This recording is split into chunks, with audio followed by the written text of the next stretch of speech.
All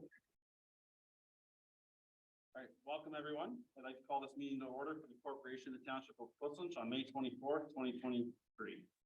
And I will start with roll call. Counselor first. Present. Or I'll pause. Is this turned on? I think so. Present. All right. Counselor Goida. Present. Counselor Spillis. Present. And Counselor Bailey. Present. All right, this will begin our moment of reflection.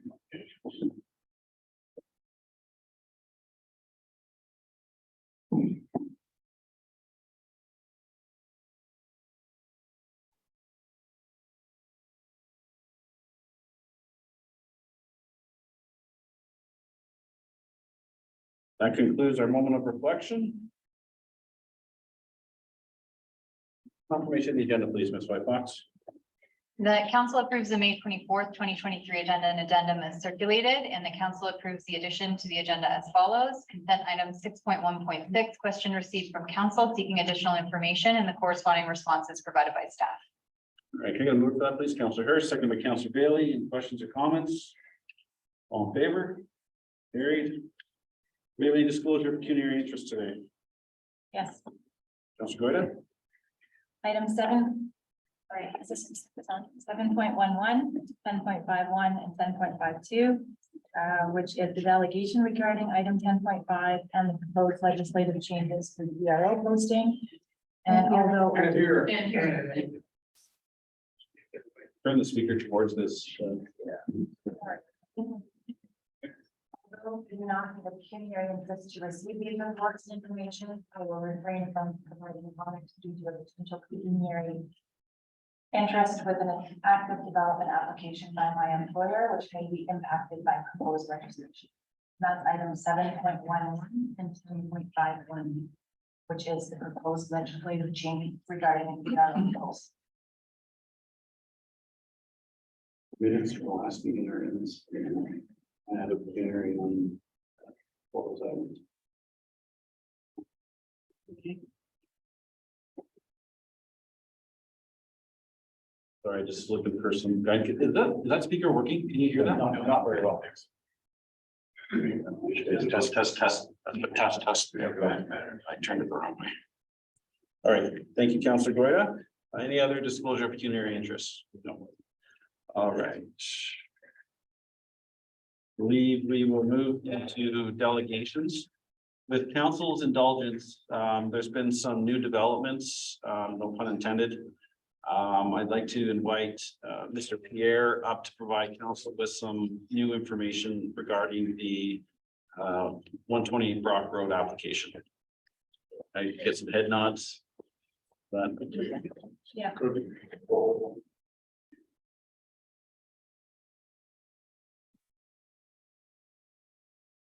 welcome, Pierre. Nice to see you again. Thank you, Mayor, members of council, thank you for your indulgence. I'm just here this morning to request a deferral of the application for the zone change for Wellington Motor Freight. We just require a bit more time to work out some internal legal matters, and we'll come back in the near future. So ask that you kindly grant this deferral for application. Okay, thank you, Pierre. I'll maybe look to the clerk and maybe you could give some guidance to council on any implications of deferring or if we need to make a decision today. Thank you through Mr. Chair. No, certainly that's within council's ability to defer the application. What I would suggest is that decision and discussion take place when that report comes up on the agenda. I've noted the request in the resolution for the delegation, but we do have the other item on the agenda. Right, so we won't make a motion right now, just when the item is discussed. So, okay, Councilor Spillis? Madam Clerk, why can't we make a motion to move that report forward ahead of the delegations? Through you, Mr. Chair, you certainly could. I think it's my only recommendation is that the discussion happen in conjunction with the report and not necessarily with the delegation. So you could move that up. Certainly, that's within what you could do.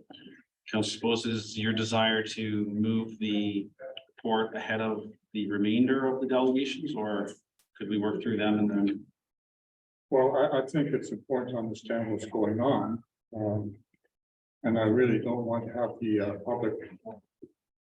I understand where you're going. So what we'll do is, I don't think we can receive this for information. information. We'll receive here for information, and then I'll just come to you, Councillor Spoulos, to put a motion forward in regards to item 10 point, which, sorry, not 10.1, it's my mind from Mr. Goida. It is item, I'm sure that people in the audience are aware. Do you know the item number?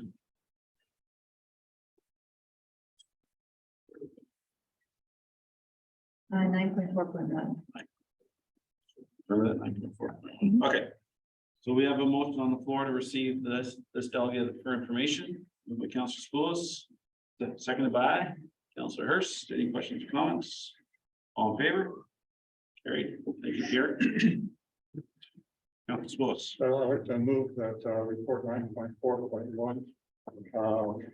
A report dealing with zoning bylaw amendment application for 120 Rockwood South be moved up. Can't hear, they can't hear you. Be moved up for discussion. I just need one person to mention that they can't hear. The button you down is higher. I got all, yeah, how's that, better? Maybe. Oh. Stereo. There we go. Okay, so I'd like to move that report 9.4.1 dealing with the zoning bylaw amendment application brief for 120 Rock Road be brought up in the light of the comments made by our delegates. And have you deferred? And I guess we discussed it. we have to Sorry. discuss it first. So that's moved. Can I get a seconder for that? Okay, Councillor Goida. Okay, Councillor Spoulos, do you want to discuss why you wanted to move that? Well, I think the delegate is asking for a deferral. We have the residents and we have other people here who are waiting for the report to go through. I think it'd be disingenuous to have everybody wait all the way through and the report be deferred. I think it's going to take a while before the report gets to its logical position in council, maybe an hour and a half from now. It's my recommendation is to deal with it now and let everybody go back and do what they have to do. Okay, any comments from members of council? You look puzzled. Yeah, just a clarification, we have another delegate who's here to talk about this topic, so would it not be sort of prudent to have them delegate first and then bring the report? And let them have the opportunity? Well, would they want to delegate to the reports deferred? They can choose whether, it'll really dictate how much time the delegate Yeah, wants to I spend. think- They know that the decision's already deferred, is what Councillor Spoulos is trying to, he's trying to give the public insight that the decision is going to be deferred before they spend their time.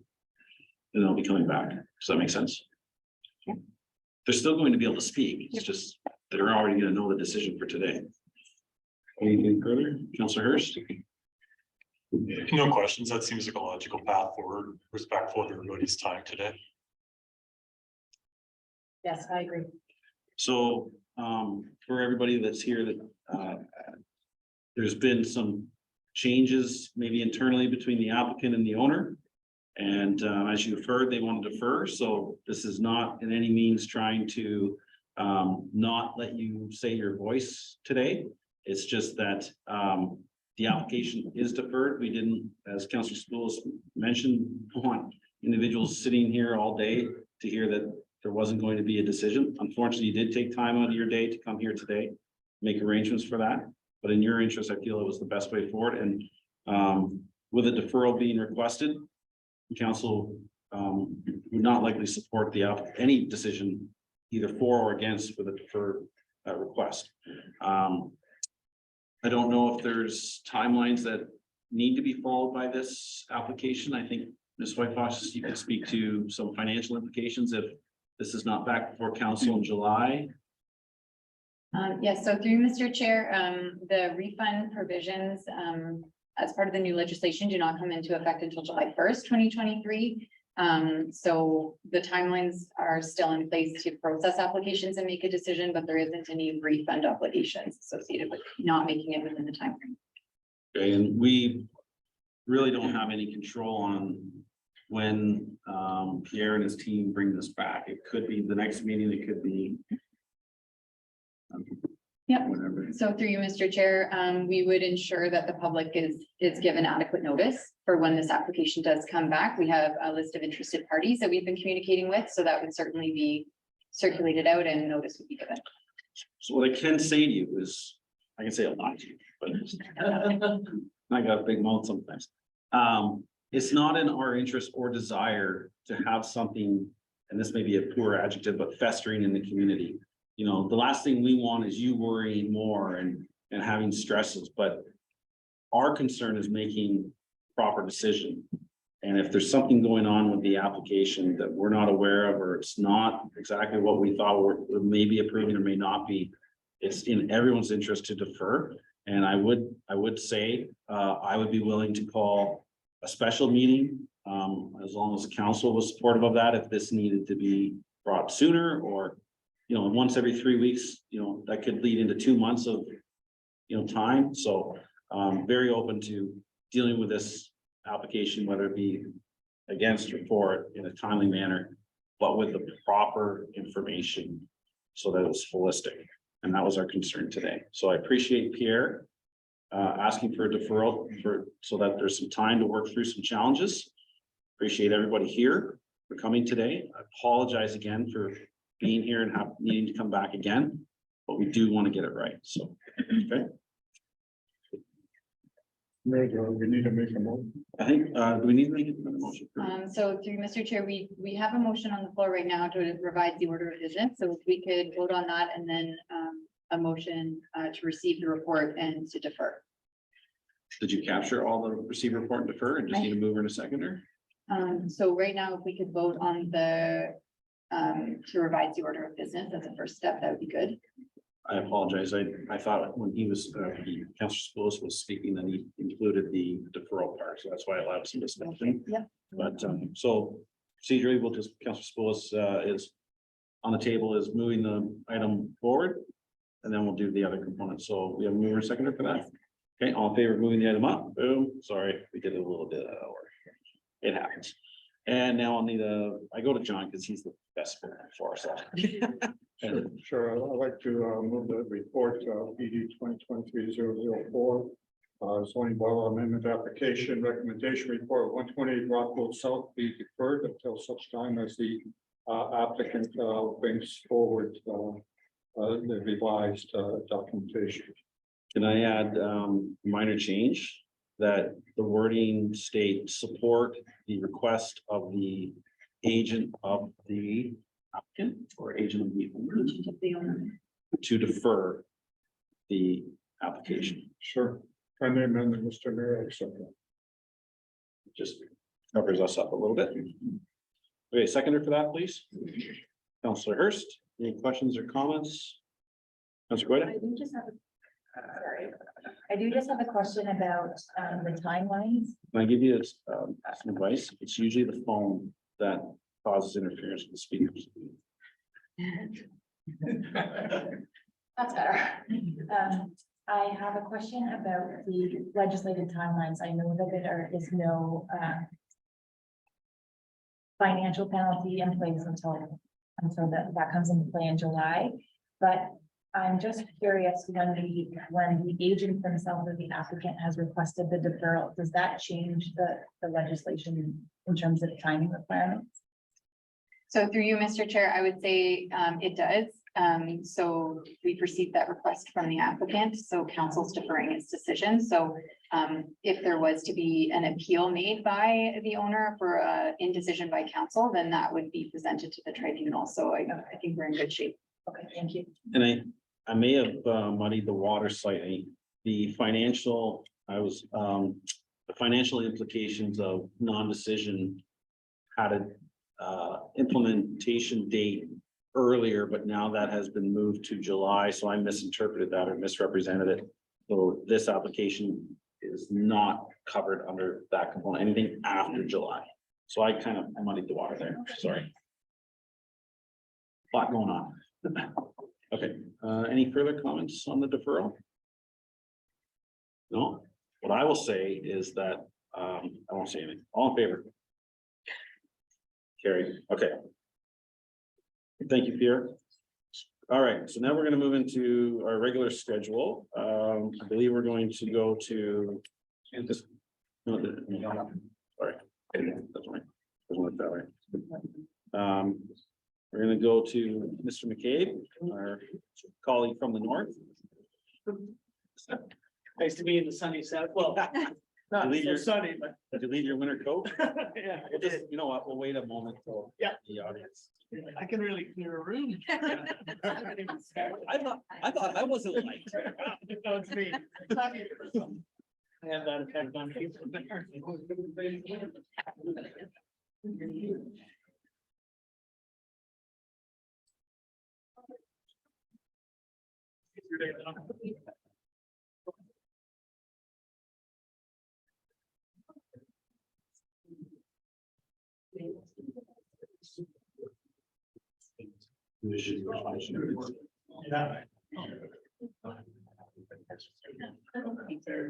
So that should.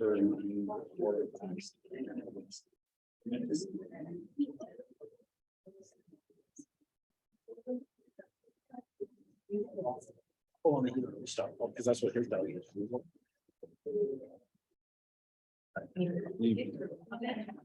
It's just, what are you saying? You want to move her up or get away?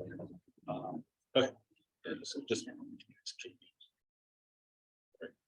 It's usually smoother than this, I swear. Hope Okay. everything goes off. Do you wanna do- Steve, you want to do a quick introduction for the Sure, members here? yeah, So- absolutely. I was gonna, Oh, sorry. put a little text here for myself, so. Okay, I'll stop interrupting. So good morning, Mayor Steely, Councillor Hurst, Councillor Bailey, Councillor Sapalis, and Councillor Goda. My name is Steve McCabe. I am a councillor from Wellington North, at the top end of Wellington County.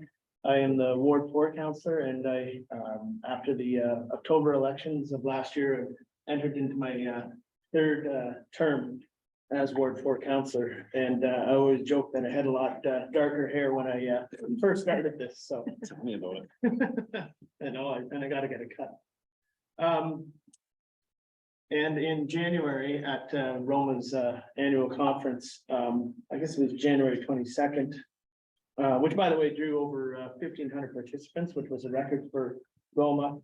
I was elected to the Roma board as Zone 2 chair, which covers off, among other things, Wellington County, Perth County, all the way to Lake Huron, all the way down to region of Waterloo, and all the way up to the Bruce Peninsula. So I've been trying to make my way around a lot of the councils. I haven't got any regional councils yet, but wanted to start here in Wellington County. And what better place to start than in the south. So thank you for your time, and thanks for putting me in on your schedule. So I'm just gonna give you a little bit of a brief update. We've only had 4 meetings and only 1 has been in person. So we haven't got that kind of a gel that we have at a local level of council yet, but we're getting there. We have another meeting coming up June 6th, which is in person down in Prince Edward County, so that'll be nice to get together with everyone from across the board. So at the Roma conference, rural officials raised local priorities with the provincial government, fostering partnerships and learned about new opportunities. It was themed breaking new ground, and the conference reflected Roma's advocacy work on priorities such as housing, economic growth, and the event, as you probably, if you were there, features dozens of speakers, sessions, workshops, and a broad range of municipal responsibilities. And fortunate enough to have gone to a number of delegations with MPPs and ministers of different ministry departments. So at that meeting, members also elected 10 new zone representatives from 2027 to, from 2023 to 2027. And it was a record with that as well. There was over 30 candidates running for the 10 spots. So in 2023, the plan will continue to guide our board priorities. At our March meeting, the board endorsed further work to address the challenges of rural access to services. This work will explore the challenges, opportunities, and solutions to providing reliable and accessible services to people in rural communities across the province. including healthcare and of course broadband. We will present this work at the 2024 Roma Conference this coming January. So in March, as you all know, the Ontario budget was released, and it included some investments that are important to rural municipalities. Excuse me, the government announced 202 million annually for the homelessness prevention program and Indigenous supportive housing program. The intent is to help those experiencing or at risk of homelessness and those escaping intimate partner violence, as well as to support community organizations that deliver supportive housing. More than 40 municipalities passed AMO's resolution calling for the province to end or help end the homelessness crisis. The Eastern and Western Warden Caucuses and NOMA, which is the Northern Ontario Municipal Association, also passed this resolution. The support was invaluable and demonstrates how effective municipal governments can be when we all work together. Fast forward to just last week, May 18th, and this is a sort of a big one that we've been apparently working on for over a year, and it's kind of come to a head just as of last week. Roma applied to be an intervener on a status because of the negative impact on rural communities, and according to our information, at least 30 municipalities indicating that they have experienced problems with the Drainage Act compliance by CN Rail. Despite complying with legislation for more than a century, railways have started telling municipalities that they will not cover the cost to maintain ditches or right of ways. CN is claiming that because the railways are federally regulated, they are not bound by provincial or municipal laws, bylaws, or regulations. The railway has applied to the Canadian Transportation Agency to settle this matter with Sarnia. CN is valued at over $80 billion, and yet the rural municipalities, 1% property increase only generates about 10,000. So based on our research, unpaid maintenance costs from CN and other railways are nearly $500,000. And the tab for unpaid construction projects is crossing $1 million. So about all total, 1.7 million in critical capital construction projects have been delayed due to a lack of cooperation by the railways.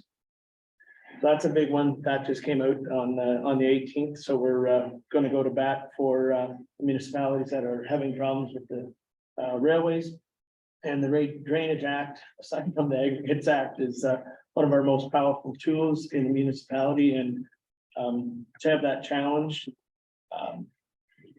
it'll probably have to be challenged in Ontario Courts of Superior Court. So hold on to that. We'll cross those tracks when we get to it. So then we have the proposed changes to the provincial policy statement. And as you know, here in Wellington County, that takes over 1,000 acres at a prime ag farmland out of production. Nanacoke down by Lake Erie, that figure is over 4,000 acres. And as you've heard, down St. Thomas, the VW plant in Windsor, another battery plant, is taking prime farmland out of production, and this will never come back. So this is one of the issues that I'm going to bring up at our meeting on which is June 7th to 8th. We all have agricultural backgrounds in Wellington County, maybe more in the northern municipalities, but across south and southwestern Ontario, the short-sightedness of this policy and the lack of planning or even understanding what they're talking about or what they're trying to talk about is a bit staggering to me. And so this is something that is of importance to Roma. It's happening all across Ontario. In Wellington County, there's a possibility of I believe it's 16,000 houses being put on prime ag farmland. Huron County is about the same, Bruce County is about the same, and it stretches all the way to northeastern Ontario as well. So there's not any region or municipality or county that will not be touched by this proposal. So with that, that's where we are as of Friday. Again, I want to thank you for making time for me, and I'm open to some questions that I hopefully can answer. Maybe give me a little bit of grace as we've only had 4 meetings, but happy to take any questions. Excellent. Thank you. Councilor Hurst. Yeah, thanks for taking the time to come here today. Maybe a couple things. I'll maybe pass these backwards. So I appreciate the update on the Drainage Act, certainly something that I've been following. I think it's very much a bellwether for every municipality in the province in terms of the legal ramifications on the businesses that operate in municipalities, but also, you know, how service is maintained. So that keep pushing that hot button there, I would say. And I think you referenced it, and I'm glad you talked about the agriculture significance. And I think the fact that you're coming from Wellington North, but also representing, you know, primarily the breadbasket of Southwestern Ontario agriculture region. And I think that's really important in the sense of the voice that can be shared within the Roma realm.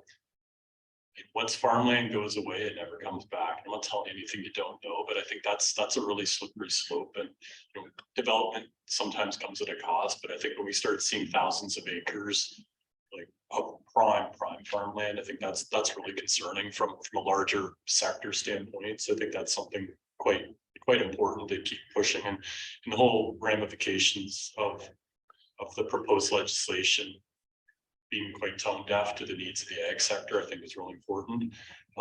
Maybe two questions for you, Steve. I think the first one is, can you share maybe anything in terms of, and I appreciate you're just going through the rounds right now, but any concerns that you've heard or opportunities from other municipalities as part of your you know, initial run through of being delegations at various councils, but also can you just share any, you know, personal goals or aspirations you have in your role as a Roma level representative? Sure.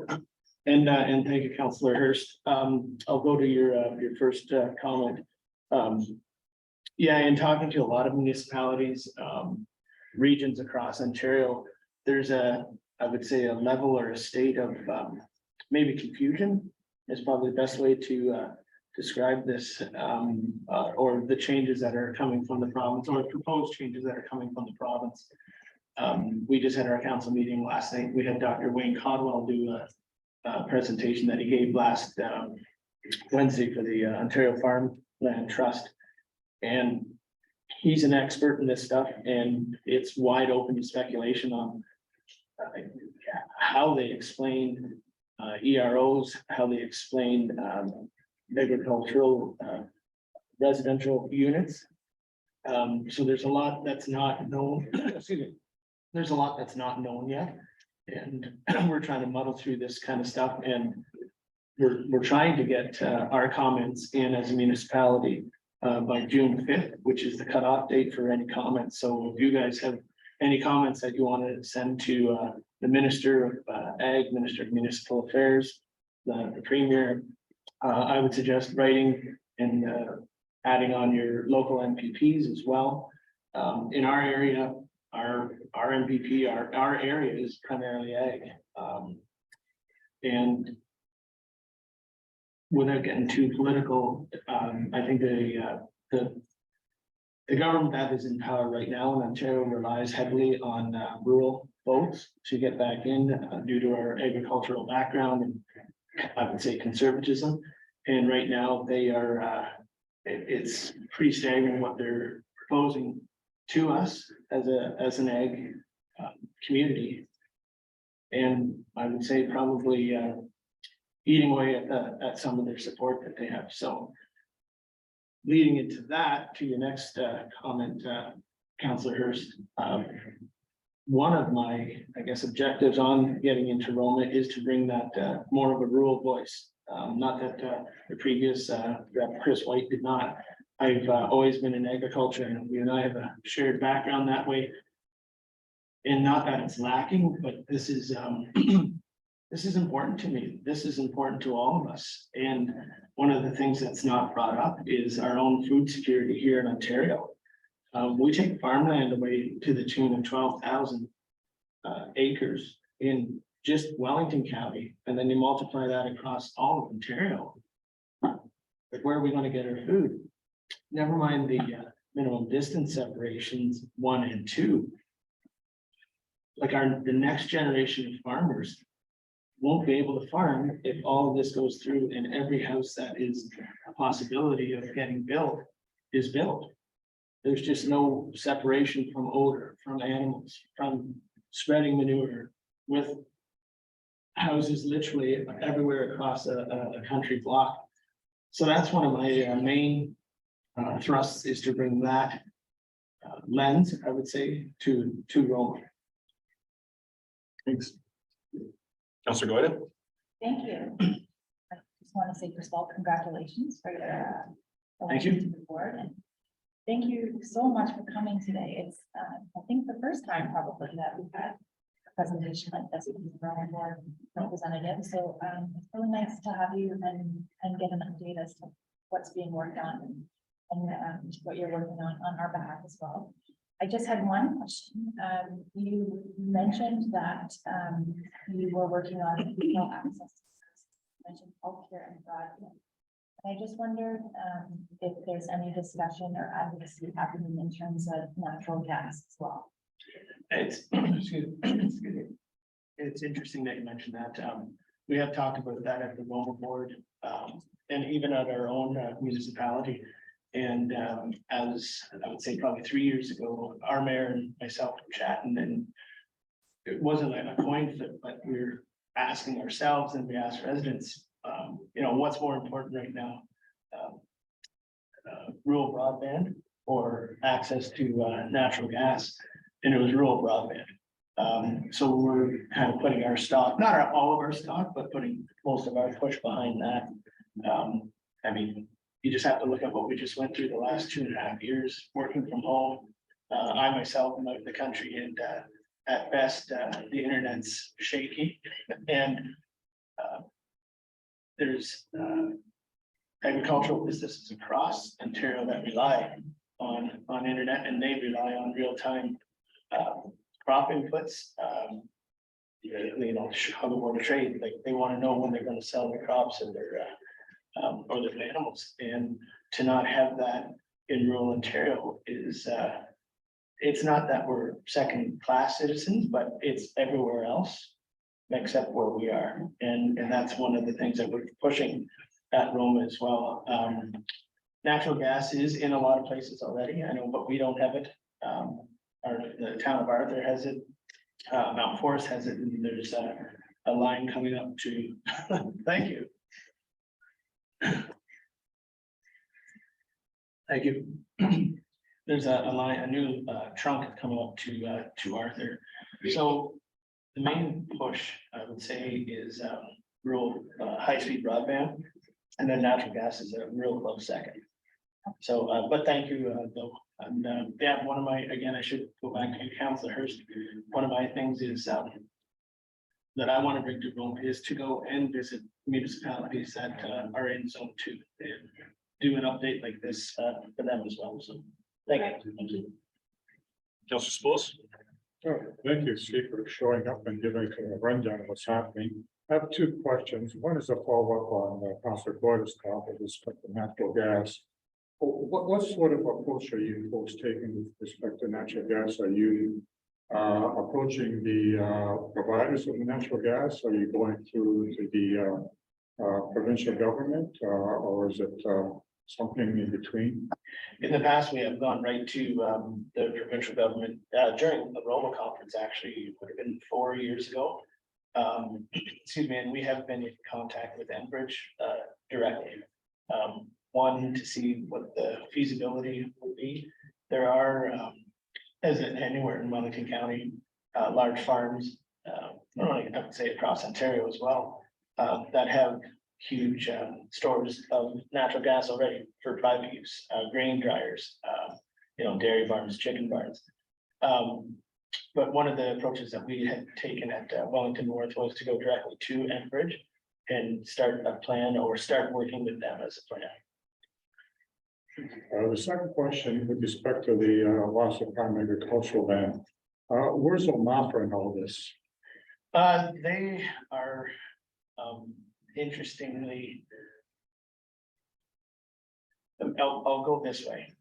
There's a lot of Ontario farm organizations that have actually teamed up and have gotten on the same side, that maybe they had never been on before.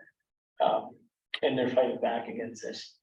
OMAFRA, because it's the Ministry of Agriculture, they haven't, in my mind, I have not seen too much pushback from OMAFRA because they're a crown corporation, so we have to toe the line that way.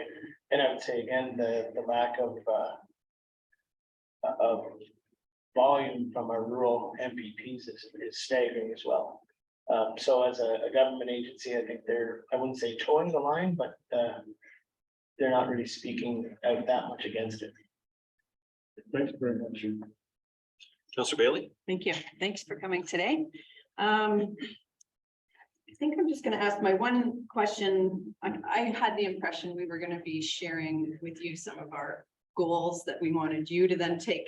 Yeah, and absolutely, sorry, Yeah. go ahead. No, so I'm glad to hear the goals that you've outlined already. One thing that I think's kind of important, and it's for a lot of rural communities, so that's why I'm bringing this up. It was something that actually I heard about at the Roma conference.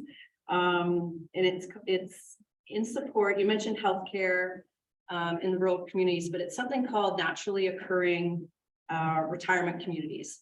So they're called NORCs, the acronym is NORC, but it's areas within rural communities that sort of naturally become a retirement space. Right. That then services can sort of come to them. So instead of all of these different people going out to the hospital, going out for all their appointments, going out, a service would come to them and service all those people in that one area. So I'm just wondering if you've heard anything about this, or if there's any talk about how the accessing healthcare in rural communities is shifting at all, or if there's any, neat ideas out there about how to bring services to people in rural communities instead of them going out. That's a great question. I think as we have an aging population, having them in one area and not on the roads, perhaps, especially in bad weather, would probably be advantageous for them as well. I'll be honest, I have not heard that much about that, so I would love to hear more. I think you have my email address. I would love to hear more about that. And unfortunately, on the flip side, in Minden, it is a bit of a retirement community in Minden, and they have a healthcare facility that is actually probably or proposed to be shut down by the government and move to a bigger urban center. And we literally just talked about this on our last, May 11th meeting. So that's pretty disheartening to see that. But yeah, as getting more mobile access to smaller communities that are aging, I think would be fantastic. But I'm happy to look into that for sure and get some more information from a Roma point of view for sure. If you can send me some information, that'd be great. Yeah, it's something I'd like to start to look into as well, and just see what we can be doing, and then looking to Roma to help support some of that. So, yeah, sure. That'd be great. Thank you. All right. You mentioned intervening status. Intervener, yeah. Intervener, what does that mean? So Roma, as a provincial organization that represents municipalities where these train tracks are and they're not being maintained, we have or we can apply to become an intervener on behalf of rural municipalities where these train tracks are, to state our case about why the railways should be. If they're not doing it themselves, the municipalities do the maintaining, they should be compensating us for doing that work. Okay, so what I heard, and it doesn't mean it's right or correct, sorry, was that along with the ditching concern, I felt they were discussing the crossings, the road crossings. So to me, that's pretty important. We dealt with one from a municipally owned railroad, and the estimated cost was at the time a 4% tax increase to our municipality through our CAO, and the lady sitting beside me, they negotiated that to a much lower palatable amount, but it's still a tough pill to swallow when it's to the benefit of others. And I get, you can say, there's an argument that goods come on the train that benefit your community, this and that, I get all that, but. Point is, there was major upgrades in the city of Guelph for I believe that the province owns the line now, Yeah, for GO Train, I think. and they upgraded the bridges. I'd be curious to know if Guelph had to pay their portion of that, because to tie it back to Pussich. Yeah. Whether it's a municipal owned railroad or a private entity. I feel that Roma should be advocating that. Well, I don't know if we should be paying for these crossings, or at least a significantly reduced amount, because it was a lot of money. So I'll just leave that with you. So I should say, sorry, it's not just the drainage act, it is crossings as well. Yeah, that's So good. sorry, yeah. That's good news. We have CP, we have Guelph Junction. I don't know if we have CN. We have CN running through here. But it doesn't matter. We have a couple, we have a main line. Yeah. Running through. Yeah. The not identified Pusslich hamlet. So that's good. They haven't come knocking for improvements yet, so that's good. I want to speak to you about aggregate. So Roma, rural, most aggregate is in the rural. We had a brief conversation. Yeah, You were running for your position, but I think it's, we members in the audience and people around this table know we have our challenges around aggregate, and we need a voice of organizations now. There's AMO, Roma. Don't take this slight, but I feel AMO has a lot of clout. They represent more urban centers, the bigger municipalities, and rural is truly our representation. So I feel we need to start at Roma advocating for changes in the license duration of aggregate. It's stated in the act that it's an interim use. We have legacy pits that haven't been operated for decades here. We are not the licensing body, so we're just commenting the enforcement and compliance of aggregate needs to be consistent across the province, which choosing my words carefully here. We have concerns that may not be the case. There's room for interpretation. It could be interpreted in other municipalities differently than it's interpreted maybe in our municipality. It needs to be consistent. So it's a lot. I know it doesn't need to happen today, but the aggregate, I think, needs to be especially since they're going to build 1 million homes or whatever the number is. I get it. They're gonna need where are they gonna get it from? they're gonna need concrete, they're gonna need stone, they're gonna need sand. I get all that. So our residents, I feel in Pusslich here are past their tolerance of the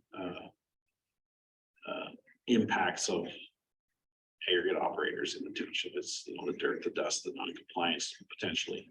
So we need a bigger voice Yeah, to help us. and we're not that different from Bushlands to Wellington North in regards to aggregates. Yeah, we realize that we need them, we gotta build. And I believe there is it is in the works to upgrade or review the price per tonnage. That goes back to, as a royalty, so to speak, to municipalities. I don't think it's probably there yet. I don't think it's enough either. But yeah, this is something that we do talk about. I know there's probably a gravel pit almost, aside from Mapleton. Most of Wellington County probably has a gravel pit. I know township owns 2 gravel pits in our own township. But again, it's not just Wellington County thing, it's across the board. It is, the aggregate act is like, it supersedes almost everything. And it's a big ship to turn around, but I think there is a start to, or proposal to change some of the past. So I'll offer you some advice, even though you probably don't need to hear it from me. No, that's why I'm here. I would not focus on an increase in the levy. The levy is it's called the URIC decision. It should only cover the cost of running the program. I've seen discussions where like, oh, we'll just increase the levy. They're palatable to that because it's basically buying their, Votes. not votes, but it's just, just let us keep going. We'll give you a bit more money is what it appears to be. Where I would leave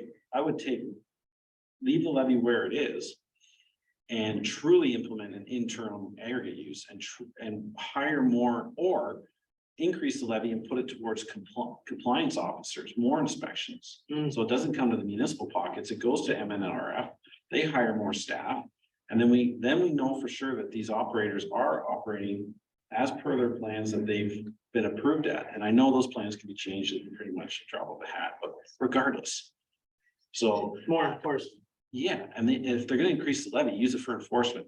You know, I think we're in a fairly decent spot now at the level for infrastructure because everybody's different. I mean, some municipalities have traveled, they travel local roads more than ours. It's a pretty tough equation to nail down because nobody's the same. Yeah. Too many variables. So I just would caution, don't get focused on levy increase, you know, because there's other things that could benefit us more than just cash. Yeah, and I would agree with you. I think, reclamation of past, pits, we have a bunch in, all over Ontario that, you know, they're still open because they still take one load out a year. Yeah. Um, Well, they're gonna be You paying gotta more shut it off. tax. They're gonna be paying more tax soon, so. Yeah, That might exactly. change. so there's, I think there are changes, in the process or coming, but yeah, for sure, those are great points. So the last thing I want to talk to you about is what's driving the housing need and,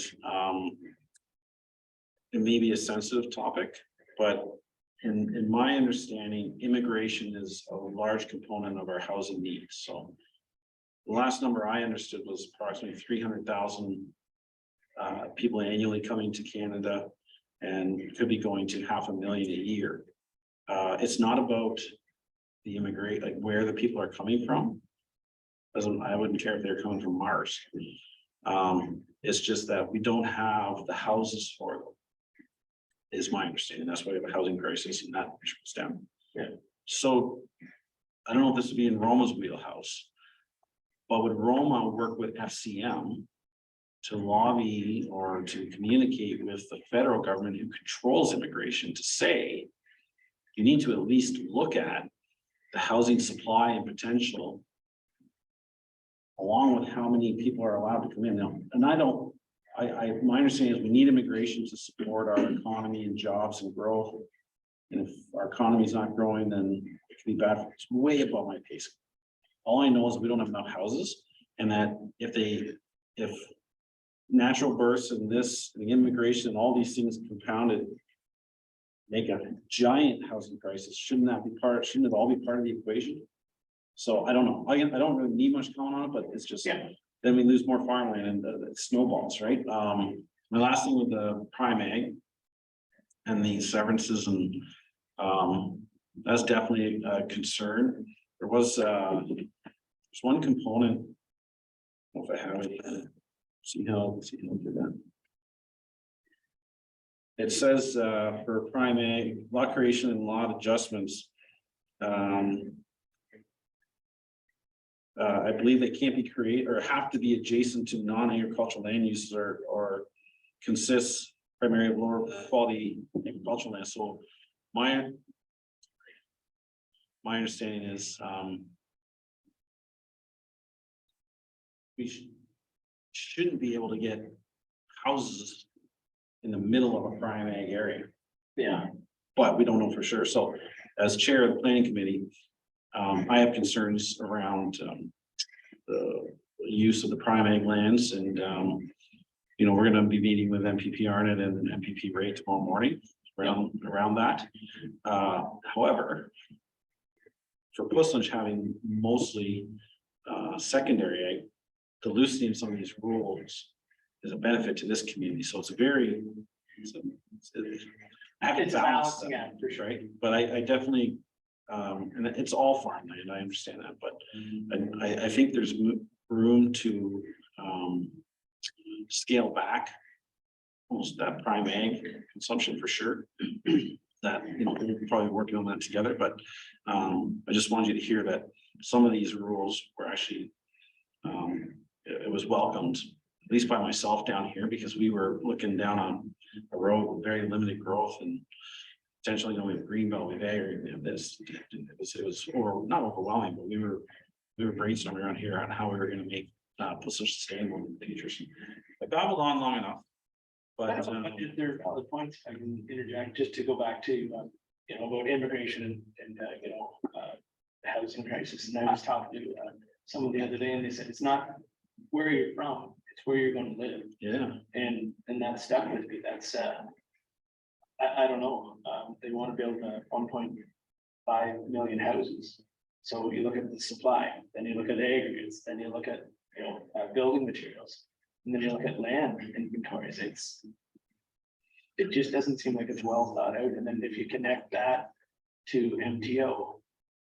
Roads off of highways, like, they don't like entrances off of highways, so how are you gonna do that on Highway 6 or, wherever, whatever highway you're on?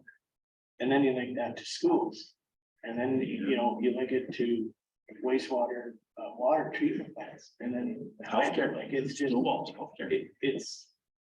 So, we understand that for sure. And then, going back to what you were just saying there was, it's. Yeah, I don't need to matter on, but no, I've got your notes down here, so. I guess the last thing I'll say too is there's words out there that there was enough land available to be developed to meet. I don't know if somebody threw a dart at this housing crisis house number. I'm sure that target moves all the time. Sure. But I know I took a drive down months ago through Milton, went south on Trafalgar, popped out of the other side of the urban boundary, and all of a sudden it was flat as a pancake.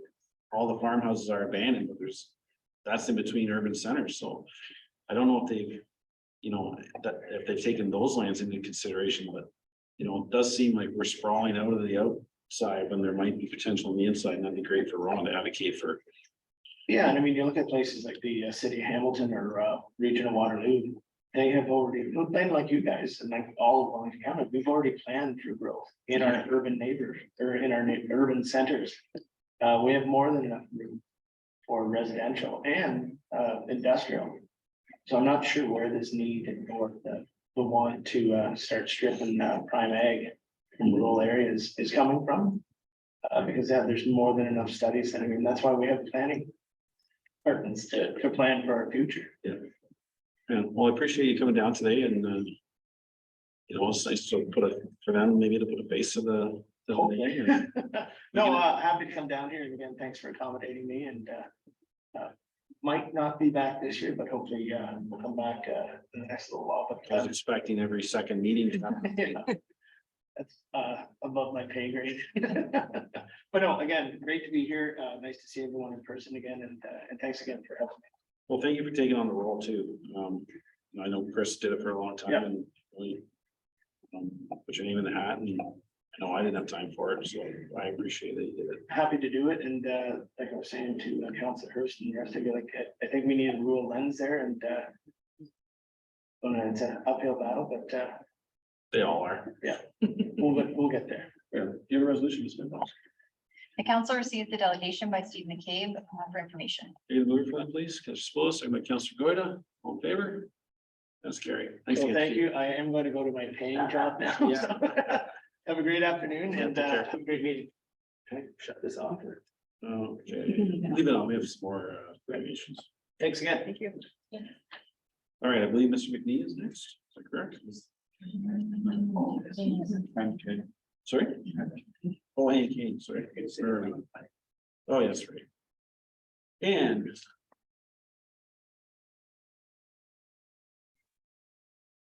do we need to do that here? We were really looking forward to that big audience.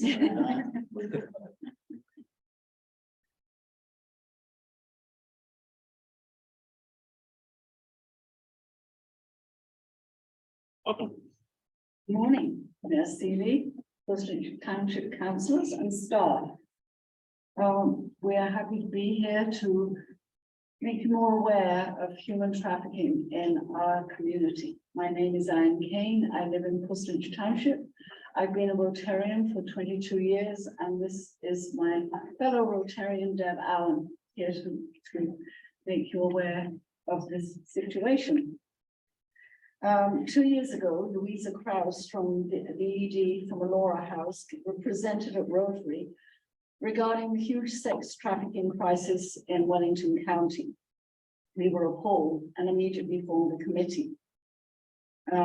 We are asking that we can raise awareness in this township about this situation.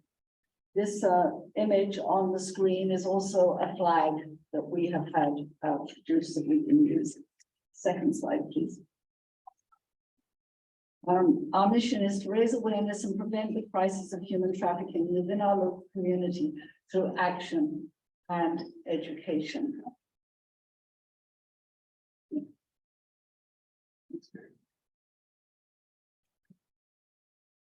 So we've been speaking with and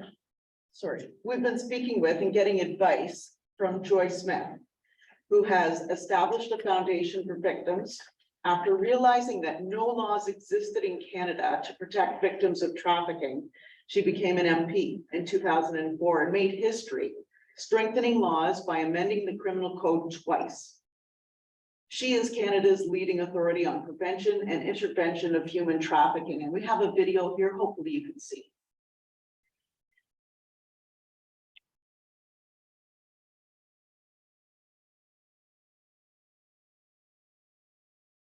Able to. She's working. Well, it's not for.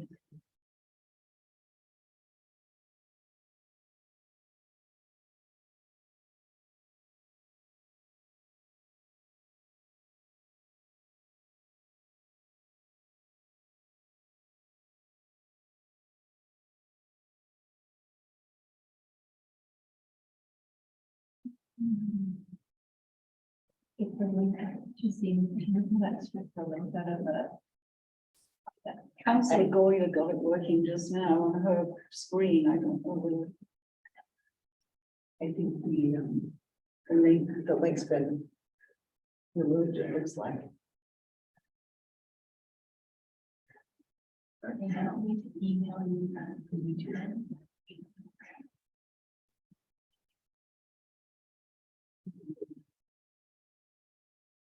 Would you like to save that to the end? You guys, yeah, might as well just keep. Just keep going. That's a good idea. Go to the next one, please. So we have had a speaker series on Zoom that went very well. It's very well attended. Tragically, the average age that girls are lured into sex trafficking is 12 to 14 years of age. And 2 stories have been written about this with the help of a young girl of 12 years old. We had a movie night at the Bookshelf with panel discussion following Louisa Krause from Laura House, pastor from the Royal City Mission downtown Guelph, and a police representative on human trafficking were part of that panel, and it produced a lot of interest from people who were shocked at what is happening. The flag that we have was raised at City Hall in July last year, and it's going to be raised again this year. Rotarian Bill Hammond from Hammond Power Solutions is a trailblazer on this by adding zero tolerance to their human resource policies. Conferences and large sports events are often venues for human trafficking exploitation. Hammond Power Solutions has a business property right here in Puslinch Township.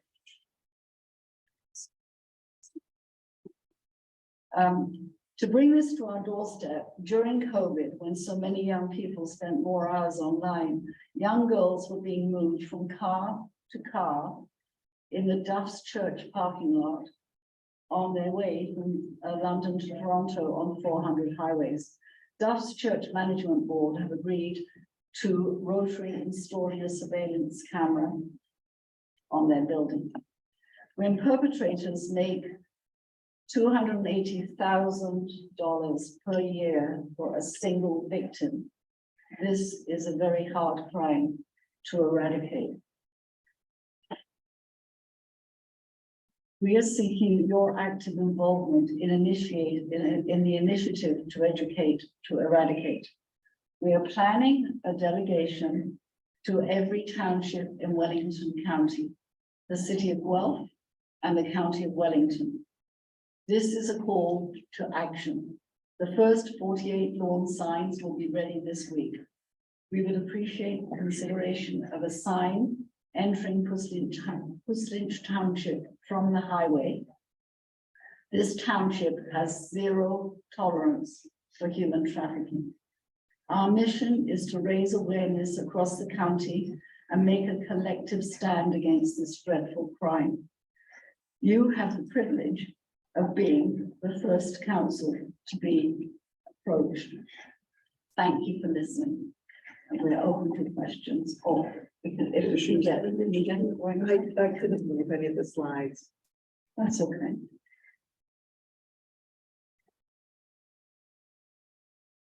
Hopefully we'll get this solved for the next. You have. This is just a 4-minute video.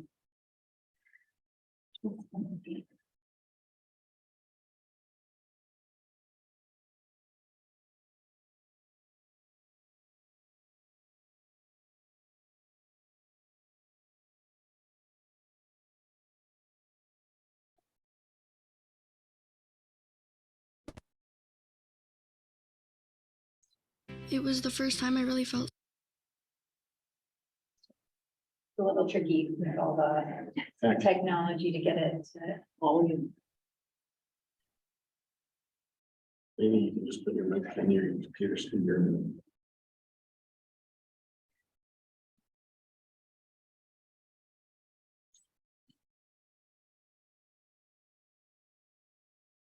Share it on Zoom, but it's not going to play on the office.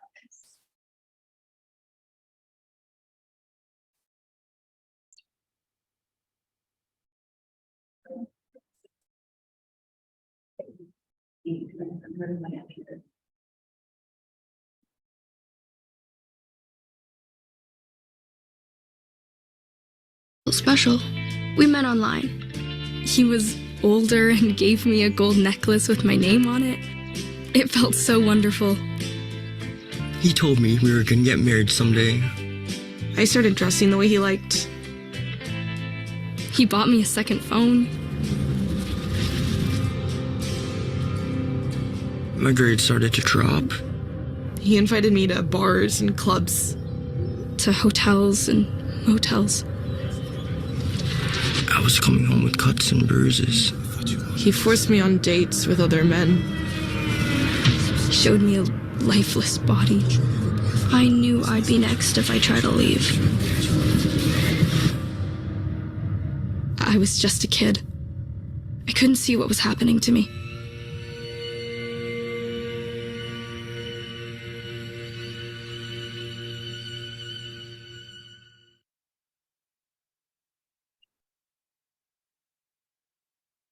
Thank you.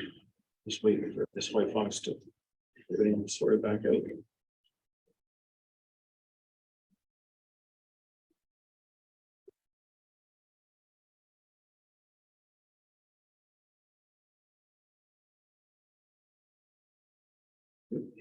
Yeah, maybe I'm going to ask Councillor Bailey to speak to this a bit. She works with the safe communities and maybe has some insight for council. Sure. Yeah, thank you for coming today. I know, Anne, we've through email and through phone, we've talked before about what the South Rotaries Group subcommittee's goal is to start to spread awareness and education and wanting to go throughout the county is sounding like what the goal is. So through the Puss Lynch Safe Communities Group, our goal as well, one of the goals, we had to lay out what 3 of our top goals were for the year and submit it to the Wellington County Safe Communities Group. And so one of our goals is to actually host, they call it an EPACT presentation. So we're going to be doing that in November. And what EPACT is it's education with parents and children together. So I've spoken with Sarah Bowers-Peters from Crime Stoppers, and she's been involved in, a lot of education with human trafficking. I think she said for over 7 years, but they did just get a grant, I think last year for 2 years. And so they're doing a big campaign and they're trying to, really push a lot of the education. They're partnering with OPP. So I've been in touch with Jessica Smith. So she's the constable. Maybe she's the one that came out to your event. Actually, Sarah Bowers-Peters gave a presentation to our Rotary as well. They also connect with victim services of Guelph Wellington. So they get a lot of their statistics and they refer a lot to them. So there's, what I'm just demonstrating, there's a big partnership There's kind of partnerships. already going. So Puslin Safe Communities is going to host an EPAC event in November. And what that is an internationally recognized program already for education. So it's taking something that's on a large scale and it's implementing it, and they're doing it all around in all different communities and stuff. So that's already happening in the community. And it sounds like your goal of trying to make this a county-wide goal as well might fit in with what's already happening. So I don't know what connection you've already had, but I would really encourage the South Rotary group to maybe partner with Whistler Safe Communities, with the Wellington OPP constable that's already kind of involved in this, with Sarah Bowers Peters, and then victim services. So I'm just feeling like if they're trying to do it in one way and your group's trying to do it another way, and there's other, if we're all trying to do the same thing, it might be more effective if we kind of team up Yeah, together, absolutely. team We've up had that and do it discussion. together. We don't want to be working in silos, and we've had that discussion with Sarah. And actually, we are going to be meeting with the mayor of Guelph and the police chief and the police representative. That will be one of our next meetings, so that we are cohesive and we all work together towards a common goal. It's a huge problem, so it's going to take a lot of effort. And I have written down rather than a silo approach. So you just touched right on that. And then I don't know what policies we have for the signage component, but again, tapping into the existing partners that are already there might help with that, spreading that message as well. So I would just leave it that I can be reaching out to you through the Puslin Safe Communities group, and we can see how we can all kind of come together in a room, sit down with Sarah, sit down with Jessica, and see how we can handle it That's together. great. That's wonderful. That's great. Thank you. We appreciate your time. We just don't want it to stop here. We need to move. Thank you. Okay. Any other questions? Stay there. Councillor Hurst? So thank you for taking the time. This, and I agree 100% with Councillor Bailey's guidance is wholeheartedly. I think these are hard conversations to have.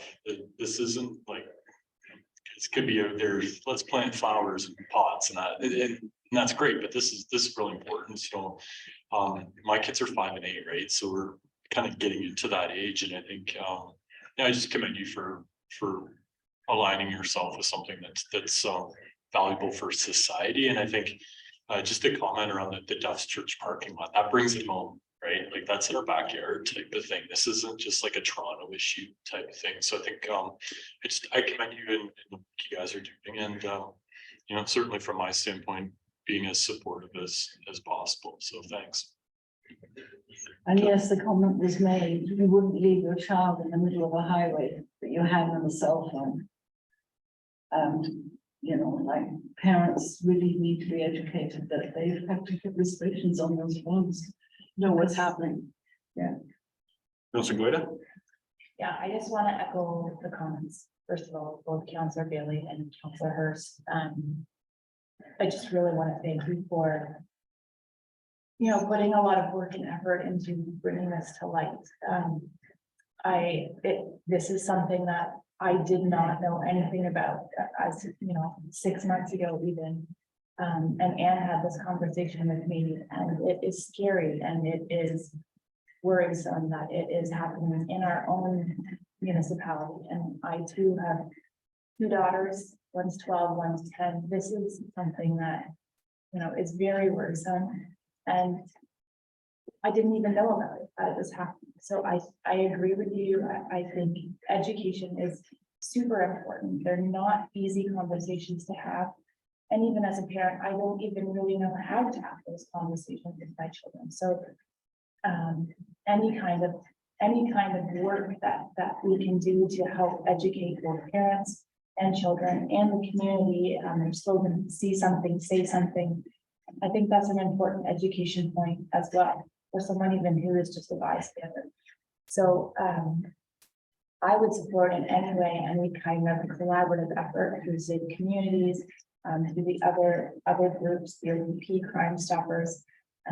If there's something as a municipality that we can be doing to add to those efforts and that education, you know, I'm very supportive of that as well. And I think it's something that we all need to shed some light on and bring to the attention of everyone in our communities for sure.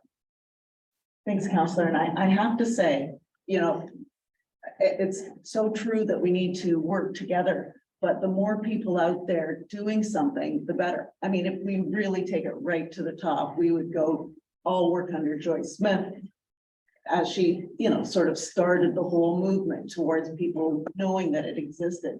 But so many people don't even know it exists yet. And our mandate was to stay local, so that's why we're looking. Councillor Spose? Yes, thank you for coming forward and bringing this to our attention. I echo the sentiments of the other councillors. To me, the big thing is to get more exposure out there as quickly as possible and put a magnifying glass on this issue. To that, and I'm just wondering, the sign that you would, I'm thinking about having is, a question of Councillor Bailey. Is that something that you would be advocating as part of your group? Yeah, we haven't had a discussion about signage. I know I did talk a little bit to Sarah Bowers Peters about it, because I think they have. We have to, Sort of the thing is, they are Crime Stoppers, and this is specifically about, you know, human trafficking. It is a So little the different. lawn signs we're doing are that flag that it has, if you see something, or you need someone, it is the direct line for the sex trafficking line. Because Who does it direct people to? There's a national Canadian human trafficking hotline yes, that is specifically for if you're being trafficked.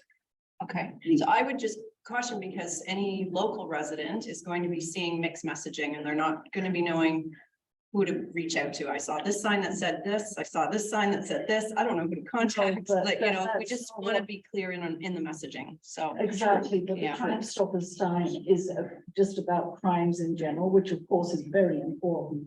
And we have had that conversation with her. Yeah. Okay, It's so not what specific. I'd like to do is, I ask state communities to have a look at the sign and make it, and ask you to come back to council and say, yes, it makes sense, or if there's a revised wording or revised telephone numbers or whatever the case may be. I think it's got to be done. So it impacts us locally, and I appreciate that Councillor Bailey could take that on. And then we can move forward after that. I agree. I'm proud of what you're doing. I just don't want us to get 5 different messages on the same subject. But each way was a unified Absolutely. approach. We're on the same wavelength. Thank you so much. That's all I have. So just I can ask staff what the policy, the sign policy is, and what permissions would be needed to be putting up signage in the community? Well, my concern is getting the wording right, and then we can bring it back and discuss it at that. Okay, either or, yeah. Yeah, and then we can discuss where we want, perhaps we want to put it on an electronic sign type of thing as opposed to having a billboard. So a couple other options, I think. Right, along the same lines, you know, the roads, typically they want regulatory signage, so. I feel it's important that you work with safe communities, understand this is an important topic in the community. However, just getting turtle signs was a challenge. So, but I don't want to take away from your cause. But where does it stop? Like first it's human trafficking, then what's the next item? The next thing you know, there's too many signs. So I feel this needs to go to safe community. I like the electronic sign. I mean, that would be easily implemented that on the postage sign. I'm sure there's some opportunities that it could roll through. But this definitely needs to be worked out through the safe communities. Duplication would not be wonderful. Standardized messaging. So I'm more in favor of trying to keep our roads to regulatory signs because it gets, I'll just leave it like that. But there could be a place for it. One thing I'm going to say is, in the video, I noticed there was somebody portraying a male, Yeah, I was going to mention but that. in your presentation, you did not once mention boys. No, we didn't, but boys are So- just as vulnerable. So I would appreciate that you amend your presentation to reference all children. Okay, 'Cause I think that's a good, that's good input, yes. I thought of that as soon as I saw the video again. You're right. But, yeah, we'd like to help you, but I'd like to see it go through the safe communities. And Yeah. I think that was one of the feedbacks that Councillor Bailey heard, is there was concern that there's a work being done and this could be duplication. So come together, and I get it. You could be the voice coming to the local council. But whoever you guys are working with all have the standardized messaging. You come to Postage to us, whether you do the Rouse or the county, that's all fine. Don't misunderstand, we totally want to work, Yeah. we plan to work. I've together, don't we? already been working, Yes. you know, with those people. And to be truthful, I feel that signage would be more beneficial on the county roads due to traffic volumes. You know, it's not that we shouldn't or wouldn't get some exposure on the township roads, but what the traffic counts through Aberfoyle are way higher. Maybe Victoria Road south of Malby would be up there, but for the most part, your exposure. Oh, the other thing I want to mention, so I'll leave that there. The statement that Duff's Church parking lot is being used for human trafficking. Do you have definitive proof of that? And we heard that through the police. So, Through the police. Well, he- so what I will Yeah. say. Is that statement hopefully isn't reflective on Duff's Church as an organization. Because just think, and if somebody were to make a statement that something happened at Sunrise. And how that could reflect on your organization. So my advice to you. Would be in the future, unless you have 100% definitive proof in writing. That maybe the statement you say is parking lots adjacent to the 401. So don't want your statement. To reflect on the good work of the people of Duff's Church. No. They're not involved in human trafficking. as far No, as no. we know, right? No, Absolutely no, not. so we have spoken to them and they've taken it to their management, so they knew that kind of thing. This is why they wanted the surveillance camera, but that's a good point. We would, yeah, I Because mean, we are vulnerable. You know, it's not just that parking lot, it's No. anything close to it. And it's similar to, I believe in Pussich, we have slightly higher, home invasion robberies, due to the proximity of the 401. People can come onto your property, steal things and get on the 401 and they're gone. So the proximity of the 401 brings challenges to A our lot of community. challenges. Yeah, so I just was worried that association. No, could that's be a put good together, point. and that's Yeah, not. what we thank you. really want. But really appreciate coming and presenting. The road signs, I think Adrian, I'll come back to you. Road signs would be, we're gonna need to discuss with the county but once Councillor Bailey comes back, chat with staff about, on our ticker tape or whatever they call it. And hey, we're talking about putting a new sign up near the one entrance, so the little bit bigger one maybe, and we could have it going through on a replay, but just bring a little bit of humor to the conversation because it is a tough. But I look forward to being able to help you as best we can, but I do have concerns about roads should be primarily for what do they call it? Yeah, it's, Right? it is an interesting, yeah. Councillor, what do you? Yeah, I just wanted to maybe add on in terms of spreading the word and that sort of getting that message out. Working with safe communities, once that messaging wording is sort of established. You mentioned in your presentation that a lot of the victims are being lured in through social media. So I'm sure this is not, anything you haven't heard, but perhaps we can also be working, say communities can be working with our own municipal social media to spread that word out there. So that's where they are anyways. So just maybe in addition to the sign or as a separate initiative to the sign, also working with our social media and maybe the county and the other municipalities as well. again, get that consistent, clear message in multiple ways. You know, I'll also say through the social media, maybe workshops that teach parents how to implement That the. is actually under review Yes. and happening right now, that because that, the same thing that Councillor Lloyd said about knowing how to speak to your children, that is something that they're already looking at and addressing and having some workshops and things where the children, parents get Not that just kind of speaking. support. I set my son up with a phone. It's not a phone, doesn't have any phone calls on it, but it was. So he could do some games with friends at school. And I'm fairly tech savvy, and to set up the account so everything had to come through my phone for approval was a bit of a process. So workshops that teach parents how to set up children's devices, because my kid is smarter than me at computers. I know a couple things that he's not aware of in browser history, but other than that.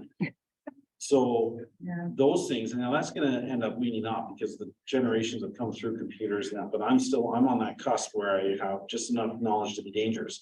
But it would be, I feel it'd be helpful Yes. to sit people down and say, here's an iPhone, here's how you set up an account for a kid so that they don't have permissions, they can't circumvent it without you getting an email. Boom, those types of things. I'll leave it with you, leave it with Councillor Bailey and you want. Maybe we first ask Councillor Bailey, can we be kept in the loop about the November event? Because that seems like something where all the different people who are working on this with Crime Stoppers and police and Yeah, Rotary, absolutely. I was hoping you could kind of be a partner in that event. Yeah, anyway. that would be wonderful. I was just gonna comment, I know I participated in a parent,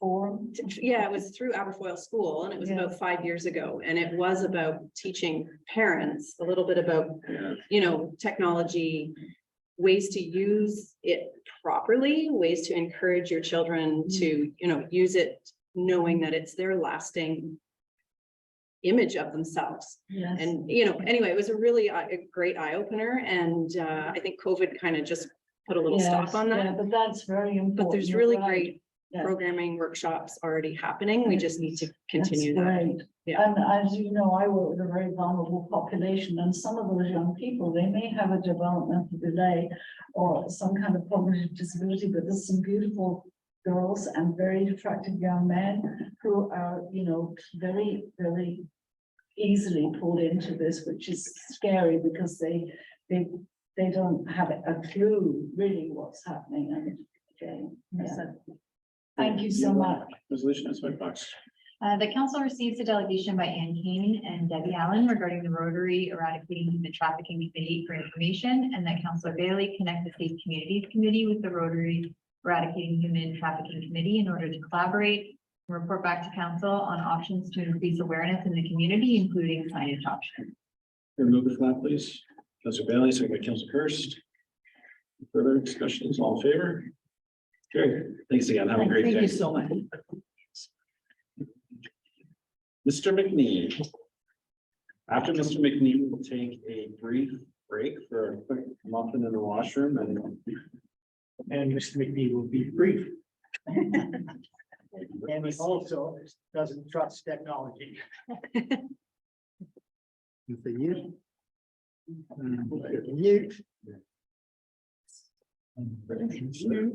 Currently, I'm just seeing. I got an extra one. Not necessarily. Yeah, mind the bullets. And Mr. Mayor, Councilor, staff, it's obviously good to see you again today. And it's also been interesting with previous presentations to see democracy in play in so many ways. It's really been quite fascinating to see the variety this morning. And it touches on what I'm here to speak on today. As an individual, I've often been disappointed in government actions. On occasion, I've been ashamed of government decisions, but today I'm angry about a government decision. On the first diagram on your page, you'll see a list of provincial actions over the last few years that have made me ashamed. Especially Bill 23, in particular Bill 23, because it was an affront to democracy under the guise of simplicity and power transfer. It actually deprived us of municipal representation. But I'm angry today because under Bill 97 and these proposed changes to the DPS, the provincial policy statement, it's doing much more. It is directly attacking our democracy's foundational guarantees of municipal representation. And on top of that, food security and shelter security. With respect to loss of representative municipal government in this legislation, it builds on the losses we saw in Bill 23. Under the same guise of a wolf in sheep's skin, it promises municipal governments more flexibility, more control over where and how they accommodate future growth. Truth is, this legislation does do that. But what it doesn't do is give you folks the revenue, the legislative clarity, or the regional unity to allow those powers to be used. At the same time, it deprives higher tiers and organizations like the conservation authorities of their power. The result is we end up with a power vacuum and developers walk into that free to do whatever they please. That's not good for municipal government. That's not good for representation. When we look at loss of shelter security, that's equally ensured by this legislation. It talks affordable housing, but what it does through its legislative change is ensure that total housing built is far less than anticipated. And at the same time, that housing is not for those who need it most. And as previous delegations have mentioned, that's in the face of provincial studies that have shown there is no need for more designated land for housing. And that densification is by far the best way and more comprehensive way of meeting affordable housing targets. But where this legislation really lacks democracy is in food security. And again, this was just mentioned by our Roma representative. This legislation fundamentally changes land planning policies developed with real input from municipalities over the last 50 years. And it's done that by prioritizing housing over food and by reintroducing scattered residential settlements. These two alone significantly impact agriculture directly through loss of land and site control conflicts, and indirectly through land speculation. The result is a cascading decrease in food security. And this is at a time when natural resources like energy and food are right around the world being weaponized on a regular basis. I don't need to tell you that farmland is a non-renewable resource. Councillor Hurst has commented on that. I don't need to tell you that only 5% of Ontario's farmland, of Ontario's land, is farmland. I do tell you that over 300 acres of farmland is lost every day in Ontario.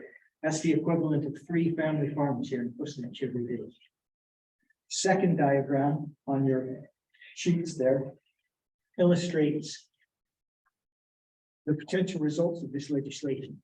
Very visually, that over 100 residences could be added to every average concession block here in Puslinch. And that's on top of the 10 or 11 principal residences that are already there associated with farms.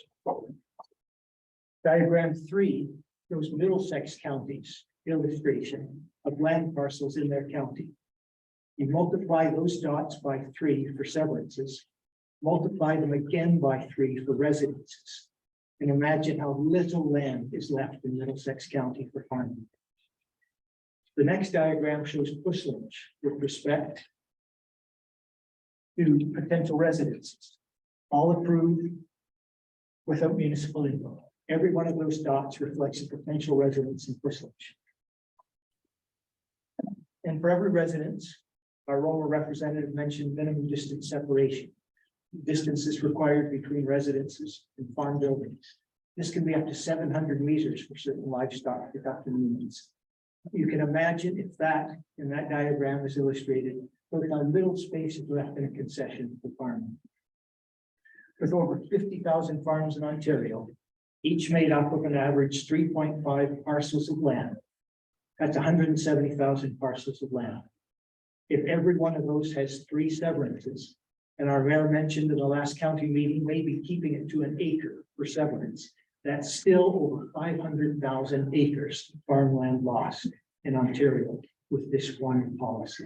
And that could be immediate, because one farmer isn't going to want to take advantage of what might be a transient policy and a chance to make a real gain on his farmland.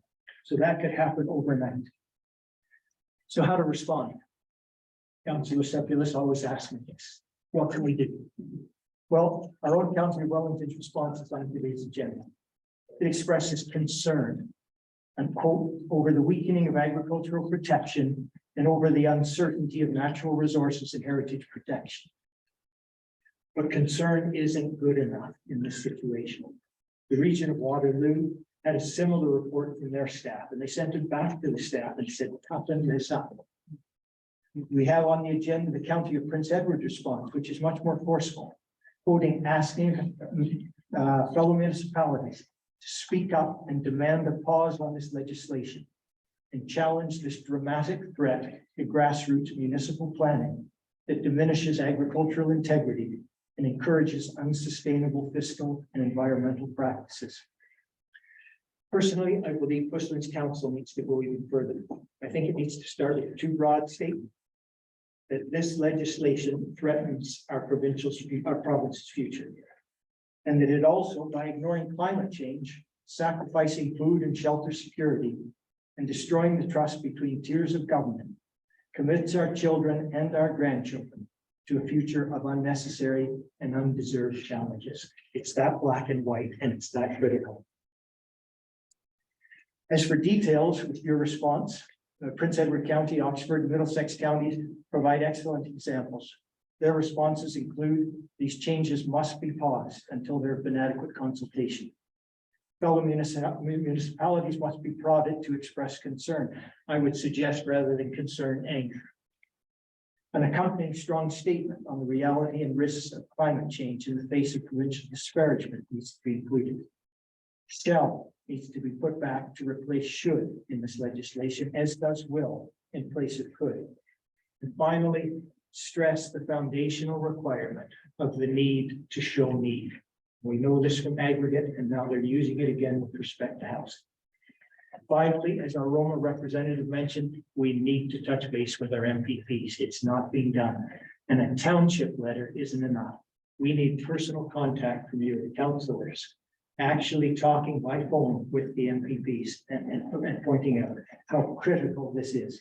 And finally, along the lines of NK, it's critical that Bushland residents also be contacted, because for some reason, I don't know whether you found this yourself, but for some reason, I've certainly found media has not been playing this up to the point that's necessary.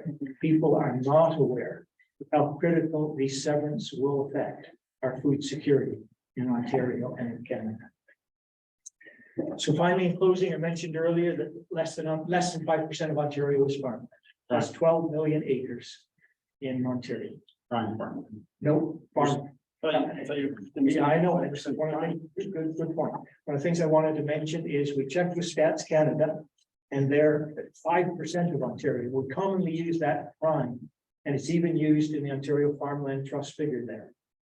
So I emailed Dr. Caldwell Sunday night and asked if that represented prime farmland or farmland, and he says that's farmland. Okay, so in your slide deck, it says less than 5% of Ontario's land base is prime agricultural land. So 5% of 5% is prime. No, 5% of Ontario is farmland. So this is. So even less would be prime farmland.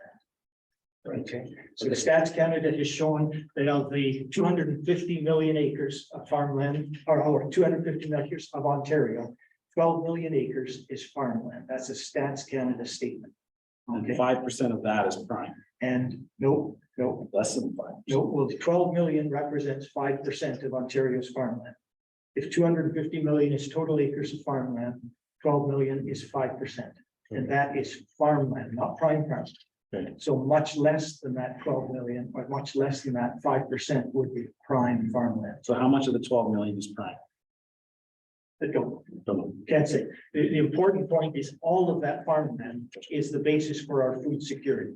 One of the important things they point out in Ontario is we are the largest livestock producers in Canada. We tend to think about West, but Ontario produces more livestock than out West, and it needs class 3 and 4 type farmland for grazing. So prime farmland is a critical aspect of food security, farmland is. But to get back to the 12 million, we also pointed out that we're losing 319 acres of farmland a day. Doesn't sound like a lot, but you multiply that by 365 days, and we're looking at 115,000 acres of farmland a year. Divide that into our 12 million, and we're looking at 100 years of farmland is what we have left at the rate we're losing farmland. 1 century, that's all. And unfortunately, this policy speeds up that process of farmland loss. So we're not looking at 100 years. We're probably looking at 80 years, which is 1 lifetime of farmland. Except that's not the end of the story, because farmland is only one aspect of farming. And you need a certain amount of farmland to maintain the agricultural support services in a given area. So at a certain point, even though there's 50% of farmland left, it's not enough to support those services. They start to go and farmers start to go. So we're not looking at 80 years. We're looking at 50 or 60 years of having food security in Ontario. And so when it comes right down to it, our children, our grandchildren are going to be very lucky to see farming anywhere except in agricultural museums like Milton's in the next couple of decades. It's that serious. So I guess what I wanted to point out is, will our township's response settle for just concern? I hope not. This is really, really critical. Thank you. Thanks, John. Great job putting together presentations. Councillor Hurst. Yeah, thanks, John.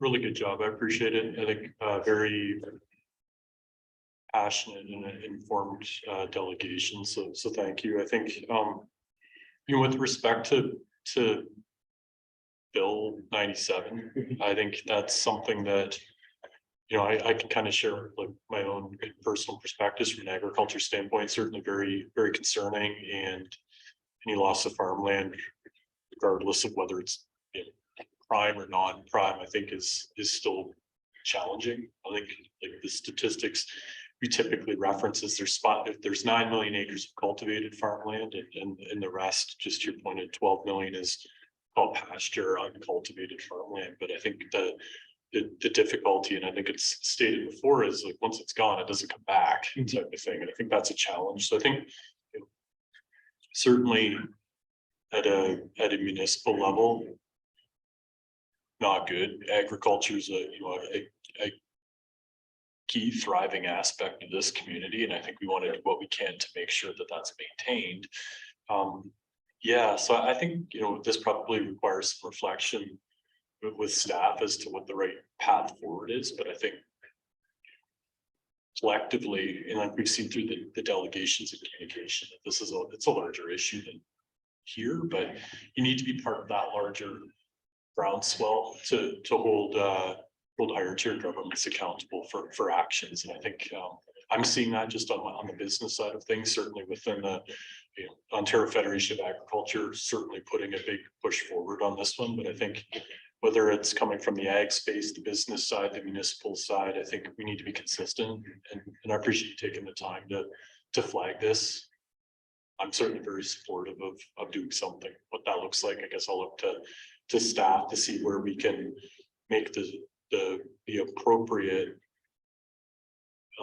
piercing arguments, whether that's with Minister NPP Arnett or so on and so forth. So thanks. Councillor, go ahead. I want to thank you for your presentation. Very, very good job and well informed. I've declared, so I have no question. Councillor Spillis. Yes, well, thank you for your presentation. I guess in my mind, services don't really bother me, but what really bothers me is seeing these large farms being brought up by developers. And you can see farms say punting on Town Line Road, nice big for sale sign. You bet your bottom dollar a developer owns it and is hoping to sell it and redevelop it. That really bothers me. There's other parts of the township where I know there's farms are being sold, and the developer, I'm sure, is bought it. It wasn't a farmer, it's a developer. $4 or $5 million, 5 agricultural land. convert it to commercial industrial, it's going to make a whack of money. So that's my concern, is stopping the buying of farms for non-agricultural use. I don't know how to do that, but that's, to me, that's a bigger concern than the services, because 100-acre farm is different than a 3-acre, 3 separated parcels. Can I respond to that, Councilor? Sure. I'll use an analogy. In 1859, a chap in Australia introduced a few rabbits for hunting. He was a British chap. Within 10 years, they had so many millions of rabbits in Australia that they haven't been able to deal with that since. It caused massive erosion. It's changed the landscape of Australia, and there's nothing they can do about it. We tend to think that it's the big losses of land parcels that are critical. But that's why I pointed out this scattered residential housing development. Now, previous governments have worked so hard to block that aspect of housing. It's not the big farms that say that. It's all these little ones with their minimum separation distances. Excuse me. That will cause a problem. If you look at that diagram, where as I say, you see a small area of land inside a concession. If you take those dots that I put on Whistler's map and scatter them even more widely instead of just putting them along the roads, there is no land left. That is the real concern. And it's dangerous, like we were talking about with respect, when they were commenting on agriculture, focusing on an area like large land sales or municipal levies, and then missing what's happening in the big picture. Thanks, Justin. Well, I appreciate your comments. I think it's a discussion the council will have to make, a discussion we should have as council. First, I suggest is something that we have to soul search ourselves on, which be what comments we wish to make in response to Bill 97 article 4.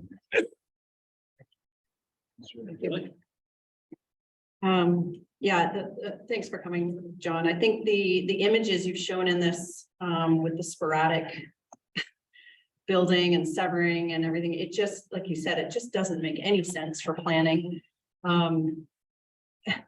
In terms of even infrastructure, like, you know, you can't just build things and then say, oh, now we need the infrastructure to go support them. There needs to be proper planning in place. And this is ultimately just gonna, it doesn't make any sense. So I would be happy to, be using some stronger language. I like the suggestion. And you had mentioned Prince Edward, was it Prince Edward County? Yes. And then you had Oxford. Was there another? Prince one? Edward County is on the agenda. Okay. Middlesex County and Oxford County. I both have an email. I meant to send it to Justine before I came. But I'll be late, so I will send that to her as soon as I get home. Because I would think council would be in support of adding a little stronger language than concern. So I'd be in support of that. Yeah, that's great. Thank you. Just make sure you bring that up when we discuss Yep. the we'll see, Yep. we'll do it after a break. Okay, so we are meeting with the MVPs, Matthew Ray and Ted Arnett, speaker, I guess, tomorrow morning. Myself, so I was added to the meeting, so it was the warden. All those there, and then as chair of planning, they invited me to attend, so I will be there tomorrow morning. I'll raise our concerns with them and the separation, the impacts on primary agricultural land. I am supportive of some growth in Whistler on farms, capping them services. Is 3 too much? Probably. Is 3 plus accessory units too much? Yes. Is 2 plus accessory units too much? Likely. Where this lands, you and I both know we might have zero input on that. But the last thing we desire is little towns every 100 acres. So, because you'll have 6 units or 12 units clustered, 12 units clustered. It's problematic. We will do our best. My question to you, though, it would be, what would you prefer? Some severances off the front of a farm or an aggregate application? The analogy of the rabbits again. I think scattered residential development is far more of a concern. And this is coming from me as a Mill Creek steward than aggregate. So we have a difference of opinion there. Aggregate is permanent. And it damages our farmland in a non-renewable way too. But much like I responded to Councillor Sicilius, it is relatively focused. And in that sense, it's a little more controllable. What we're talking about here is a policy that introduces immediately the kind of residential development you see in that diagram. And as soon as that happens, we're talking about road entrances that make farming impossible. No farmer's going to take a tractor onto a road that has 45 residential accesses in a mile and a quarter. It takes farming out of the picture in so many ways that we don't even consider that farming is gone, whereas aggregate, I'm sorry, I despise the way aggregate is being balanced. But as we know, we can balance it more, I believe, more easily than we can this kind of policy that appeals to so many people in the sense of having their own homes and having a little, country acres and that kind of. It's just one of those carrots that's offered by this provincial government to people. And to me, it just opens Pandora's box, just like the rabbits did in Australia. I would say I choose aggregate in the short term, but again, only because we're fighting for better aggregate. Yeah, I just see that this may help our cause to have fewer aggregate operations because homes will be receptors, but. It's true, it would block aggregate, but again. I believe that's all I have. I will commit to you that I'll bring your concerns to the MPPs tomorrow. I feel we need to advocate for less impact than what they proposed. Where that will land, I have no clue right now. But I think you've heard from me that I feel severances and postings were needed to ensure our financial stability, long term. Because, ultimately, we could bear the cost of running the municipality. If we were to freeze time today, that's an option. We just have to be prepared that, we have to pay more in perpetuity because we don't have growth. That is a possibility, but that's again another balance, right? Having some growth and offsetting costs going But to forward. correct that, with no growth, there is no increase in cost outside of inflation, so we're not looking at it. Increase in costs in perpetuity. This is one of those things. That's not necessarily true because they could change legislation and, they could change minimum standards. They could, Yes, absolutely. so there Given could nothing be else fuel, changes. yeah, but things go up higher than inflation. Fuel could go up more than, because that's not always part of the equation, but I understand what you're saying, yes. But Just farmland. Just don't have. And I heard you when you say the support component that farmland provides, and I believe beyond just businesses, it's my understanding that a chicken farm may require 2 or 3 farms to spread the manure. Is that what you're referencing? Is that support of the farmland? Because if you get rid of so much, eventually you won't be able to have certain types of farming because you don't have the ability to spread the manure, these other, or there's not enough work for the John Deere dealer or the Massey Ferguson dealer. Or so There's not enough work for the seed supplier, the vets, farm equipment dealers, and once they move out, then the farmers have to. So I heard you on that, and I'll be sure to speak to that as well. So I really appreciate the effort you put into your documentation you provide, Council, every time you come here. No, it's thorough, and it does sometimes amaze me where you find this information. Because it's not always easy on the World Wide Web to dig down holes. So. And I know prime farmland is a bit of a confusion, but we're talking farmland. Yep. It's just so big. Okay. Thank you again. That's much. The council receives a delegation by John McNee regarding item 10.5, proposed legislative changes for information. Yeah, move for that, please. Councilor Spillis, seconded by Councilor Hurst. All in favor? Carried. Council, can we recess until 20 after 12? And then we'll deal with the RO. Thank you. Okay, there's okay. Move in.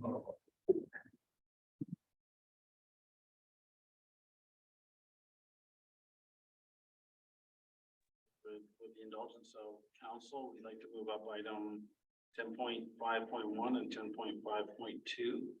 And do we need a resolution to move those up, Ms. Whitefox, or? It'd be good just to change the order. Yeah. Sure, do you read something for me? So that council approved that the order of business change to advance items 10.5.1 and 10.5.2 the agenda. Okay, moving from that, please, Councilor Spillis, seconded by Councilor Bailey, all in favor? That's carried. All right, and I believe Debbie is here to present 10.5.1. Thank you. I think that's on. Little round dial in the corner. That's that initiation better. Okay.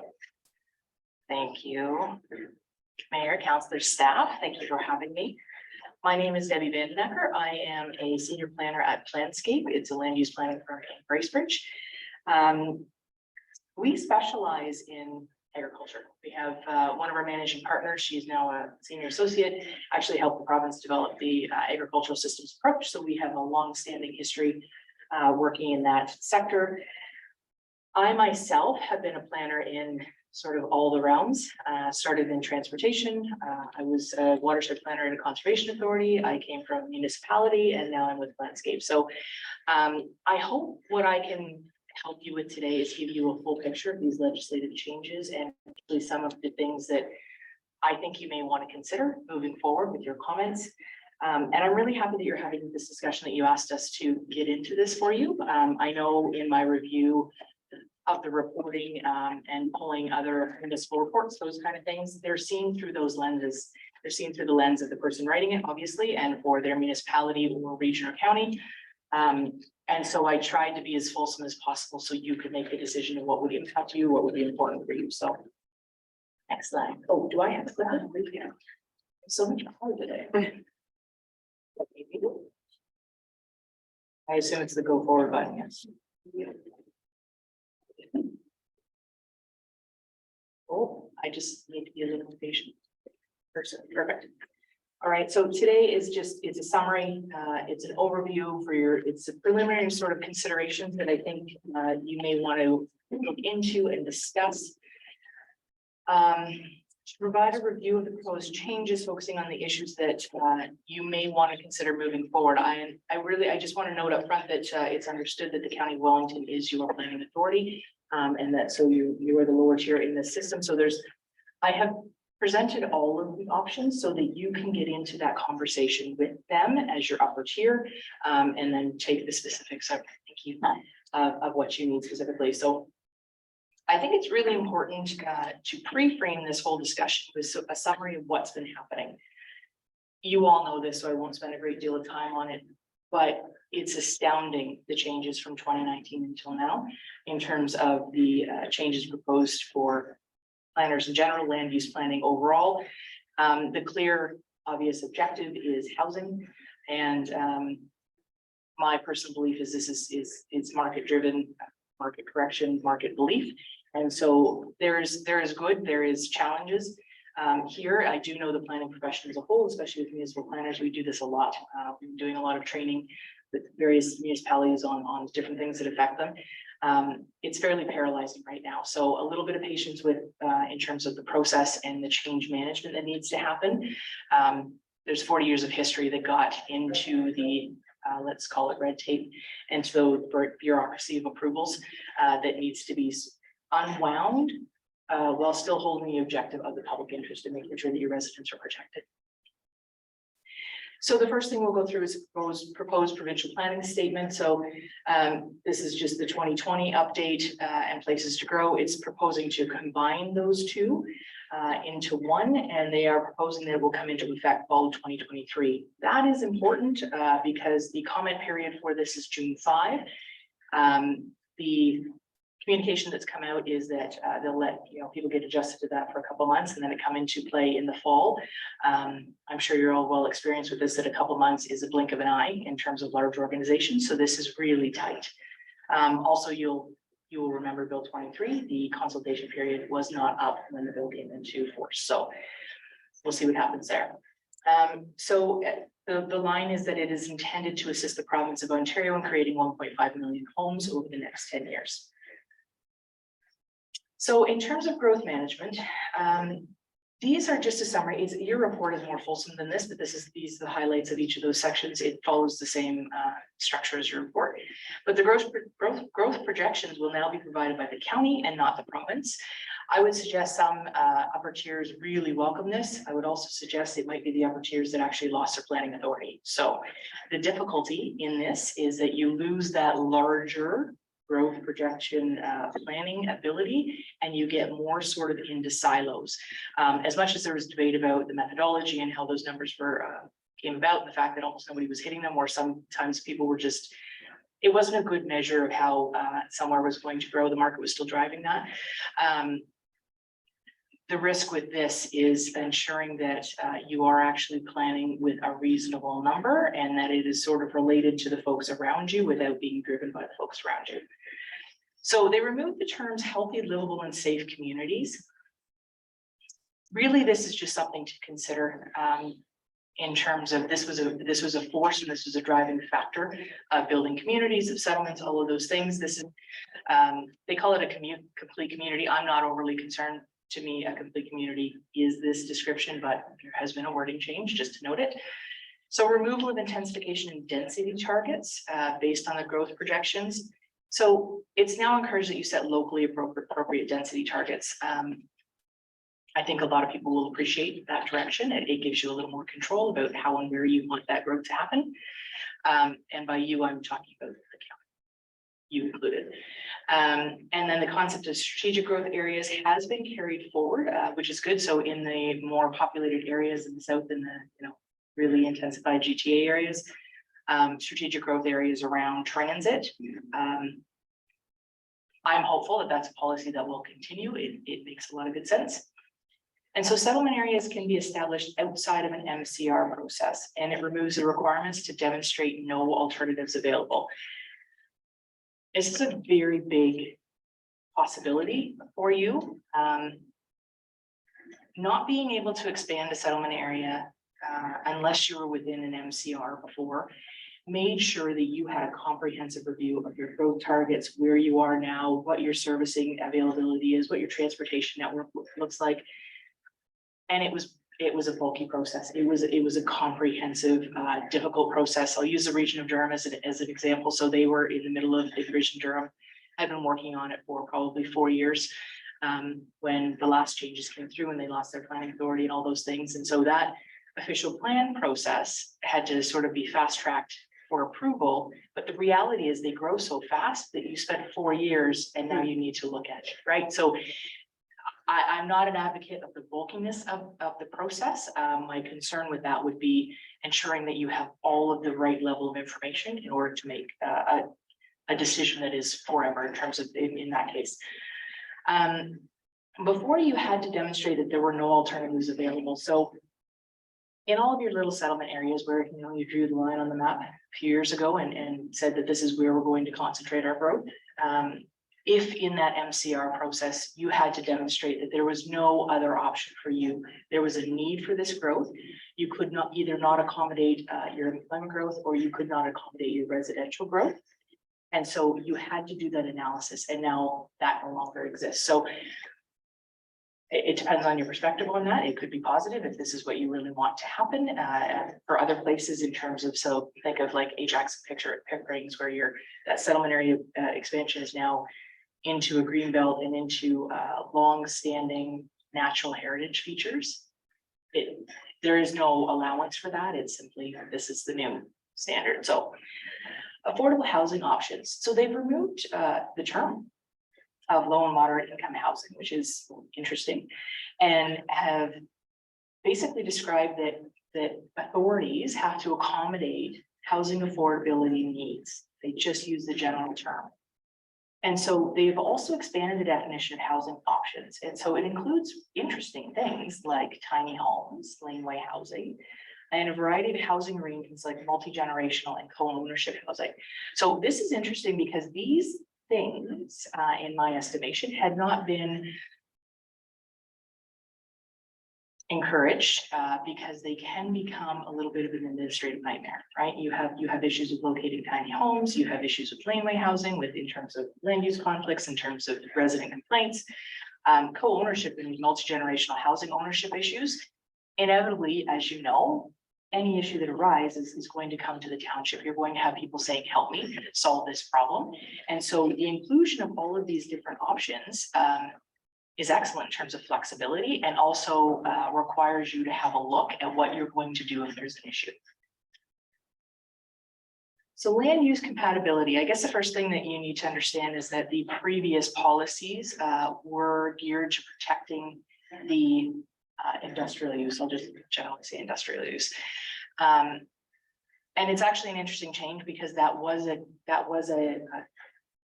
conscious change in the last round of policies where the sensitive uses used to be protected, and then the language turned to now the industrial uses are to be protected. And now they're saying, just let people, intermingle a little bit more. So, and really, I mean, the obvious answer here is because it frees up more land for housing development. So, again, you don't need to, they've removed the need to demonstrate an identified need or an alternative location. So before, if you were going to locate either a sensitive land use, and that's residential, that's institutional, next to something that was considered that would have an MOE regulation on it, a sewage treatment plant, a manufacturing facility, something like that, you again had to demonstrate that there was no other alternative locations available. And so they've removed that test. Quite frankly, that test is what allowed authorities to prevent it from happening. Because it's you own that land. It's a little bit chicken and egg type of thing. Yes, of course there is alternatives, but I don't own it. So then there's no alternative. So it was an interesting dilemma and sort of situation that was in. It no longer exists. So employment areas and conversions, again, interesting. So employment areas used to be the no touch and buffer with a great deal of enthusiasm. And it was to protect jobs, and it was to protect lands that could provide jobs. And so they have changed the definition of employment area and scoped it to exclude institutional and commercial uses, including retail and offices, and only uses that are manufacturing and, I've lost my wording here, I'm sorry. Manufacturing and warehousing. And so before, your employment lands, like you could identify an area, and hotels were an employment use before. You could have some institutional uses, those kind of things. And so it was almost like an employment community. You could have some restaurants that service those larger employers. And now they're saying, no, pull that out. And so I actually have not hit on my rationale for why that's happened. You'll have to interpret it for how that applies for you. They do not carry over the growth plan restrictions which limit employment areas on rural lands. So previously in 2006, if it had not been identified as rural employment area, you couldn't add a new rural employment area. They have removed that restriction. So now it is possible for you to identify these cluster an area, a segment of your lands for this purpose. And so they also removed provincially significant employment zones. You don't have any, so not a big worry. So infrastructure and public service facilities. I keep turning my head when I have it in front of me. I'm going to switch over.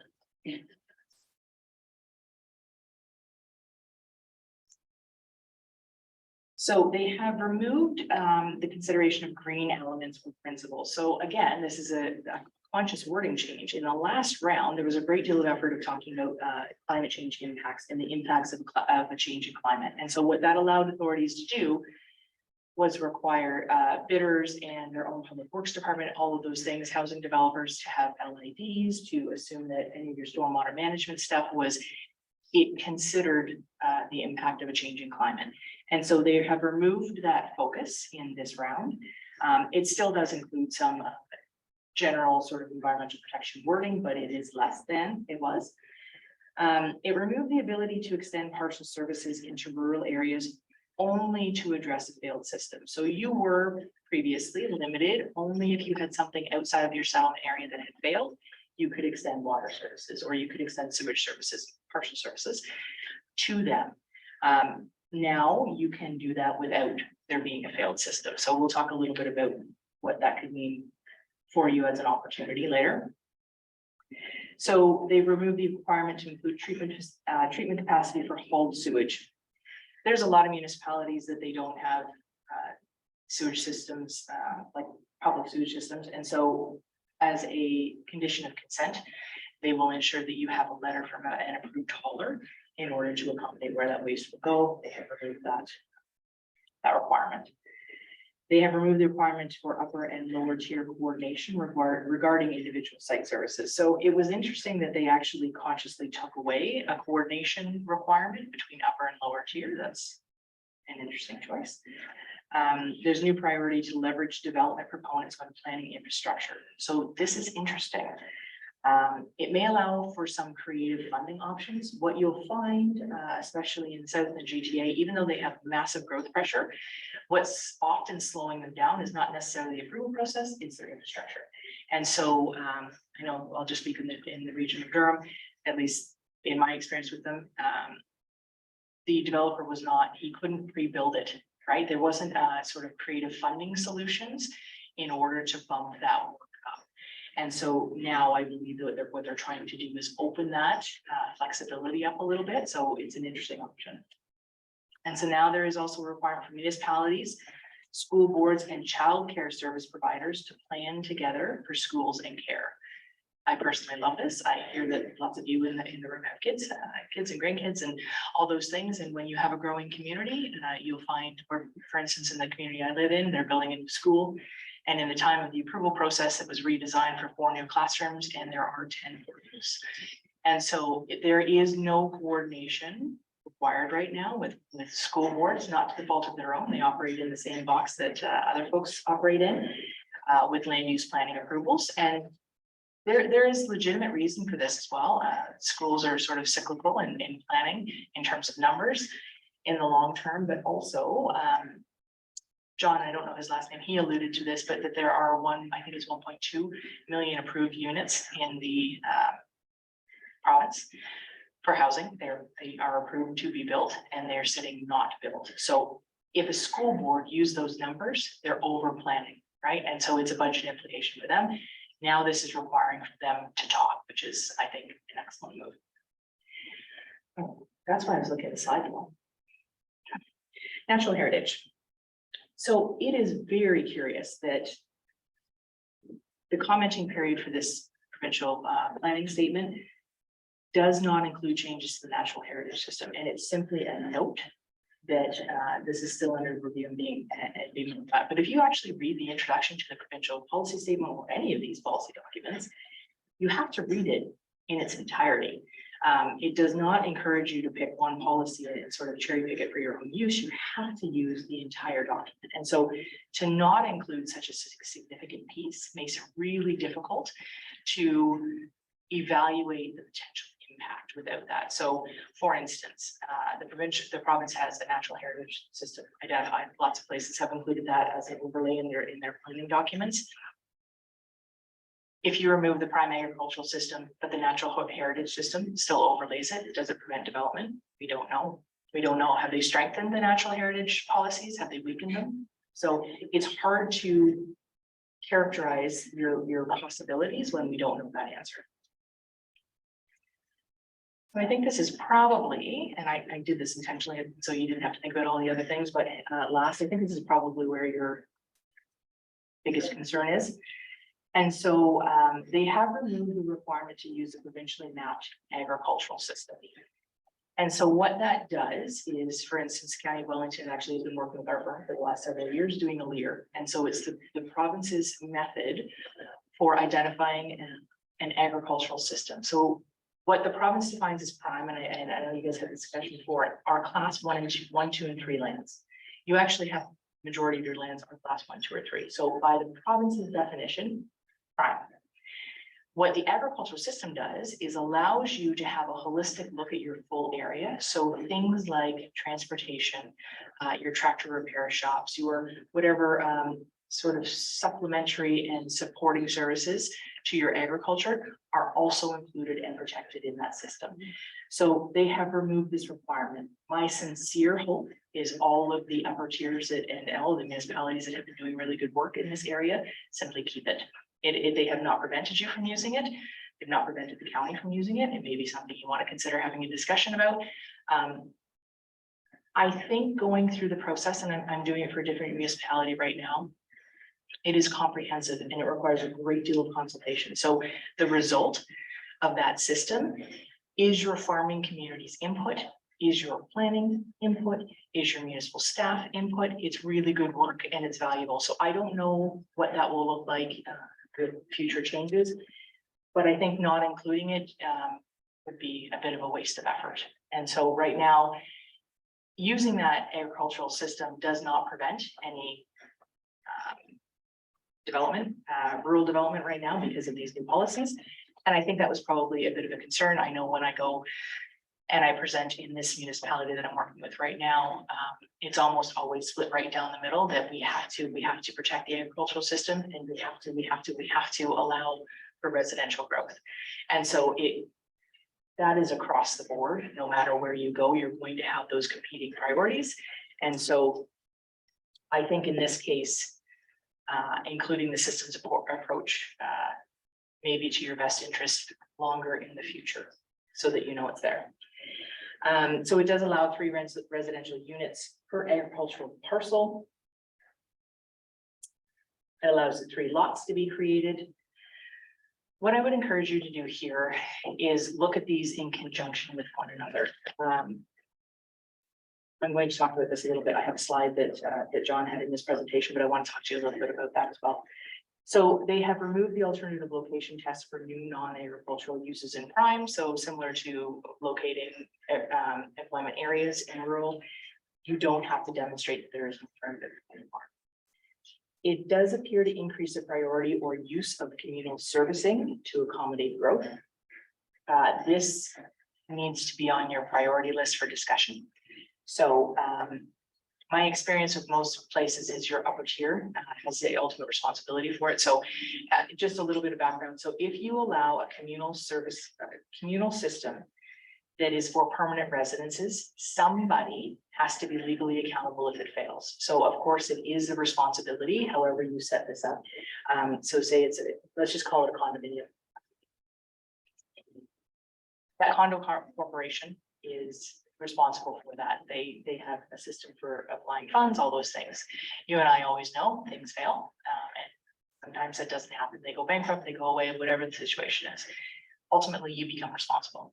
So if you extrapolate some growth numbers out and say you become the responsible authority for potentially 5 communal systems in your area, you need to account for that pricing somewhere.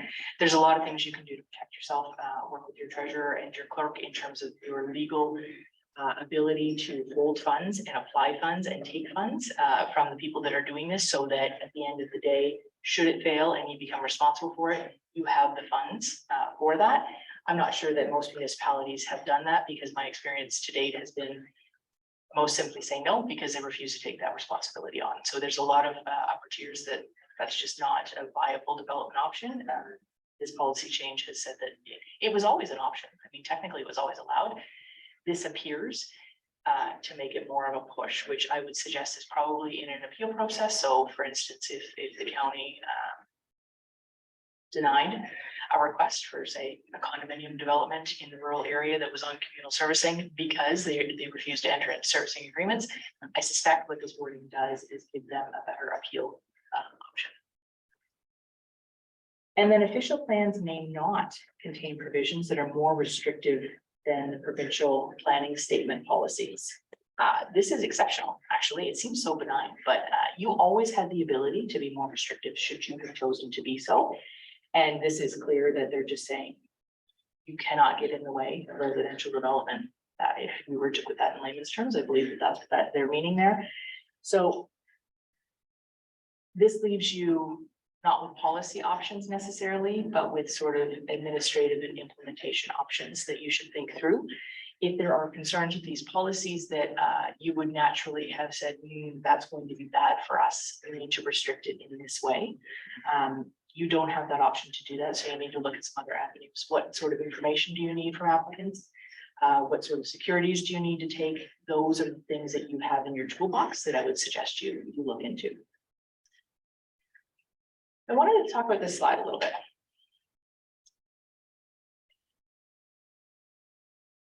So in order to sever, right now, if you are in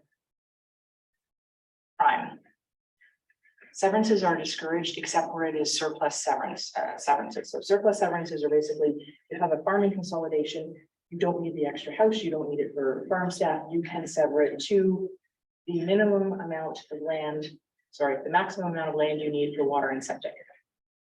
That's what you're allowed now.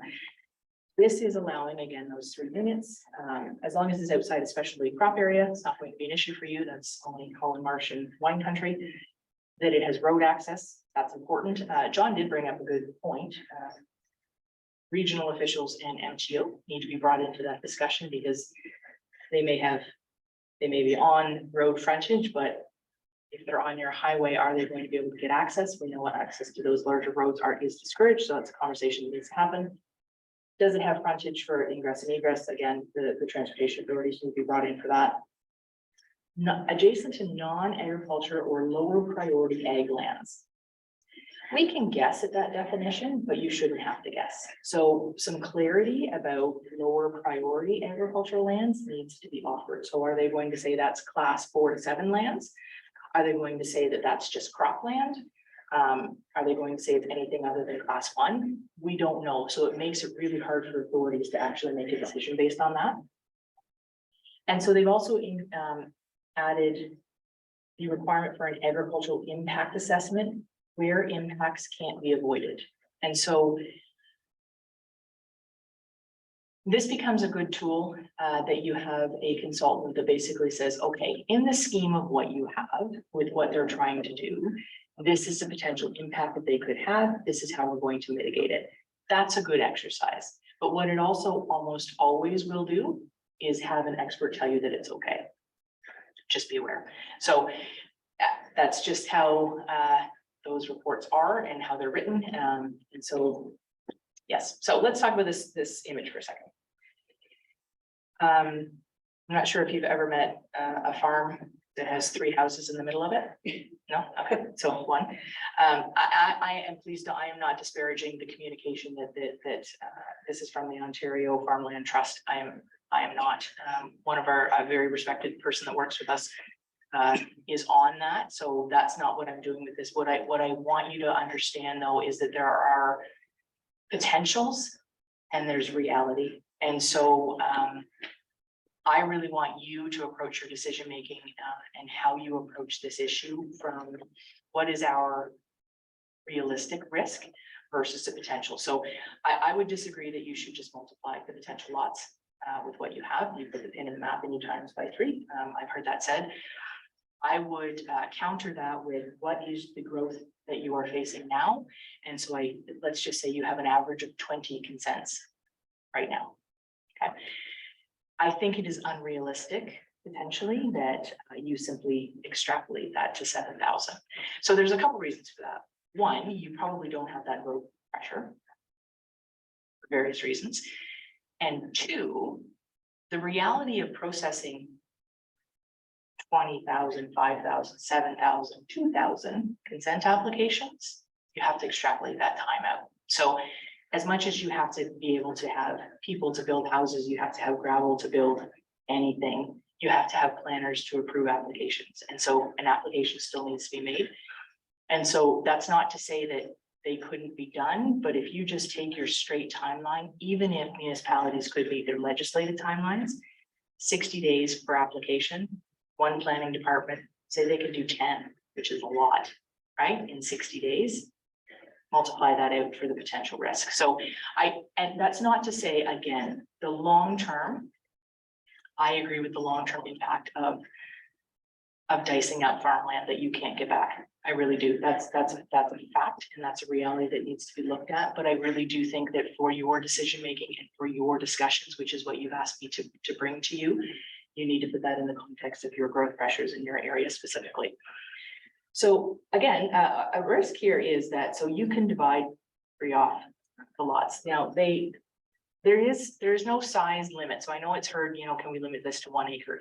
If that is more restrictive than what they're allowing, you actually can't. So But the reality too is that 1 acre is probably about the minimum size that you're going to hit, just from my experience with surplus farm severances. So, but when you think about that, so if you do take the 3 severances, as small as they need to be, and they're next to, you know, a non-agricultural lower priority, all those things still have to be met.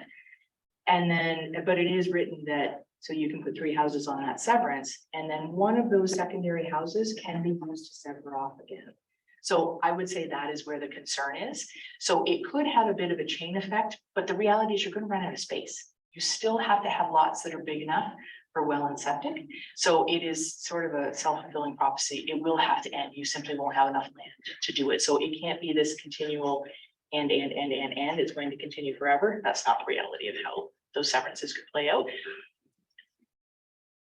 And also, that being said, dividing up farmland, not a good idea. So in terms of the agricultural system and protecting it, I just wish these policies had some options for you to better direct where and how you wanted those severances to happen, and how you could still protect your system a little bit better. I think that would have given people a level of comfort a little bit more. Do you want me to keep going through 97, or do you want to talk about PPS stuff? Just run through it, okay. Okay, so Bill 97 is specific. I've divided this up into the acts that it impacts. There's a typo there that should say not. So the Planning Act refunds are not effective until July. That was in January. This is a little bit of an interesting thing too, being on the consultant side of things, and sometimes you would have to not care about your relationship with your planning authority to request the refund. So just keep that in context as well. I have to say that from reading and being involved in all of these changes, that the request has been made, the encouragement has been made to reduce planning approval timelines. And this was sort of the stick that came after. And so we do a lot of work on something called the community planning permit system, and that is to combine and consolidate application processing and timing and all of those kind of things. And there's a great deal of resistance out there in the approval world because these are long-standing processes that are a bit involved. So it's a little bit challenging there, but they have given relief from the refund until July. Parking provisions in Bill 23. So Bill 23 actually allowed the 3 residential lots. And so, or sorry, the 3 residential units, not the lots, strike that. What it didn't, what a lot of municipalities had a question for was they said, yes, you can have 3 units and you're not allowed to require any more than 1 parking space for those additional units.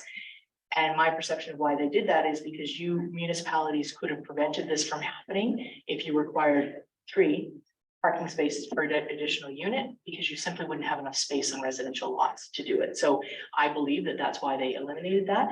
But what they needed to clarify was that, can you still require, say, 2 parking spaces for the primary residence and then only 1? So technically you would have 4 on the lot.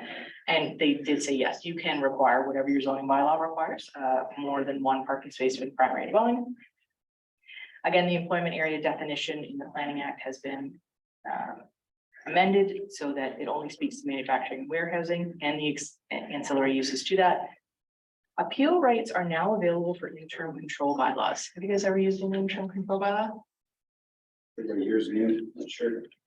So very quick, as long as you don't mind, very kind of quick summary of what that is. It's a really effective hammer that planning authorities have in order to stop a land use that you don't yet know how to control. So cannabis is a really good idea, a really good example of this. There was a number of municipalities that simply put an interim control bylaw in place to prevent cannabis production and growing facilities within a municipality until they figured out how to control it. Short-term rentals could be another one if you were faced with something new. I mean, society changes, the way people do things changes. And so when you're faced with sort of this wave, you can hit the pause button. And so the way the legislation was before is you had 1 year in order to look at it. You do have to study it. It's not like you can just say no for the sake of saying no, but you would put the interim control bylaw in place. You would have 1 year to conduct a study. At the 1 year mark, if you still needed more time, for instance, the study wasn't done, you didn't have consensus with your council, whatever the reason was, you could extend it. The extension of that interim control bylaw was subject to appeal. So that's where councils had to be effective. Do we want to face an appeal for this or not? But now they're allowing interim control bylaws to be appealed when they're put into force. And so that's a consideration for you if something comes along that you need to pause as you look at it. I would suggest often is the case, probably if appeals were available with the cannabis bylaw, when in my experience, when I did it, it probably would have been appealed, which is a risk for planning authorities, right? It's expensive, it's time consuming. Nobody likes to go down that road, but so just be aware that it can be appealed now when you put it in force.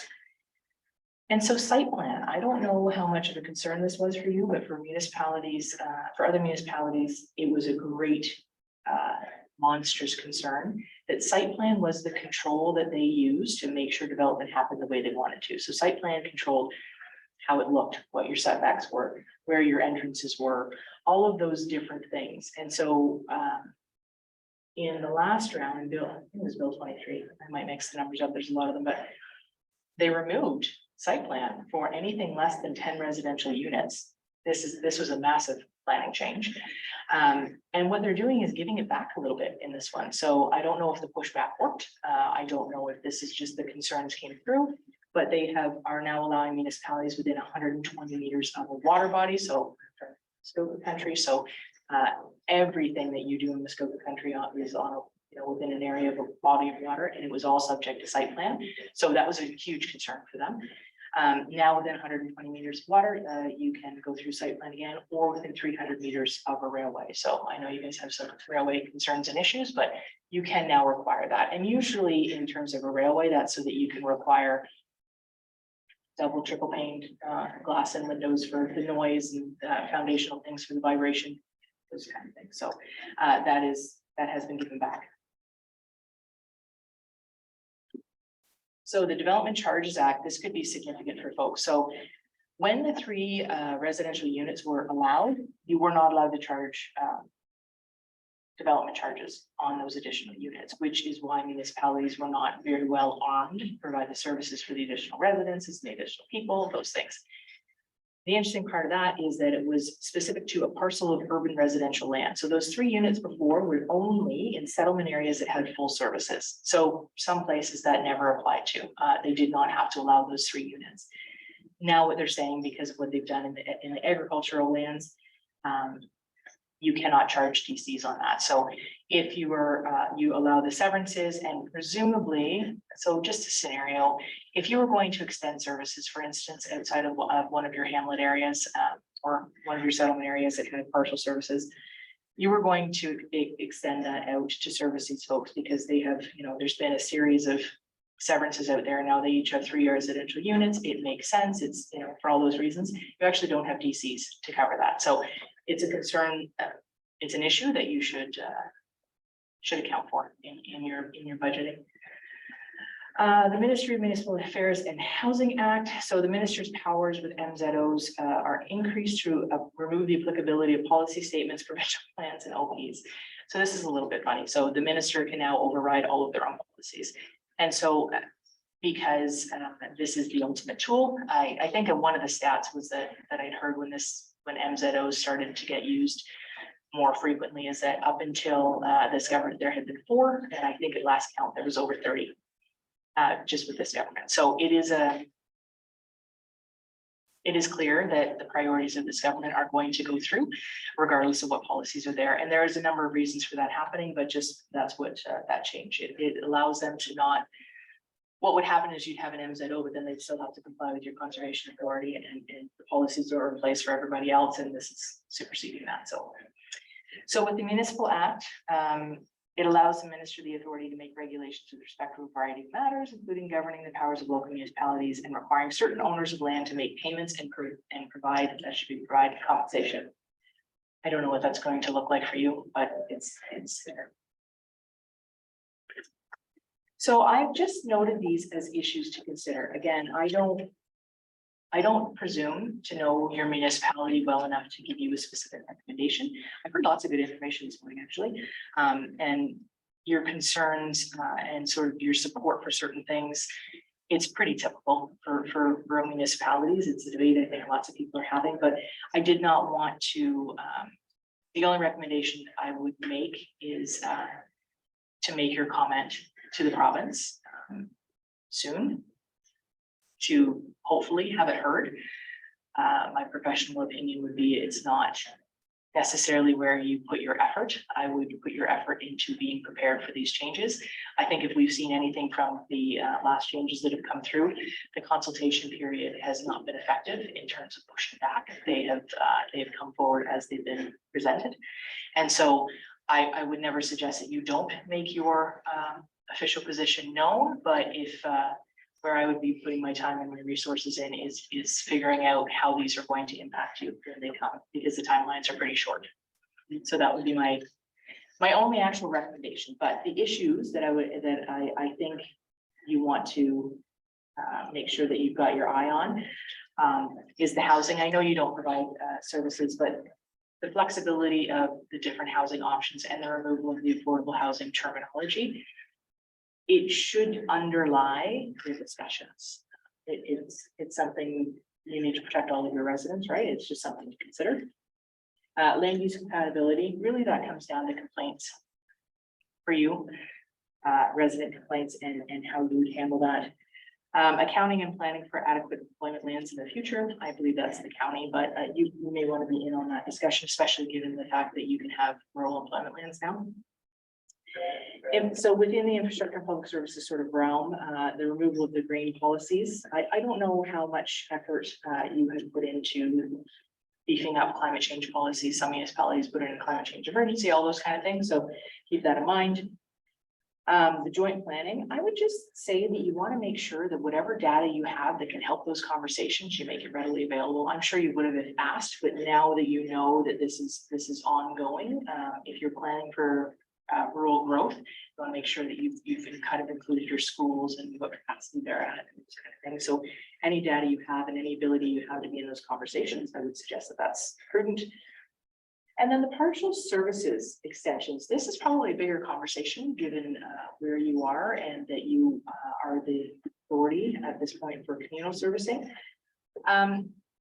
There is not a lot of control that you have in terms of where and how to grow. This might be a carrot you could offer if that was, and again, I don't know your municipality enough to presume to give you a specific suggestion, but if you were trying to direct growth to a certain area that makes a lot of sense for you, extending partial services may be a way to encourage that growth. So just leave that option with you if it applies. So with the agricultural stuff, again, the communal servicing, make sure, you know, all the agreements are in place. You're legally protected as much as you can be. You use all of the tools in your toolbox to make sure that that cost never comes back to you. So minor variances of MDS protocols. I had a conversation with OMAFR about this. Normally, what you would see is minor variance from MDS 2, so the agricultural facility itself. But you can have minor variances from MDS 1, which is the Planning Act application. So you can grant, if you know that the setback of the MDS says the setback should be 500 meters, you can grant a minor variance for that. I would just suggest you want to make sure that there's sort of a fairness about how you look at that. So one, there's a question of minor, and of course that is subject to interpretation, so you can handle that how you want to, but there isn't a mechanism to account for the other end of that. So in the last round of changes, the appeal options of third parties for minor variances was removed. So let's just take an example right now. So if you give someone who has created a new lot and is building a house, if you give them a minor variance, and so they're now within 200 meters, whatever it is, of the agricultural operation, and the agricultural person, sure, they can come to the public meeting and make a statement, but they don't have the right to legally appeal. That has been taken away from them. So in the effort of representing all of your interests, especially with your agricultural community, you may want to consider sort of having an internal policy or at least a discussion of how you want to handle those variances. It's entirely possible that, you know, because of the situation that people are in, MDS variances are no longer deemed minor and it gets kicked out to a rezoning. And that way you can look at it in more detail. It's just it's an option that you can think about. And so with the severances, I'm sure that's where most of your conversation happens, you know, thinking about what this could look like for you, where it could impact you positively, where it could impact you negatively, and just getting a really clear picture on your risks involved in that and your rewards. And so you can capitalize on the rewards and mitigate your risks as those severances come through. And again, with the reality of your growth pressures. So it's not just you that this has been opened up for. It's everywhere. So if you don't have a great deal of growth pressure right now, given that this is open wide to the province, so you would just expect, I think, in a logical progression of things, the places that have the growth pressure and demand right now will continue to have it. And this will allow them to do those things. Whatever growth pressure you're facing right now will probably continue in the same vein. Potentially. So I guess I just left this, that you do provide written comments. I think it's always in your best interest to get it on record. And as many folks sort of shining a light on the risks and concerns is a good idea. And then that you direct your staff to use the information contained in the report. Again, I kind of fell down the rabbit hole here. It was not the original intention, just in terms of the timing. But to use reports from other writers, other counties, we try and pull the information that we can from our sources. Again, it's collected through their lens. And so I didn't want to give you a lensed approach. I wanted to give you sort of the fulsome approach, and then you put your lens on it from there. So hopefully you did fall down the rabbit hole and I dragged you into it a little bit, but it becomes fascinating when you start asking all those questions and layering on the impacts. And then you just, can set your priorities from there. So I'm happy to answer all questions. I know it's a lot. Yeah, perfect. Thank you. Councillor Hertz.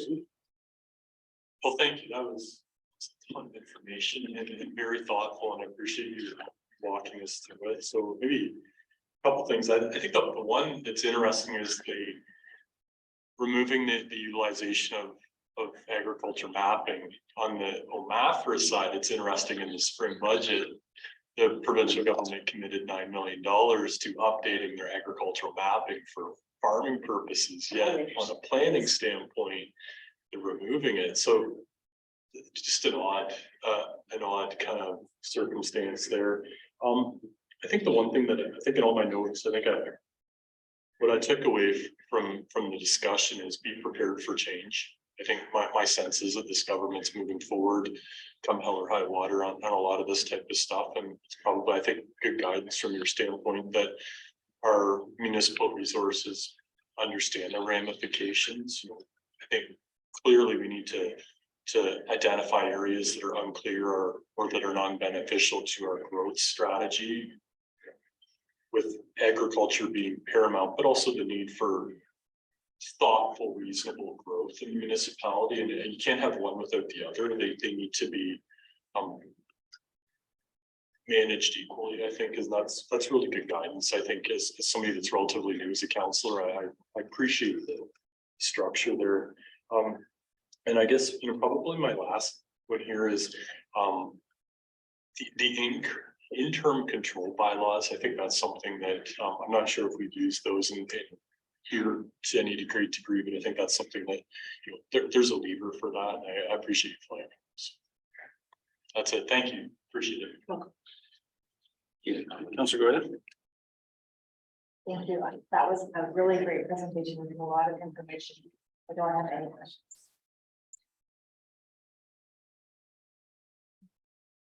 All right, I didn't hear that. Let's see, David. You're good. Sorry. I suppose. That's what I have a series of questions. Well, first of all, there's a division of opinion between the county and us with respect to how much growth we should have. Is there, in this documentation from the province, or policies, I should say, is there any mechanisms to sort of try to bridge the gap between the two? If this is your opinion, or is whatever the county says for growth, that's what you get, and you gotta live with it? Thank you. Good question through the chair. Okay, do you want me to recognize that way? I'm Okay. You just answered the question. Don't want to step on any toes. It's a great question. So, the county is your planning authority. And so, they give you the ability to have a say when and where, the same as the province gives them their ability to have a say when and where. So I would really suggest just relationship building. You don't have a mechanism or policy mechanism per se. But creating a very clear vision from a planning and economic development standpoint is usually effective to say, look, this is our plan, this is our strategy, this is how we want to grow. And this is how we think we can fit in the context of the county and sort of work that conversation from the inside is usually the most effective because you don't have an authority not to. Now, you could appeal, sure. Can I add to that?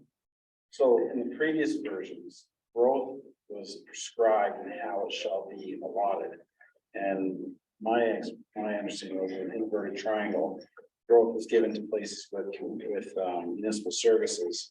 And then we're at the tip, very bottom. Yeah. So they were bound by direction from the province, and now that's been essentially removed. You have an opportunity, yes. Right. So you have an opportunity to be in those conversations all the time, would be my suggestion. You want to be part of that discussion, part of how this county wants to grow, what that's going to look like, all of those things. So yes, it was prescribed. But it was interesting. There's so much debate about how that was done before. But now making sure that however this county is growing, wherever they want to prevent it, wherever they want to preserve certain things in that bigger context, that you're part of that, you're represented well. Okay, on page 4, you're saying there's gonna be implications caused by Hamilton, Guelph, and Hunting County. Hunting County, I understand, but why Hamilton and Guelph? What sort of implications you see that affect this? I would say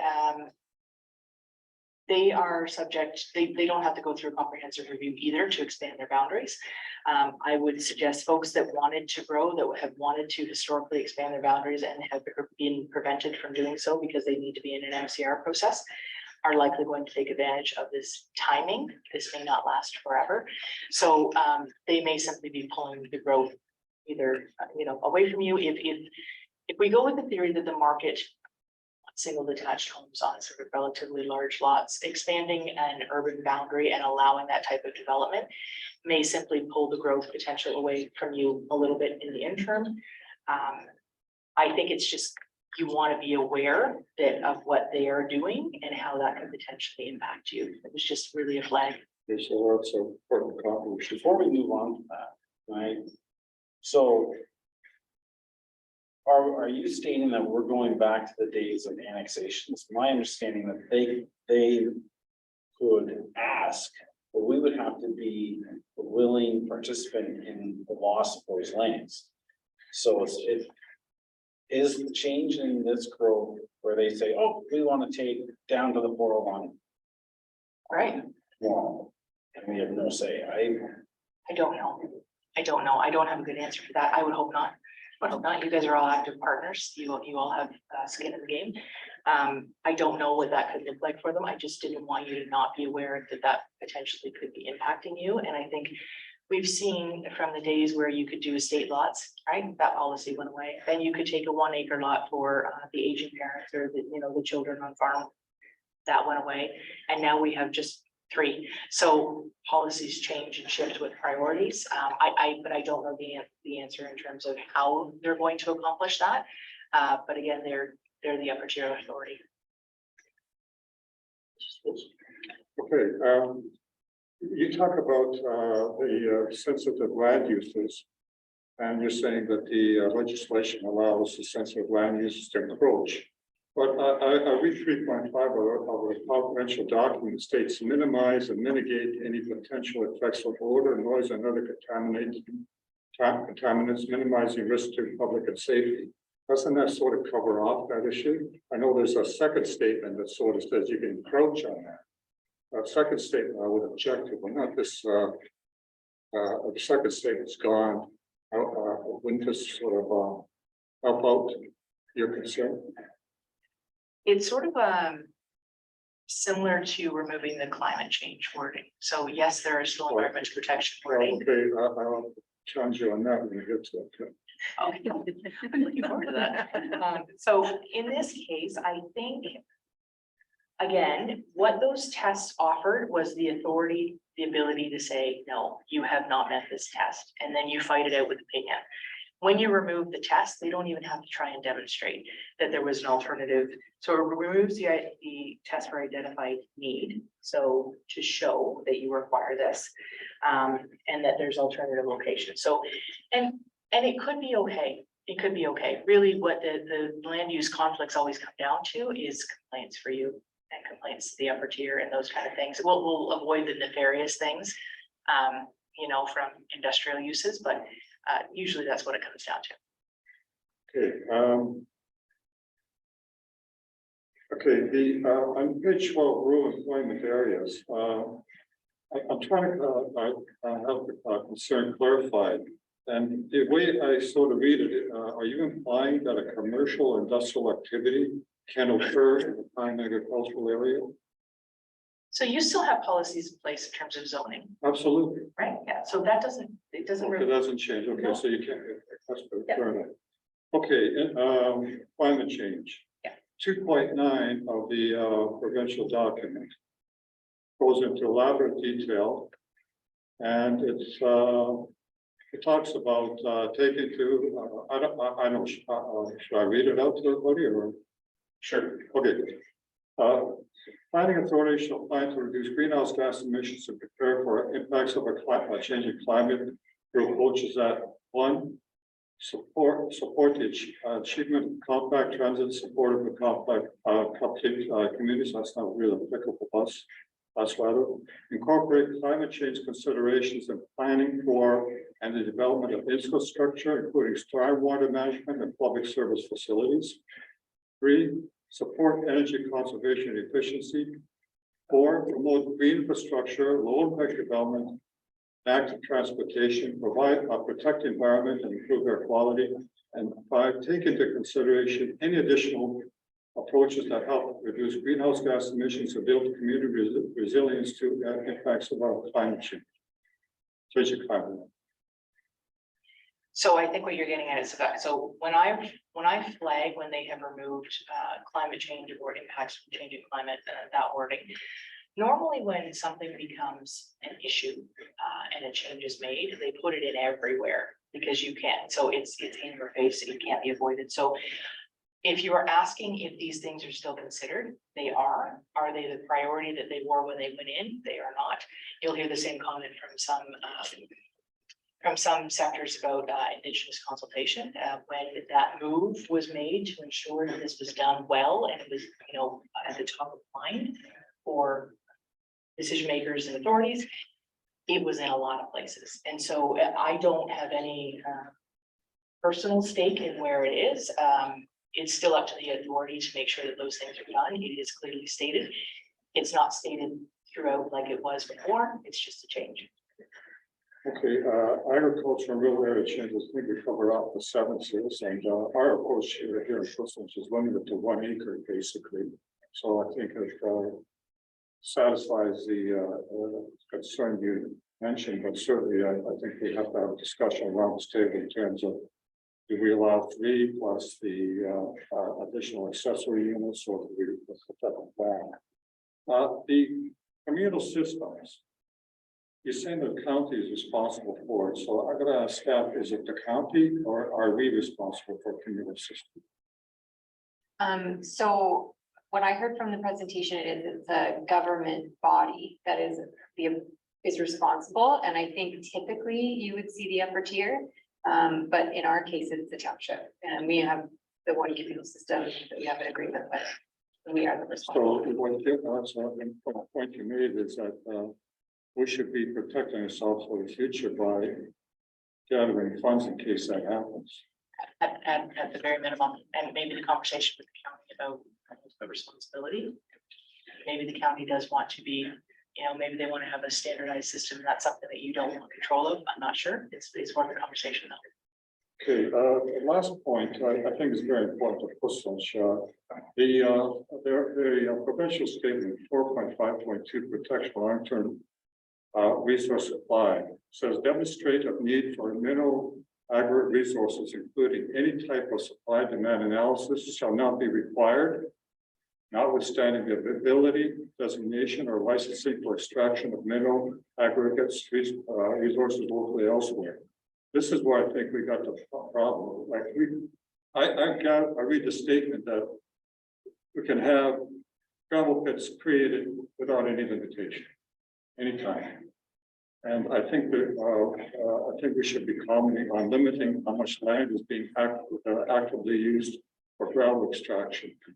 And likewise, mentioned I think by the mayor in the previous deputation that we should be having timelines established for rehabilitation after operations cease. Because it's not good to have a gravel pit right beside it. There's an inactive gravel pit just sitting.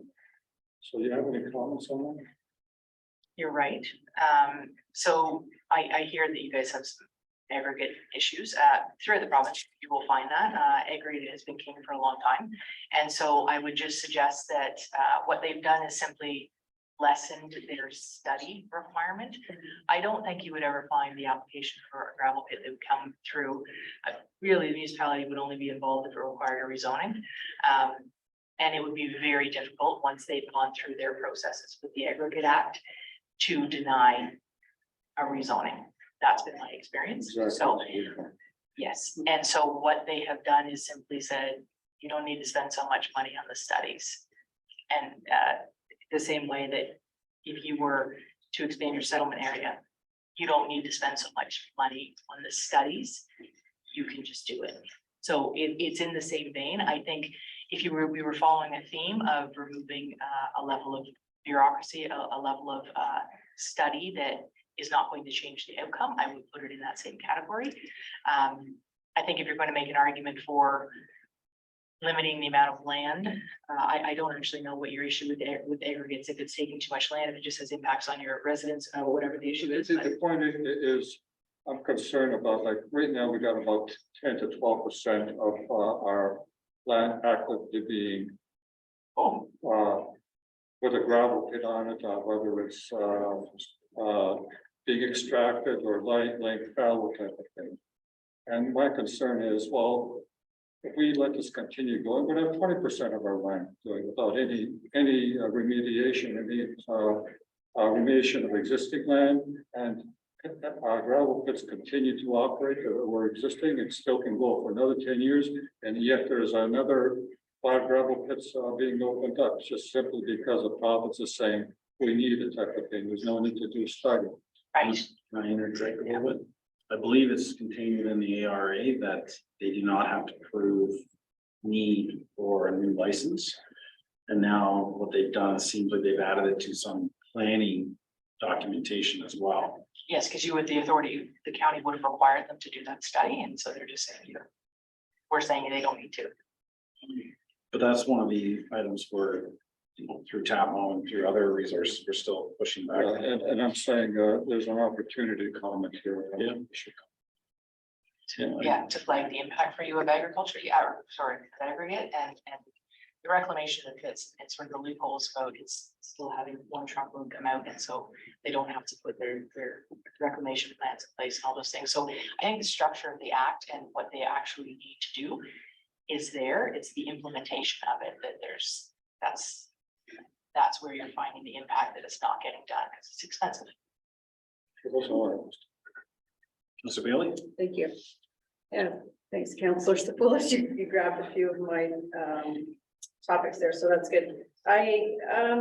One question, and maybe you can just help clarify this for me. I'm struggling with how in our rural areas on private services can we be planning for low income or low affordable housing?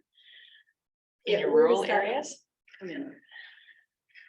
You would have to have a serious identified issue, and you would be in partnership probably with the province and your county. And so maybe it's a facility on the boundary of your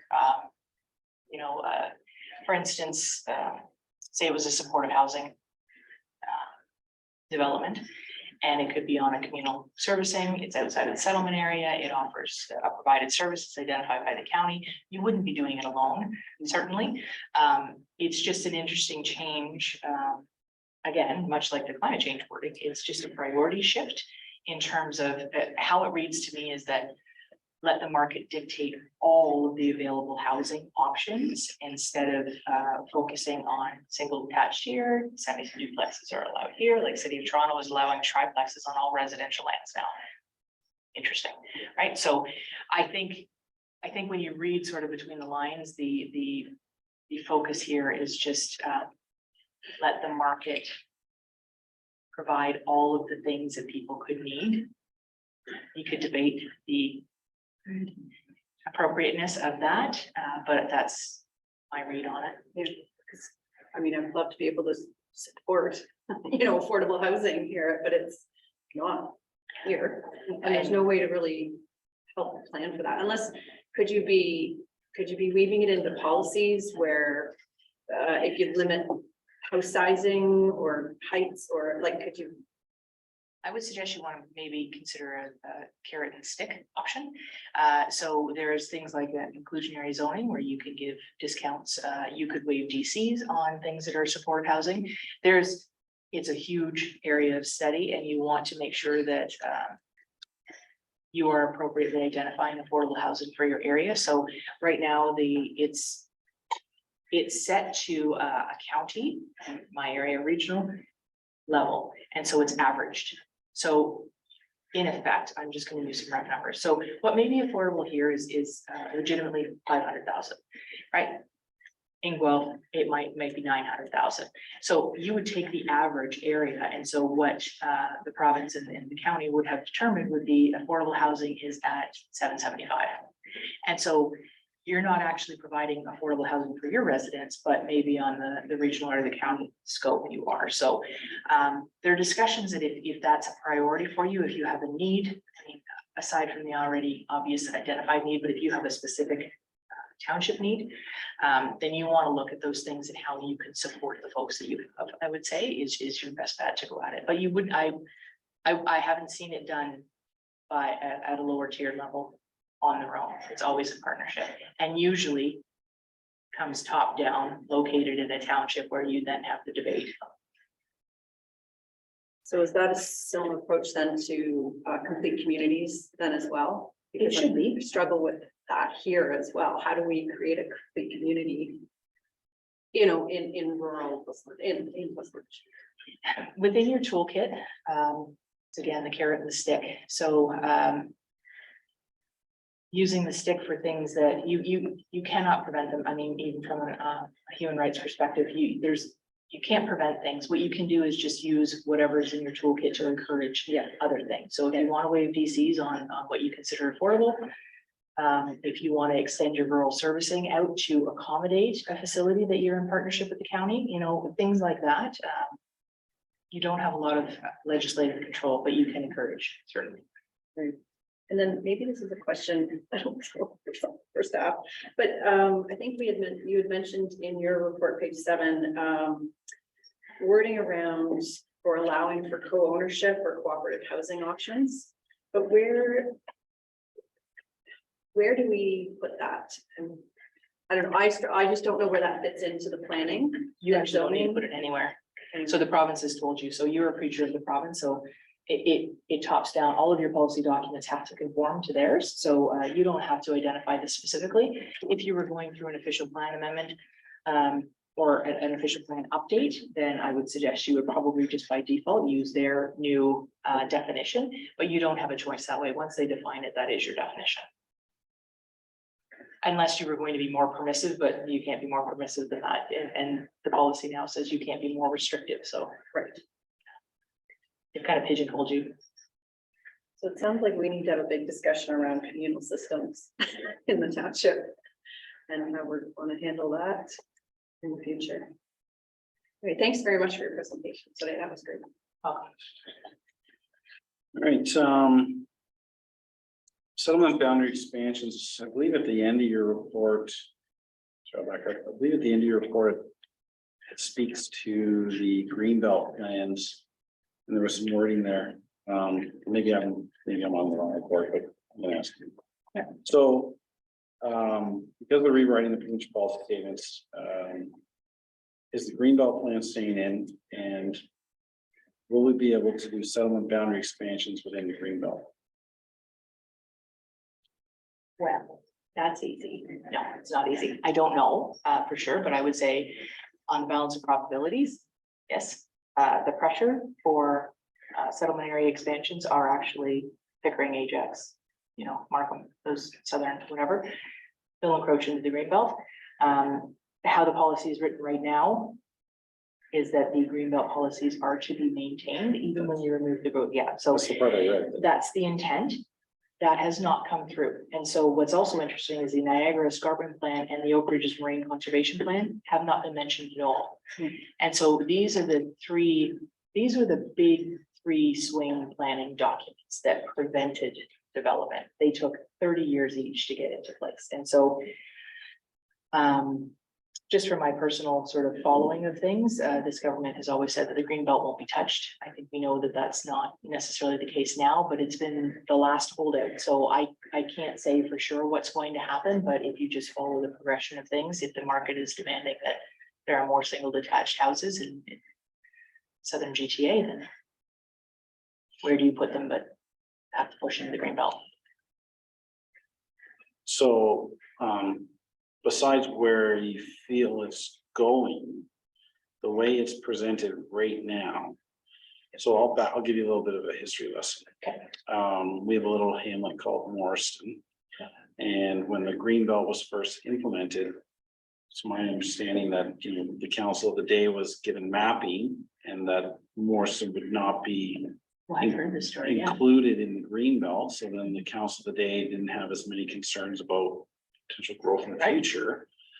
11th hour, they decided to follow the, I believe it was the watershed boundaries versus it was probably an arbitrary line, I don't know. Yep. And then that brought Morriston into the Greenbelt.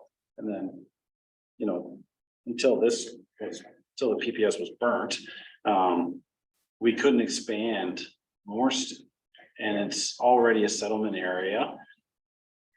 Besides the fact we can make new ones, might be a good candidate to for expansion because it's already an existing settlement already identified. However, a component of it's in the Greenbelt. So besides where, you know, you, myself may see this going, the way it's penned now and if approved, is there anything in there that prohibits this council from putting in a Morriston boundary expansion? I'd have to look, but I suspect so, that the Greenbelt Act would prevent that without you being within the MCR process, without demonstrating need from a land economist perspective. So it would be tough too. So is Morrison, unless Morrison was a tight little community of 5-story apartment buildings, chances are it would be difficult to demonstrate need in terms of the old way of doing things. I would need to check the act though to make sure, but I also live in the Greenbelt, so that was my sort of interpretation, but I did not look into that specifically for this. That's okay. It's still possibly. What is laneway housing? Think of downtown Toronto where you can park maybe two cars because it was an older development. Now you can put like a shipping container in one of those parking spaces and that's a house. Interesting. I was thinking of long laneway with a bunch of houses. I think I thought it was communal driveways. No, that's really how the implication of it, I guess. And you know what, I have not looked into if anybody has tried to define a laneway house. Planners love definitions. I haven't seen one, so I think it would be up to interpretation, but whatever house you want to put on your driveway. Yeah. Yeah. No. I mean, really, they're trying to give, if you were a university student kid who's never going to be able to afford a home, you don't want them in your house, you can live in the driveway. Right? As long as it doesn't have wheels, we all still prevent trailers. Yeah, I would suggest that's what I mean. The reality is there's a lot of creative ways that people can live. There's a lot of people that are choosing to live in a very different way. And so this allows them to do that. how that actually plays out. I'm not sure how many people want to live in a laneway. Mhm. Right, if the market's demanding single detached homes on the outskirts of a city, chances are that's not a massive uptake, but I don't know. Okay, just read it here. Communal systems. So, I sit on I'm the chair now of the planning committee of Lincoln County, and I'm new to it, but I had my fingers on the pulse of planning the last term. And when I'd be speaking with staff, the short answer was that communal systems were no longer permitted under the old rules. And so this change to me isn't thou shall allow or thou, so what I'm getting at is we would still have to agree to take on that risk. This just permits them to get past before it was a hard no. It's like, well, yeah, you can go design a community all you want. And yes, it fits this policy. But at the end of the day, and so I'll give you another history lesson. We had a mayor, he's now passed away. There was a community proposed out in the Corwin area, and they proposed a communal system. And at the time of the day, the council did not want another subdivision. It was 100 and something, nobody remembers. And apparently the quote was from him, "I have a real hard time seeing you making me pick that pen up and sign that agreement." So that's kind of where I'm landing is these communal systems, because they pose a financial risk to the community. An agreement is right in the word agree. So if we don't agree to those communal systems, is there anything in this policy that says if they go to LPAT, they can impose it on us? Let me offer you a different perspective. The PPS actually always allowed communal systems. They were just deprioritized. They were not, full services and then partial, right? So, but the hard no, very common. I would suggest maybe, with the change in wording, that there would be better standing for an appeal if the reason that an application was refused was because of the communal servicing and because the whatever tier of government didn't want to enter into the agreement. I would say this gives them a pretty good basis for appeal. Check with the lawyer, check with a whole bunch of other planners, but that would be my opinion. I don't see why you would increase the priority of communal systems without trying to encourage it. So my concern there, did it say you have to? It did not. If I'm the development community, and sometimes I am, I hear that pretty loud and clear, that you maybe don't want that to be the leg you stand on for refusal. And that being said, also from your perspective, protect yourself with all of the bonds and securities and all of the legal remedies that you have for that, if you are the ultimate authority. But it just reads that if it's an impediment to getting more housing put in place, I would say this, the OLT being a creature of the province as well. I've seen any number of appeals sort of overturned because it's providing housing outside of the settlement area on a private road for any number of reasons. So I would just be cautious hanging your hat on that. Okay. Employment areas. They not prioritize transportation corridors and into budding transportation corridors. They did major hubs in the hubs and nodes sort of version of land use planning. I think that's probably where some of the provincially significant employment areas were centered, but that hasn't been carried through. I suggest also that's a market reality. Carrot and stick sort of thing. The carrot was there and it wasn't being picked up on. So maybe why carry it forward? So that would be my interpretation. Lastly, MDS, I've seen plenty of minor variances come through Wellington County or either in Puslinch or other jurisdictions. And not being critical, but the relief given is all over the map. Sometimes it was reduced to a very minimal amount. Yeah, so and to me, I feel that with our previous restrictions on growth in Plisswich that it was likely needed, these MDS. Would this be a staff? Not responsibility, but staff should take a look at whether we provide relief to MDS as we have in the past, now that we know potential implications to farmland. And so what I'm saying is maybe we should tighten up MDS relief now that there's going to be more opportunities elsewhere. And would that be a commenting thing? Or I feel like it probably lands on staff versus, a comment to the province. Yeah, I mean, I talked to Amalfer about this. I think it's probably a staff direction and a conversation you guys want to have. You could have an internal policy about it. So minor variants, they have to make the 4 tests, right? And it's, the first one, is it minor? We can debate that all day long. Is it minor? But really, when I evaluate minor is there an impact to the neighbors, those types of things. It's more of an impact thing. I'm not overly concerned about visuals. I think people should be able to kind of, do what they have a vision for their property for. So I don't tend to focus on that so much, but the impact to the neighbor and the potential long-term. So this is forever, right? You grant a variance, it carries with the property. And so I think the long-term impacts of doing that need to be considered and discussed. You may want to consider kicking it up to a rezoning, so you don't grant minor variances. Usually your staff vet that, right? As it comes in, you see if they're going to apply for, if it's 700 meters, they only want to have a setback of 50, an MDS of 50. You can kick that back. So you could just do an internal sort of policy. If it's more than 75%, more than 50%, whatever you deem appropriate, then you just kick it up to a rezoning, and that way you can have a better look at what the potential impacts are. You are putting the onus on the applicant in order to do that. All those studies fall to them, the costs fall to them. But it is worth having the conversation about what that looks like. So Amalfer's description I called because I honestly never seen MDS1 used in a minor variance, only MDS2.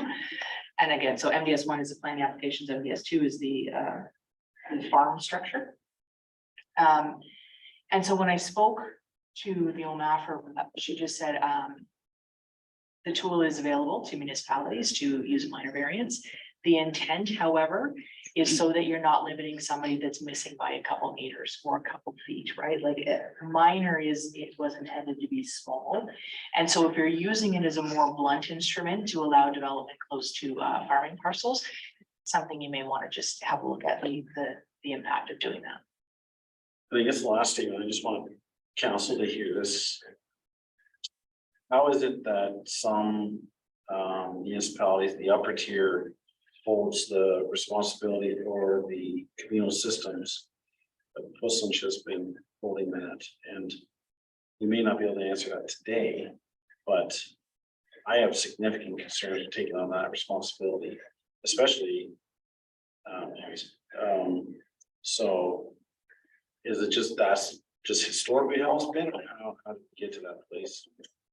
Through Mr. Chair, I'm not sure. I think we need to go back and look again, just knowing that we have our one system and looking at the history of that.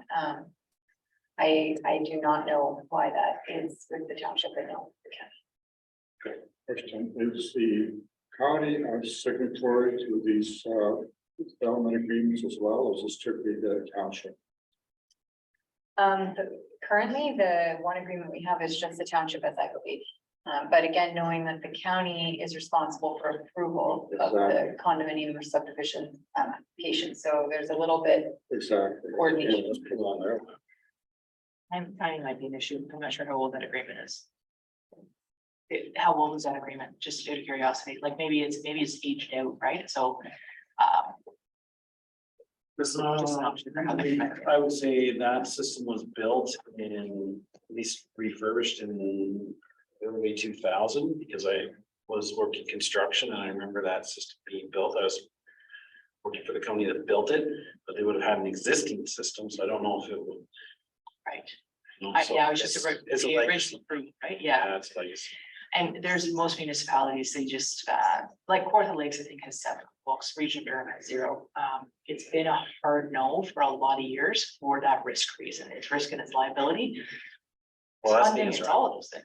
I wanna know, good track here, I wanna know if we have to take that on, because if we don't, It may, it probably falls in the category of the OLT will decide. There's so much of this stuff that, until it's challenged, I mean, I always tell municipalities when we're redoing their OP and their bylaw for them.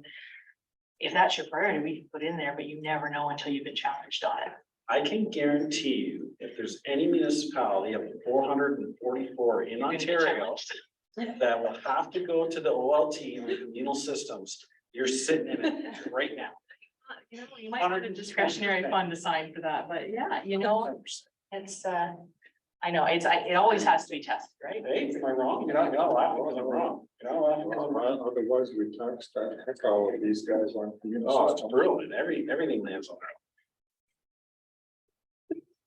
Sorry. I didn't have the- Yeah, that's right. nothing.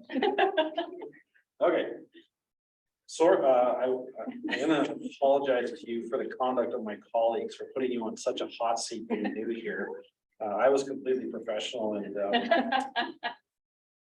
all kidding aside, appreciate, a few difficult questions.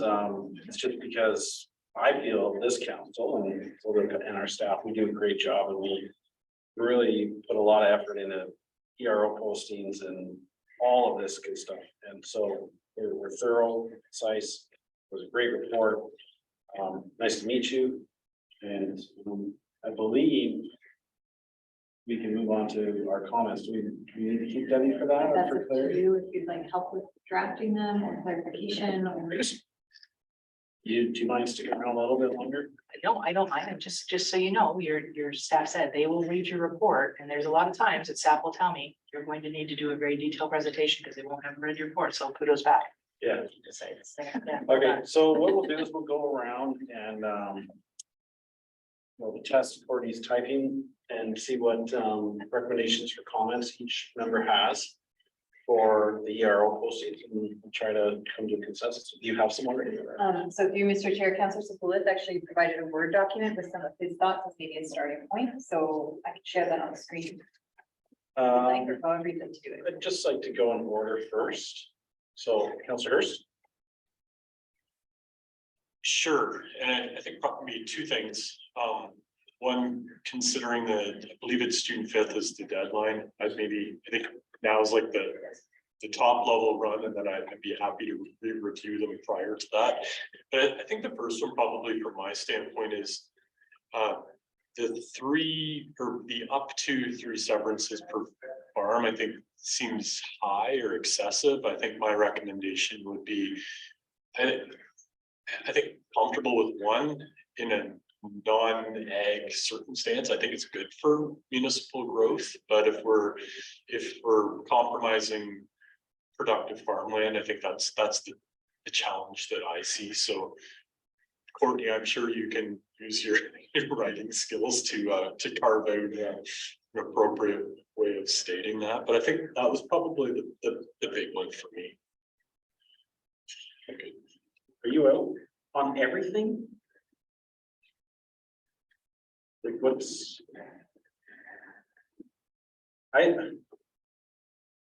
It's the prime ag.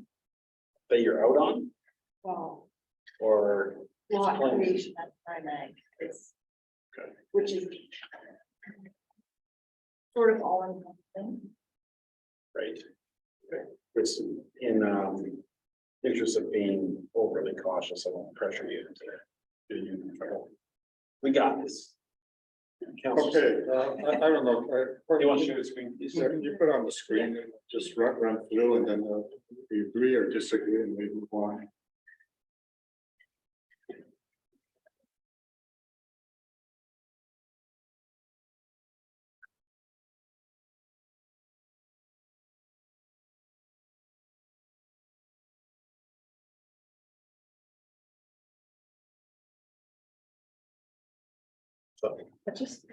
We also had a planning report from county planners. Kind of doing the same thing. Those, it will comment people right now, yeah, are they being integrated Was the idea we would talk about adopting their comments as well? So we can review them after we get our, is there anything in there that you have specific concerns around? No. I was just assuming we would be adopting a lot of their comments. I have a concern about adopting some of the comments.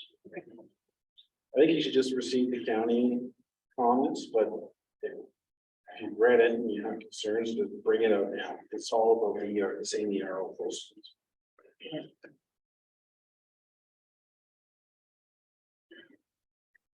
Can I ask a question? Waiting. Can I? For the increased lot creation on ag lands, did they speak at all about minimum farm size? There's no size determination. No, normally, no, it's really, it's sort of characterized as small as possible, again, to accommodate a well, septic and a replacement septic. So that's why you usually end up with approximately an acre. For the surplus farm severances, it's worded in a similar way in terms of keeping them small, close to the primary residence as well. Right, that's the lot size, but I'm just wondering about the original. No, No, okay. No, you probably have definitions in your zoning bylaw. Would it be in the mapping, like the agricultural mapping, that kind of thing? Okay.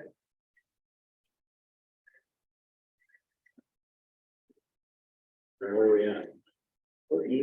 My suggestion is that you can put my document up and add, sorry. You want to do that? Yeah, and then we can add, amend that because the province has got, about 5 or 6 specific questions and we just comment to each one of them.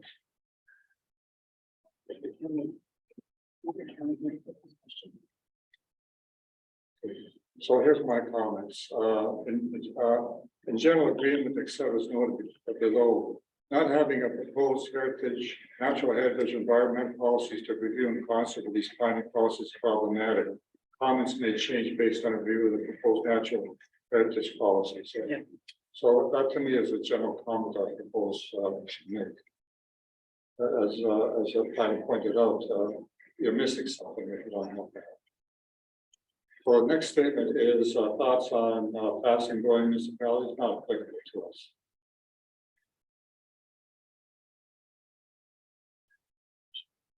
So let me run through all the comments, just so you can, and then you can figure out what to do. Okay, 3, what are your thoughts about proposed policies to generate housing supply, including an appropriate range of housing options? I think we support the elimination of a housing definition because when we did the calculation, for us, it was something over $900,000, and that's not a really like a solid definition. Like I don't know if you're aware, but we have quite a few pricey homes. So when you take the average of our area, it's 900,000. That is not an affordable home. That's common, yeah. And then if it meant that definition, they didn't have to pay certain DCs. Exactly. So yes. Okay, settlement areas and some area buying expenses agree that land use compatibility. I disagree with the statement that sensitive areas, i.e. residential areas, should encroach at all on industrial areas where there's a risk to human health. They have a sort of weasel clause that says you can encroach if there's no other alternative. And I think this risk to human health. No way. It's not even go there. So next one is, what are your thoughts on the proposed policies regarding conservation, agriculture, aggregate natural and coastal resources? Non-agriculture and plant agriculture areas agree with current agricultural impact assessment. Stricter criteria should be placed on non-agricultural uses such as commercial and industrial rezoning. Upper and lower tiers should agree to the rezoning if city criteria is met. So I interpret the document that someone can walk in and say, I want this to rezone this for agriculture area to a commercial area because I think there's a different need. And I read the planning document. All you have to do is prove a need, and in spite of whatever planning zoning we have, it's obvious. But you're saying, no, if we got zoning in place and it doesn't meet the zoning, that's fine, so I'm gonna take that comment out. And just to clarify, agree with draft policy 4352 requiring an agricultural impact assessment. It's only required if impacts are demonstrated. So if they can't be mitigated by your proposal, then you can require that, just to clarify in case you heard. Okay, so you're suggesting that we should say, the agricultural impact assessment could be required as a basic requirement. It would be prudent in my mind if you were going to take 3 lots from an established farm, that an agricultural impact assessment be done in order to. I would go along with, saying, that policy 4.2 require impact assessment should be mandatory regardless of, the circumstances. So I'll take out the second part.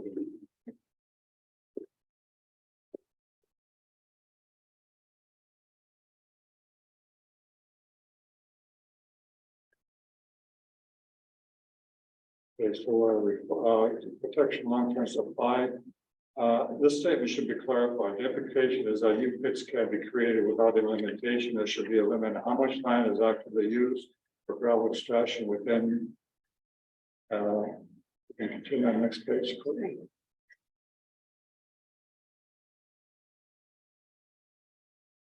Advise, such as 10%. I picked a number 10%. Like I think we should say something on this, whether or not it was 10% or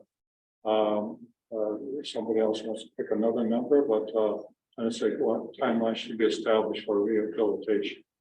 So I think for the first part of the statement, we should request that this not be implemented until the province conducts an aggregate assessment for the whole province. So what I'm saying is they should review how many licenses are already licensed and needs now, because I've heard numbers that Caledon has 700 years worth of licensed area in the ground.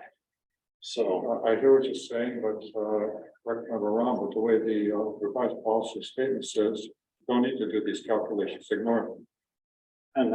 And we should say that statement should not be included until the province does a holistic review of the licensed aggregate operations. I agree with you.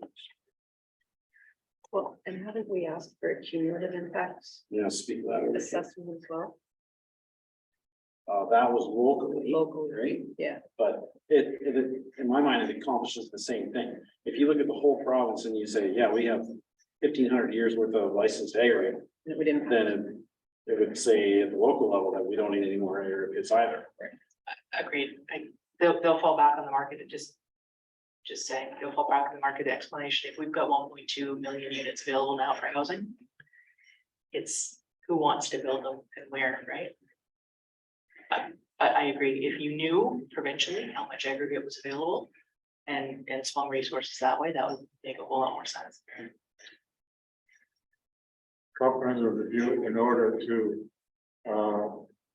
determine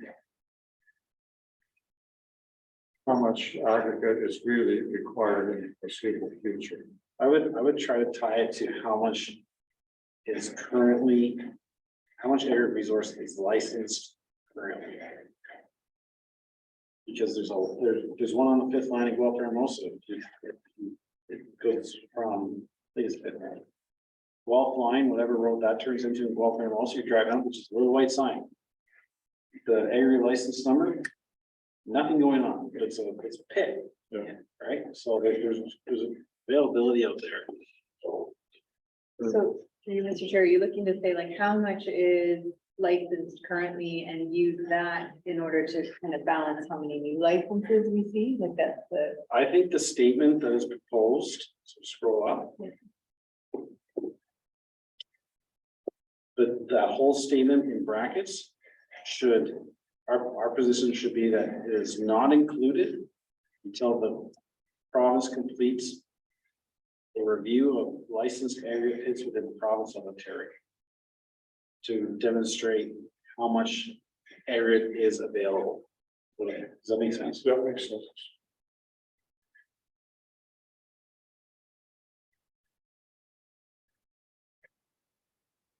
Oh, you know what, you could even put.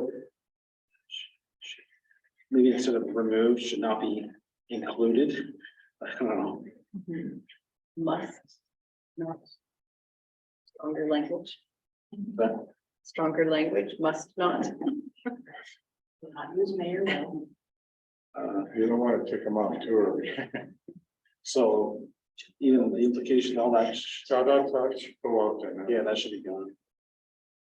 Should not be included until such time, so this statement should not be included until such time that the province reviews total licensed aggregate resources within the province of Ontario. Review. Review. Completes a aggregate resource license review on this. I'm looking through the check for some reason. Well, I think you have the wording already, reviews the total available aggregate I want under to license. I want to make sure the license is in there. Yeah, under license. We have a item on our agenda where they have a legacy pit, you know, they say there's resources sitting there. Yeah.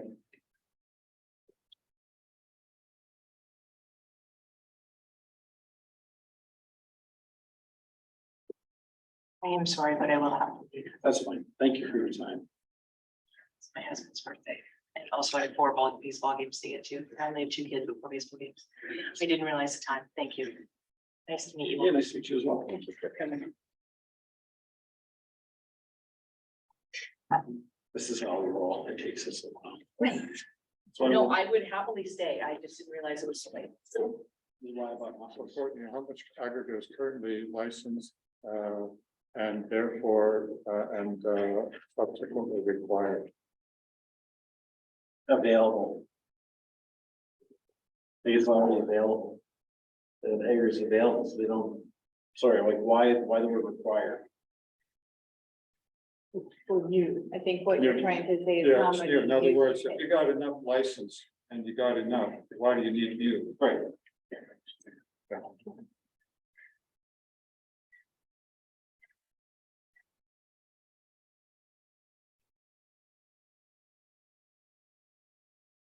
I'll do it for you.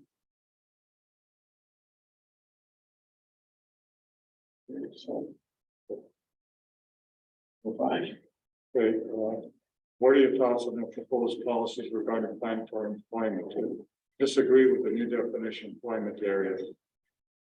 Why is that? Because they're taking out the commercial, they're taking out institution. What impacts does that have?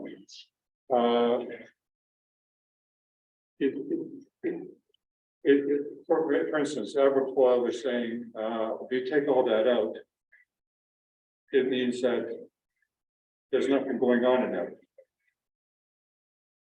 Need the commercial, The only commercials are, need the commercial. yeah.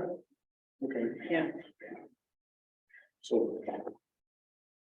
Through Mr. Chair, I think it also speaks to the complete communities having the commercial. So there may even be some wiggle room, even if the definition is changed. I think in the interpretation of what we consider a complete community, you need your groceries and your shops and things. So it's maybe just a side note that even if the definition is changed, which sounds like maybe it doesn't seem to align with what they're saying is a complete community. Okay, so now tell us about our wording. Mhm. Can you reword that so that township supports the employment areas that support a complete community approach? Which includes commercial and institutional. Coincide with.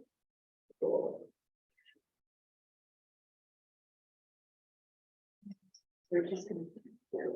Right up there, let's rework that.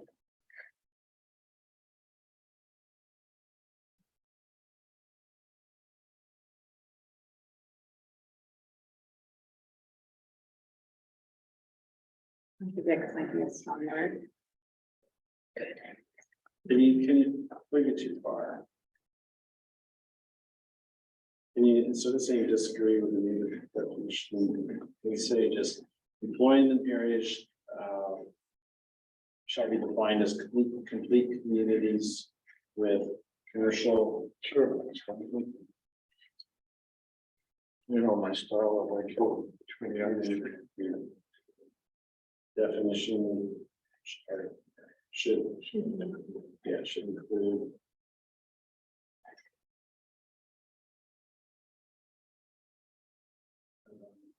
Commercial, is it zoning or? Zoning.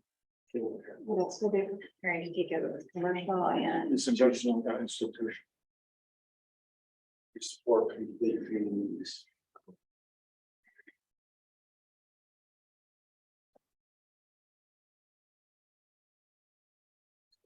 Also, Mr. Chair, it also probably, the idea behind employment areas are areas that provide jobs.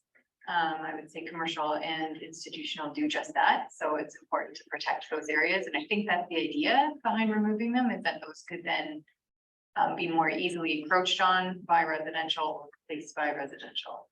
So I think it all leads into the complete communities, but also protecting those jobs that those people have in those. Do you need to put some wording in there like that, or are you just supporting what we're doing?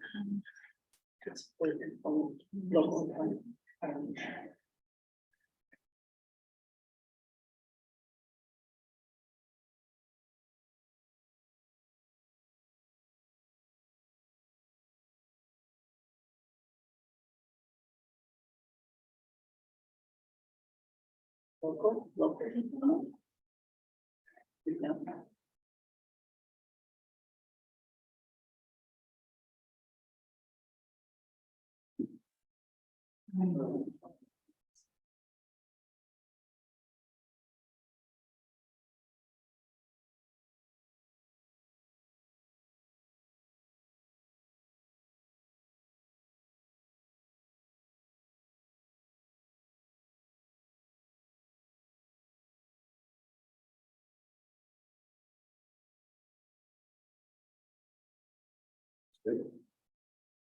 Wait, what's that last sentence? I say agree with the ability to remove employment area. In other words, if you don't have an employment area that's being used, you can put housing in that place. That's all it says.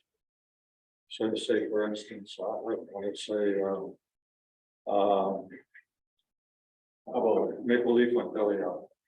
Okay, and perhaps it could be designated as a housing area. So support the ability to get. I'm okay with even then I discussed it, like to me, that was a new point or something. If you're not, if we're not opposed to it, then if it just gives staff more flexibility. Sure, yeah, let's take it on. Take it, yeah. Okay, so this is the concern I had to resolve disputes between upper and lower tiers. Lower tiers are local knowledge and understanding so the needs of your community, whereas the upper tier journey works on a principle one size for all. So she said that the upper tier is God, basically. So to me, that's we should take that sentence. Sorry. Any barriers to or.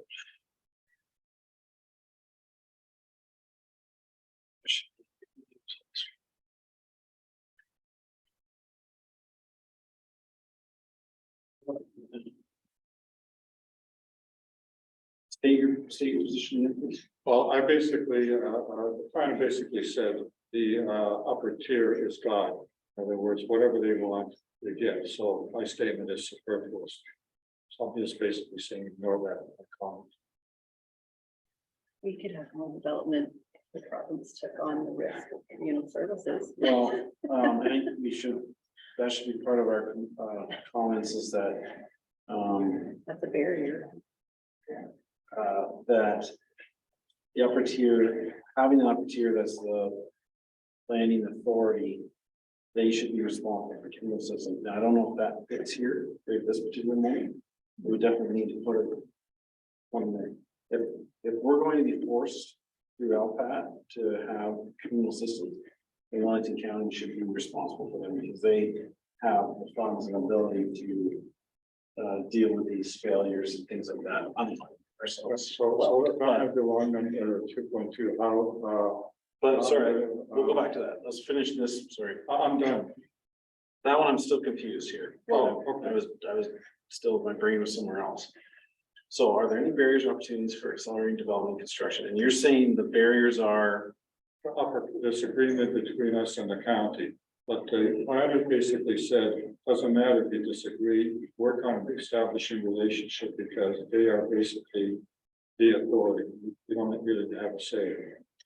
what are your thoughts on this? If we're gonna be dealing with hiring our own planner here soon, do you see any challenges, or do you feel that maybe with the direction we're going, we might not have these concerns? So through you, Mr. Chair, I do appreciate the comment that's on the screen, from Councillor Spilett. I would say, based on what our planner said, there is not a mechanism. So growth, for example, if we had a disagreement of whatever our growth strategy was, or economic development strategy, what we want it to look like. Right now, there's no policy or mechanism to come to any sort of resolution with the county. I did also hear the relationship building. I heard a comment about making sure we're sitting in on all of those meetings, making sure that our needs are being expressed. You know, looking at hiring our own local planner, I think there's a lot of opportunity there that we haven't been able to look at yet. So the province did remove planning and decision making from some upper tiers recently due to that, right?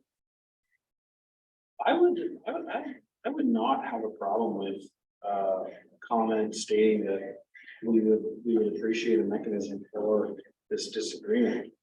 However, I mean, we are going in a direction that I'm supportive of, and I feel we might have less challenges, but I mean, it's not a bad thing to have a tool in the toolbox, right? Well, that's fine. If you're good with that, I'll go with that. I just was basically the Brian was saying that this is the way it is type of thing, live with it. And we want to work on it, that's fine.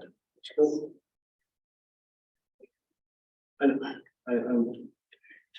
The generalization of the upper tier word is some crystal one size for all.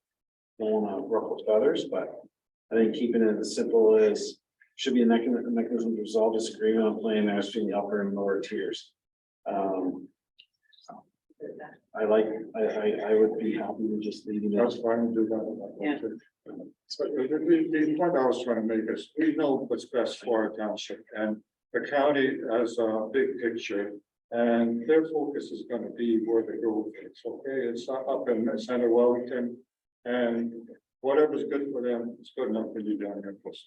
And that's not necessarily true. Well, and the farmland is way different up there than. Exactly, it's all prime up there, and here we got a scattering of 2 and 3s type of thing.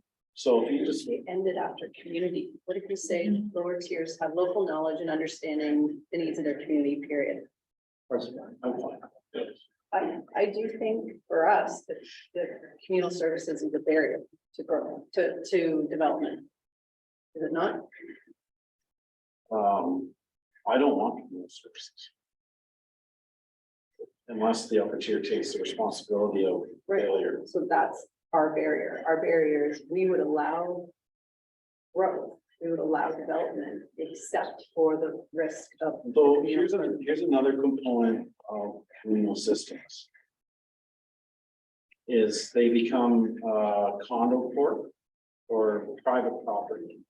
So if you start adding on condominium corporation sections to communities, they can put a gate across the front and say no trespassing, and they become their own entity. They don't integrate into the community as an addition. They operate as their own. So if you had a condo corp attached to the PCC grounds, I know it's all floodplain there, probably would never happen. They would come onto public property to use those facilities, but if somebody were to walk on their streets, they could be kicked out because they're trespassing. Because they have the authority over their roads, their infrastructure. So communal, except for mini lakes, they went public roads with the system. No, mini lakes is gated too. So we're going to start creating pockets of communities versus being one community. So to me, I'm very hesitant to go towards communal systems, just I'll leave it there. I want as equal people in the community as we can possibly obtain. That makes sense. Now, if it were the only type of growth that was permitted or available in Pilsench, then maybe we'd have that conversation. So just keep that in mind. But ultimately, the communal responsibility, I hope, will be through this placed on the upper tier. They're the decision makers, they sign off on it. Then we're left holding the bag, is that the same? So we're under all this with communal systems. I would put under two, under housing. The second question. Sorry, third question. What are your thoughts regarding the policy to generate housing supply, including appropriate range and mixed options? So the responsibility of the communal system be borne by the approval authority. That's a roundabout way of saying you're here, isn't it? Are we the approval authority? No.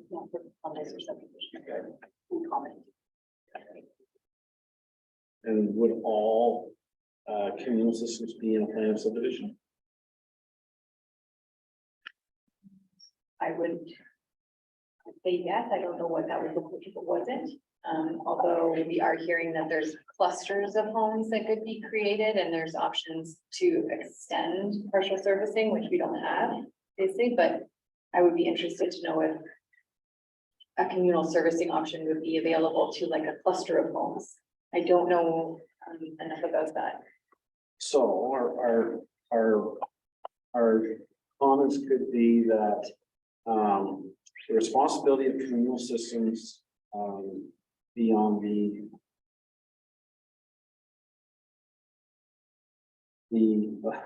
whoever grants the approval. And don't take this here, but communal systems do not include clusters of private residents. So what I'm saying is there are houses that I know of people, there's one house, one well, and they just have a pipe going to the neighbor's place. That shouldn't be the responsibility of the municipality. If there's 3 or 4 houses that drill one well. If it's a plant, 10 plus units would maybe be, I don't know, there's gotta be a line there that, when does the plan of subdivision kick in? 4 units or more? I don't know the answer to that. I would also think that those types of systems that you've mentioned are either historic, like those would not be something permitted today, likely through like consent or that sort of thing. They would be looking for, as the planner noted, a lot size that's large enough to accommodate its own private servicing. So I think those are things that I don't think we would see them. And I think we also have controls in our zoning bylaw for like, if we remember back to our ARU zoning provision, it talks specifically about the servicing requirements for those. So I think you're right that we don't necessarily have to worry about those types of clusters. But do we need to worry about a proposal? So pretty certain it's 4, you know, it's 4 consent to subdivision. Over 4 requires 4 or more severances requires a plan of subdivision. So if somebody came in with 3 and drilled 1 well and tried to service them all in 1 septic. So we would want communal systems defined, or our responsibility for communal systems as 4 units and more in line with plan of subdivision. So then if a plan of subdivision comes, we've now said we want it on the upper tier. Right, 4 or more goes to the upper tier. If it's under 4, if it's 3, it's not considered a communal system. They're on their own. Make sense? To tie it into the plan of subdivision requirements. And the 3 lots and the 3 houses per lot. Well, That would tie in. so what I'm saying, like, yeah, like somebody on a farm buys a farm, they take 3 lots off, they drill 1 well, 1 septic, and then they say this communal system here, make sure it doesn't fail. No, it has to be part of the plan of subdivision to be considered a communal system. Yes, so through Mr. Chair, that's correct, but there would be for other protections for those severances to ensure that they had their own private servicing. That exists in our zoning bylaw and different policies. So I would say that just by wording this to say the responsibility of communal systems should be required to fall under the approval authority, and we could even put in there being the upper tier. But I'm still concerned about anything under that's under the requirement of a plan of subdivision. Right, and so I think the historic kind of legacy properties that have that, they're kind of, they I'm are, talking new, all new. yeah, so we would have protections under consent. We would require them in our zoning bylaw to have their own private servicing. We wouldn't see those. 100%. Yeah, so through consent, they have to meet the conditions and the criteria set out that they have a minimum lot size to require well and septic. They cannot, they have to demonstrate that at building permit stage as well. Okay, then I'm good. I was just trying to catch everything. You could say. No, you can't. Sorry, Phase two. you need to speak up, sir. I can't hear you. Was the Audrey Meadows proposal for phase two not a communal system? Yeah, there's Thought that was one of the options that was. way back when way preliminary, they were kicking that can around, but it's private right now. Individual wells and subjects. It's a responsibility, community systems should be the responsibility of the upper tier. I was gonna say the approval authority. Because County of Brant doesn't have an outright warranty, they just have that. So that would capture everything. Of the approval.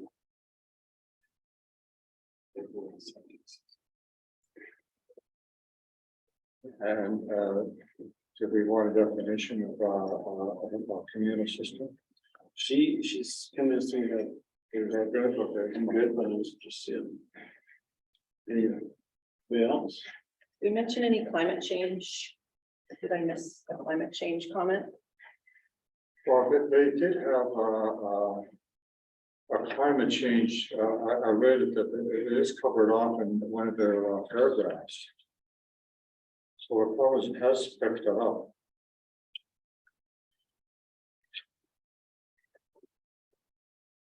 But that's the one I read, for about 2 minutes or so. Yeah. Well, they do cover up climate change, and what the planner is telling us is, it's not scattered everywhere, it's sort of there. It's not as. In your face. Is that not a comment that we would like them to strengthen the climate change initiatives? Or emphasize them more? This government. Can you cover a lot of the climate change initiatives, for lack of a better word, in the building code? You know. Mr. Chair, I don't know, we may have our CBO on the line if that's a question that council wants to pose. So what part of the climate change stuff are you Well, wanting? I'm just wondering, when she was mentioning it, it also says you can't implement anything more restrictive than what's in this. But if it's in the building code that certain climate change initiatives are built into there, then you're not overstepping.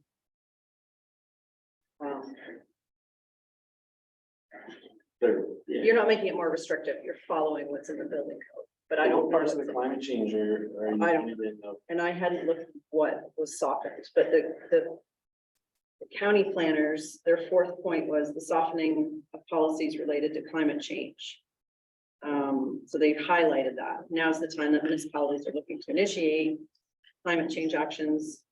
The province needs to lead this challenge and support municipal efforts on climate change. So their comment was it should be supported more and not softened.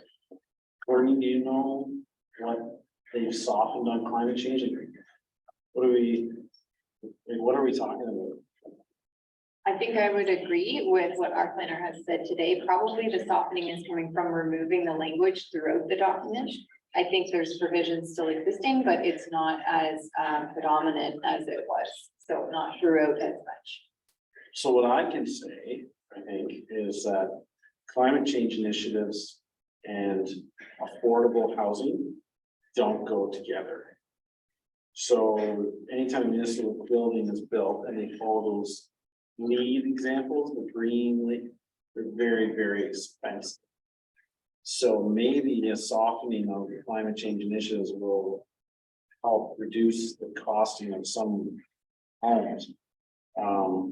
It's still in there, but unless you have specifics of what was softened, other than saying that we want to see it more in the policy, at least it's still in there. It could have been removed in its entirety. So if it's in the policy, staff can, whenever they're looking at applications, they can use that part of the policy.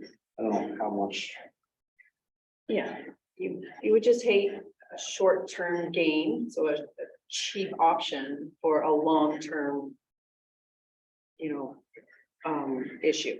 You don't want to be sacrificing long-term climate change for a short-term gain at being able to afford to build something. Like, we should be still implementing these LEED buildings and encouraging. So that's why I'm wondering if it was through the building code, if you could still implement some of those. But again, until I know the details.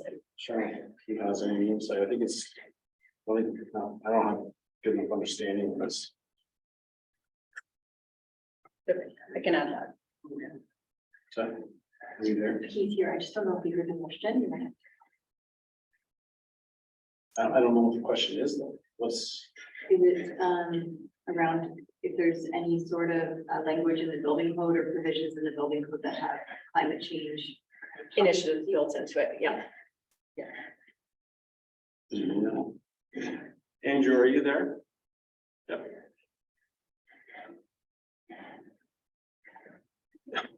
Yes, can you hear me? My video is not coming up, but yeah, the building code does have some climate initiatives on energy efficiency. The current code is currently being revised, so we're probably seeing the new code come out. It might be next year or the year after, and with each code cycle, and it's anywhere between 7 to 10 years, the code cycle, they try to increase the energy efficiency of the buildings that they move along. But I don't know if there's anything that we can put into the code. We can make recommendations to code advisory to put in new changes. There's consultation going on right now, but we generally follow the national building code and go through the natural cycle of the building code. But I don't think we could be putting in policies that are going to override the building code. Okay. Thank you. Where are we? Mr. Mayor, I think we have to incorporate Councilor Burton comments on the housing. Yeah, can you repeat? Oh, yeah, we need to discuss the total now severance.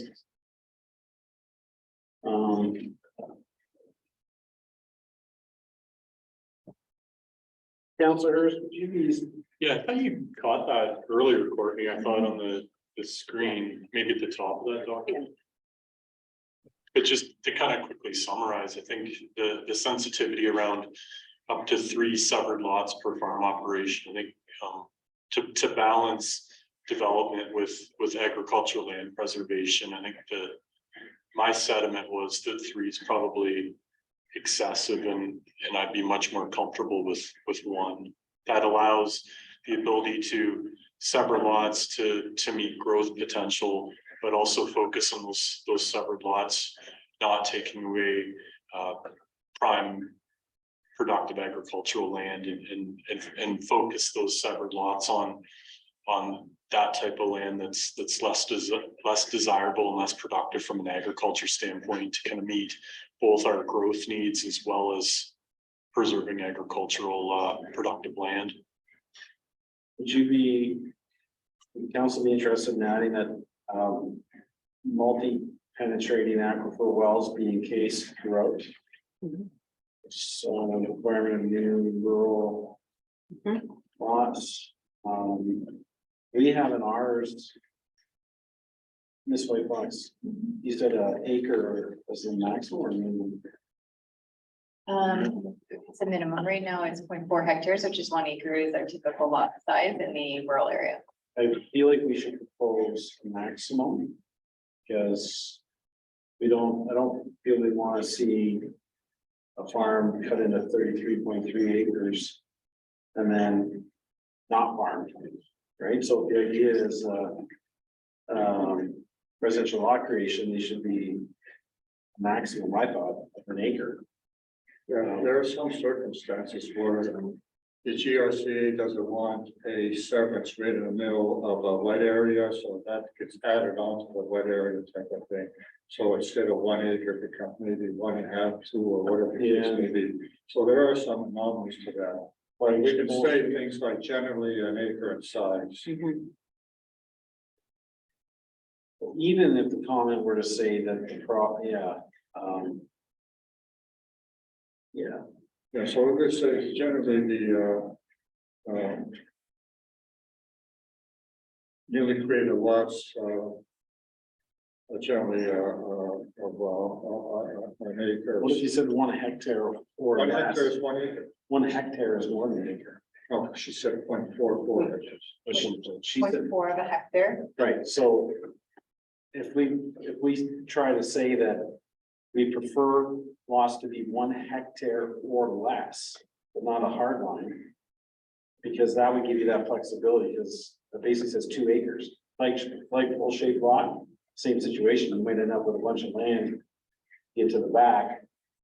I really want to get away from 15 acres, I know you live. I want to get away from 10, 15 acre severages off the farm.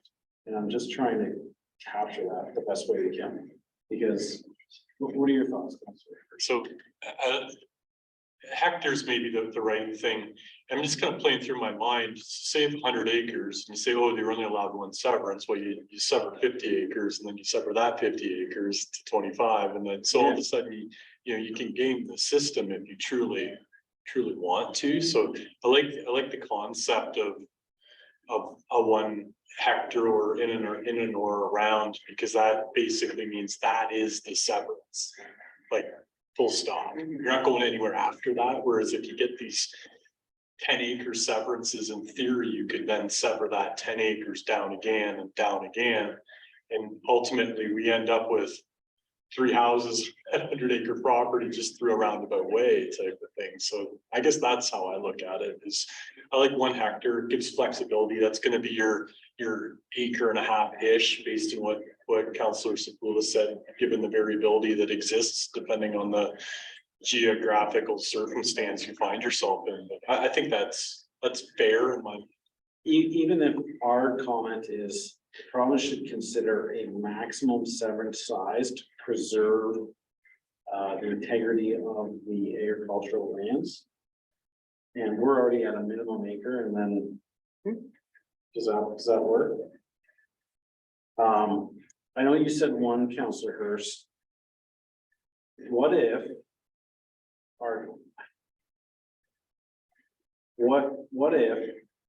we try to say combination of accessory units and severances and a total number?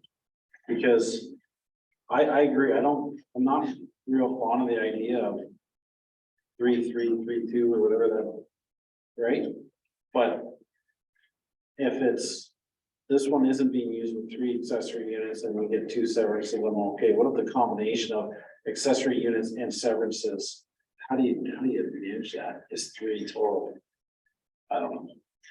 I'm really worried about creating towns across. Can we work? What are your guys' thoughts? Like, 1 seems a little restrictive to me, but. I think you tied to that, but I also understand the issue of. You don't want somebody having 12 acre severance, but you want to have something reasonable. So you can have that paragraph there, as what you're saying, there's amount of severances and additional accessory rental units per property should not exceed whatever we want, 3 or 2 or whatever the number is. Yeah, that's what I thought at first, but then once they're created, how do you manage that? What would be the concern? Say they got, somebody's got 1 severance and 2 accessory rental units. What are your thoughts?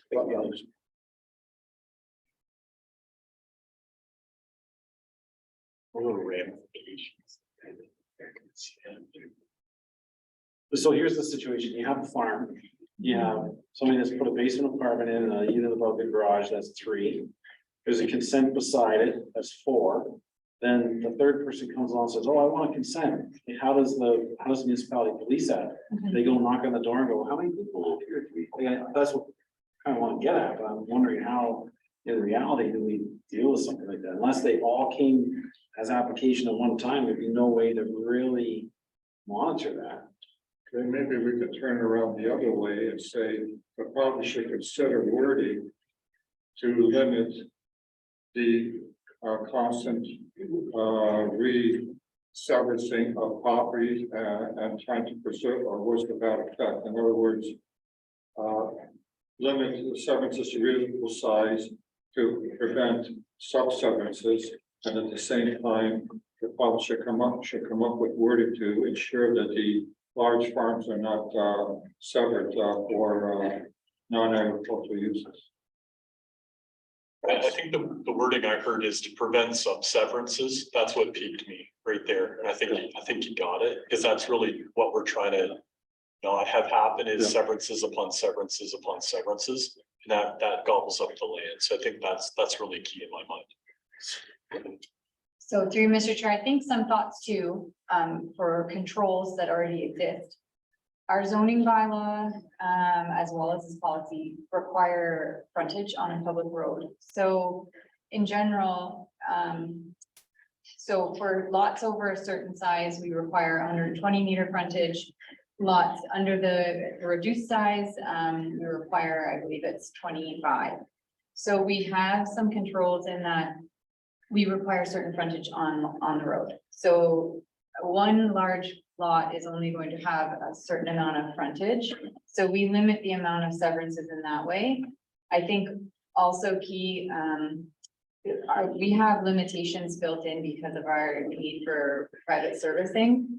So if you were to say you get a 10-acre lot created, it would have so much frontage on a road. In order to create a new lot, the new lot has to have so much frontage, so does the existing and the retained, plus the original. There's only so many times you can subdivide that before you need to start seeking relief, which we could control through internal policies on how minor variances are achieved. I think potential is to see some flagship shaped lots, which we may have to have a discussion on about what our development should look like in limiting those, but I think that the controls exist for subdividing through our criteria set out in the zoning bylaw. So what if we leave in the 1 hectare, put in some wording about subdividing, and just identify that we have concerns about having newly created lots and 3 accessory units all clustered together in the resolution, and just say here, like, here's a concern we have. Exactly. You don't know how to fix it, but Now turn it around, throw it back up there. does that make sense to you? So, as a cumulative total is a concern to the township. So the amount of newly created lots and additional accessory units on these lots as a cumulative total is a concern.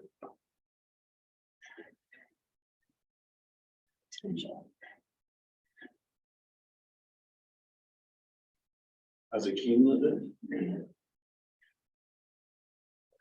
total. And that's what it is.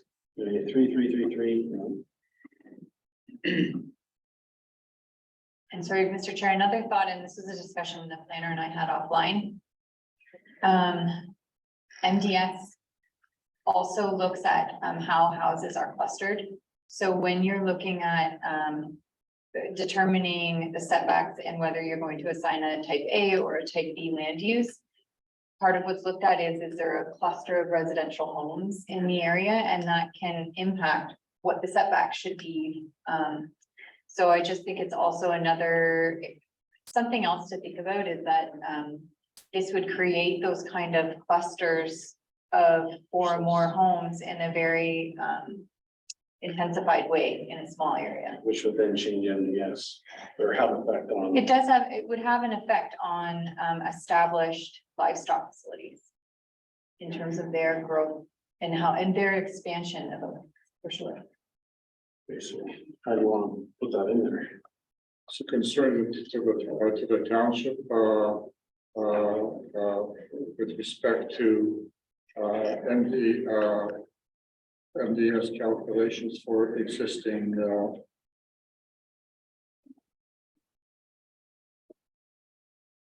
farm operations. Even though in the document, they say MDS calculations have to be met, there's all kinds of ways of getting around the minor variance, I think.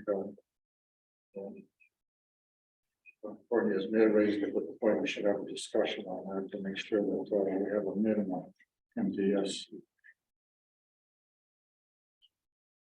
number that we should leave.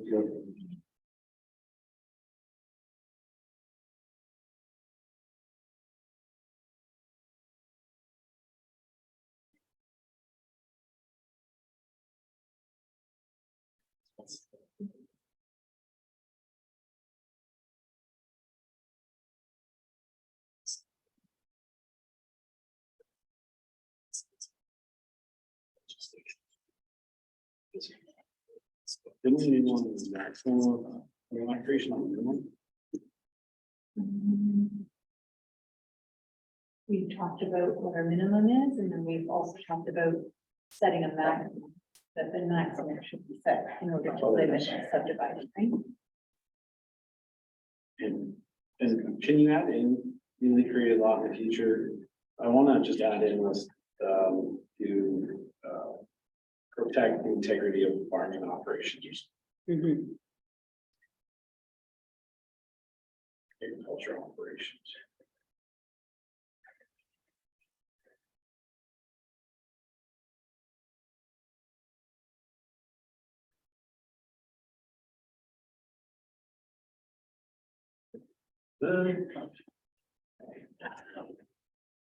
Before we get talking, we just refresh. Did we miss any comments from anybody? We missed all Jessica's. I had, there's one under the mineral aggregates heading. This is again is from the county planning. Is that where we are? So there's this point C. I don't know if you have that in front of you. But it's the minor changes to the existing term agricultural condition raise a concern about what the added term enhanced means as it relates to the rehabilitation of agricultural soil. That page 9 of their. The direction of maintained or restored seems to indicate that the pre-extraction soil conditions will be brought back once rehabilitated, but enhanced is an added term, which could have a much broader meaning. So clarification on the meaning of this term is necessary. Let's just add that in. Please, we need clarification on what she said, or copy and paste it from. It just, that worries me a little bit. Yeah, and I think just to add to that, I think it turns into being consistent with other applicable regulation. They're existing, right? So if you have two scenarios where it's conflicting, that's troublesome. Yeah.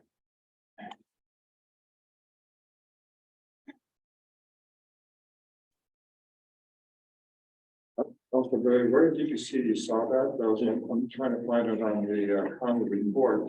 Yeah, it's the county report, and then they have a chart at the back. It's after their signature. It's in Appendix A, Oh, okay. So let's say that. page 9. Okay.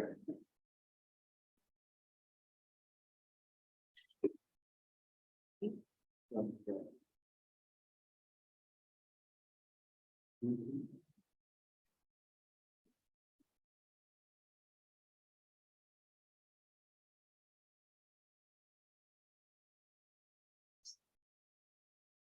If we go home today and we see some comments we want to add to this, what is the process for adding that in?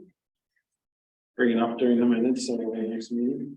We'll be too late by then. So the comments are due June 5th, and we do not have a meeting between now and then. So staff could wait until June 5th to publish them, or June 4th would probably be better, and if there's any additional comments we could add. Well, I would say that you bring it up during the minutes of our next meeting, and then we discuss it, and we submit them to the ministry rate. No. We have to have a consensus of opinions. No. This opening might close any time between that? now and June. Yeah, well, that's what today's for, but Yeah. we can comment whenever we want to the ministry. A lot of these ERO postings are for the public, and internally they mentioned that municipalities have to give a lease for a little longer period. The way the province has been moving, things are moving pretty quickly, but just to ensure that we all have a chance to discuss individuals' comments and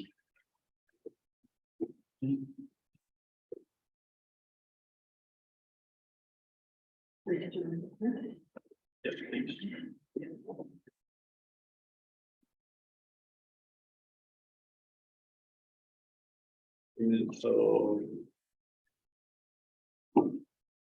Everybody want to read these? We don't want to have somebody read them down, do we?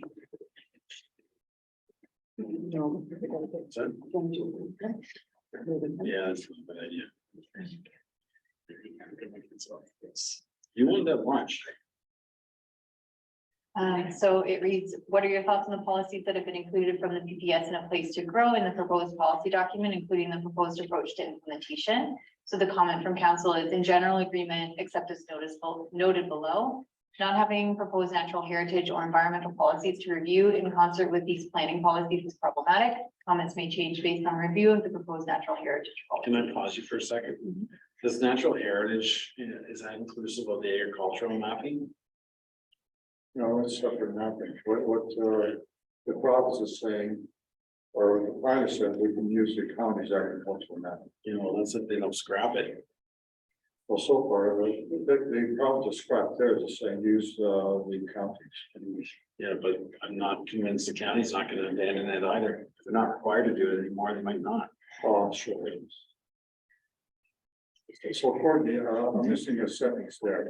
After that, policies, add natural heritage and environmental, to say natural heritage and environment. Oh, right here? Yeah.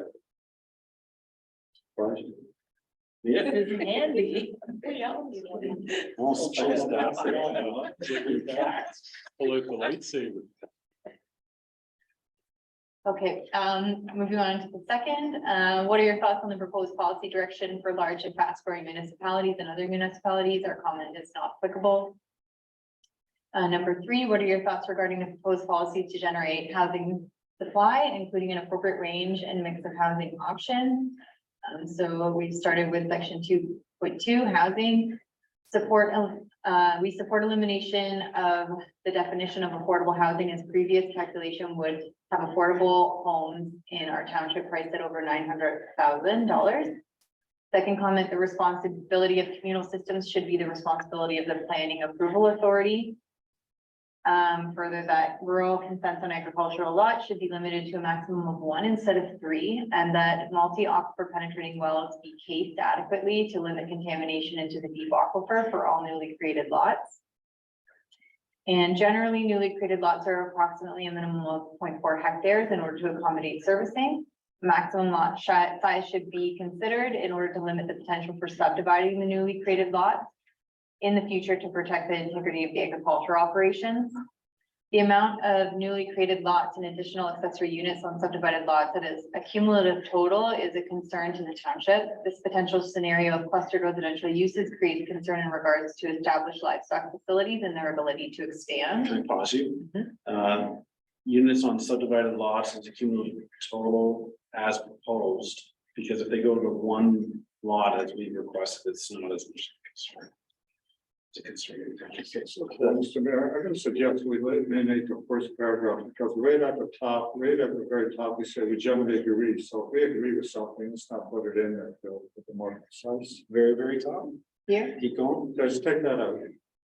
Because, if you go all the way to the top. Not that one. which one? Up, right to the top. I'm confused. No, what I'm saying, Right there. In general agreement except as noted below. yeah, so if we agree with it, we should say, like the housing support elimination, that's, we already agreed to that, so why put it in? So which part's coming out? In general agreement? No, support elimination of definition. Yeah, this one. Okay, yeah, because we already, you're saying we generally support it. Well, it's double negative or whatever. Yeah. Okay. Second part of that is 2.3 settlement areas and settlement area We say boundaries. agree, you're gonna take that out. Okay. Boundary expansions is agree, so we'll take that out.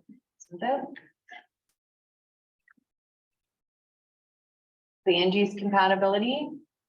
So comment is disagree that sensitive areas, residential areas should encroach at all on industrial areas where there is a risk to human health. So disagree that sensitive areas should encroach. Disagree that sensitive areas such as residential should encroach. In other words, the document allows you to consider encroaching if there's no other alternative, and basically I'm saying that there's a risk to health. It's just a weird read to me. We could put are able to encroach. It's fine, it's just a weird, it's almost like, when you first read it, it sounds like we should allow the encroachment, but it's the other way, just very weird. Question 4, what are your thoughts on the proposed policies regarding conservation of agriculture, aggregates, natural and cultural heritage resources? So first is non-agricultural uses in prime agricultural areas. Agree with the draft policy. No, I would leave that in because the planner told us that they should be mandatory regardless, so just take out the word agree with. You just say it up, okay? It should be mandatory regardless of the circumstance, because what the planner told us is sort of, Next is protection of long-term resource supply. The demonstration of need for minimal mineral aggregate resources, including any type of supply demand analysis, shall not be required, notwithstanding the availability, designation, or licensing for extraction of mineral aggregate resources locally or elsewhere. So the comment relating to that is the statement should not be included until such time that the province completes a comprehensive study of the level of supply of aggregate in order to determine how much aggregate is currently licensed and therefore subsequently required. I don't know if it should say study of the level, or should it just say study of supply? Yeah. Does it- Yeah. it's just like, this is legislating to purpose. Supply there in order to determine how much area is currently licensed, therefore subsequently. Through new licenses, through new RA. I would just leave it at to determine how much area is currently licensed and available for extraction. Well, no, they'll say that we got so much available. And it's way over the threshold, but I think that the fact that we have it saying and therefore subsequently required is important. Okay, I'm done. Okay, the next comment, the minor changes to the existing term agricultural condition raise a concern about what the added term enhanced means as it relates to the rehabilitation of agricultural soil. The direction of maintained or restored seem to indicate that the pre-extraction soil conditions will be brought back once rehabilitated, but enhanced is an added term which could have a much broader meaning. Clarification on the meaning of this term is necessary. Okay. Question 5 is, what are your thoughts on the proposed policies regarding planning for employment? So the first comment, employment areas should include commercial and institutional in order to support the concept of complete communities and areas that support the community's local employment and economic development. Question 6, are there any other barriers to or opportunities for accelerating development and construction? Example, federal regulations, infrastructure planning and approvals, private public partnerships for servicing, provincial permitting, urban design guidelines, technical standards, zoning, etc. council's comment, there should be a mechanism to resolve disagreement on planning matters between upper and lower tiers. Lower tiers have local knowledge and understanding of the needs of their community.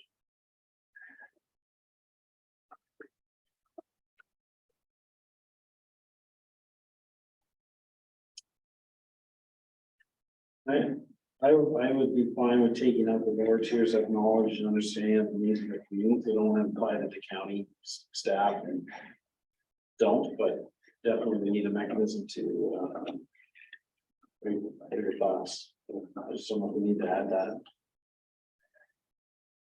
If you could leave it in. Well, or if you're qualified, as long as you yourself better. Local knowledge and understanding, would that work for you? I'm fine with it the way it is. Well, I think better sort of softens the goal of this. Yeah.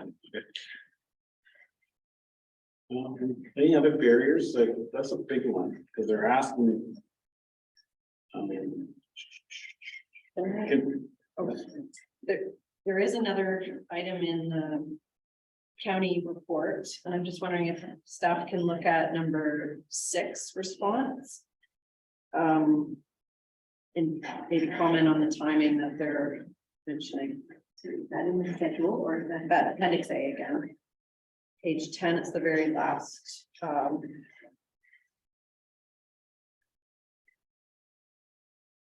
Regarding giving municipalities sufficient time to implement statement. Yeah. And ensure development industries follow through on approvals more quickly. So that's been raised at the county is planning is that they need to slow down. Because all these changes they haven't been able to digest and keep up, so. I think it'd be good to include some part of this.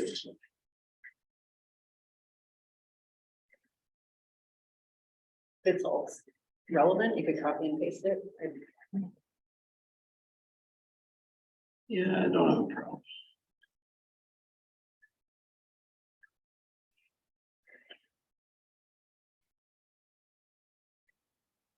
Yeah. Yeah, you can cut and paste that in there.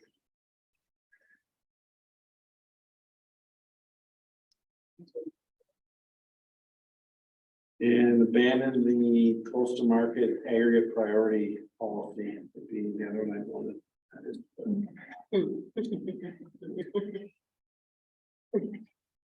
Throw that in there. All right. Yeah, take or something. Okay, so. Any other concerns with that? You good to submit that? You good? It's 12:00. Have it here, unless you need to read it again, it's that we've discussed, the council has accepted the proposed changes in depth, and then these are. Good. Can you move for that, please? Let's go. Second by Councilor Hurst. Last chance. I think we've done a good job. All in favor? Can you capture that Councilor Goyda did not participate? Yeah, that even after it. All right. Thank you. Let's go back to page 1.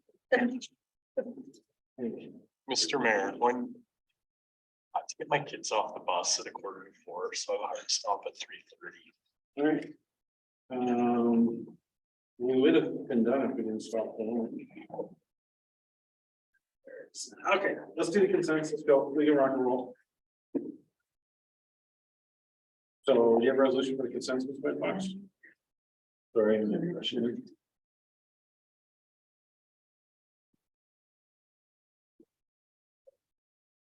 All right, so the consent agenda items listed for the May 24th, 2023 council meeting be received for information. Can you move that, please? Councilor School, and Councilor Bailey. Anybody want any items pulled out? Yes.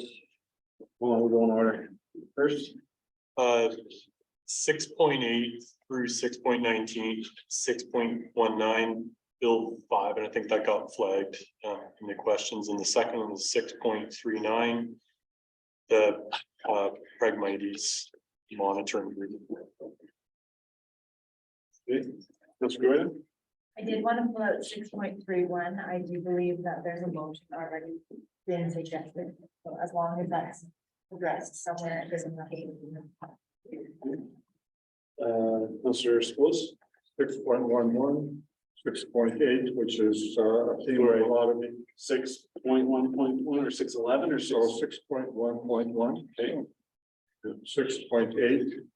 It's a theme to a lot of the other ones, so I don't want to mention all the other ones, and then 6.31. So duplicates of 6.31. Councillor Bailey? No, I just had 6.31 flag. All right, Councillor Hirsch, you want to go first, please? Sorry, we're gonna receive the remainder of those? Yes. So all in favor for the remainder of those? It's carried. Okay, Councillor Hirsch. Sure, 6.8 and a handful of other ones through 6.19. Bill 5, I think it's important to support that from a municipality standpoint.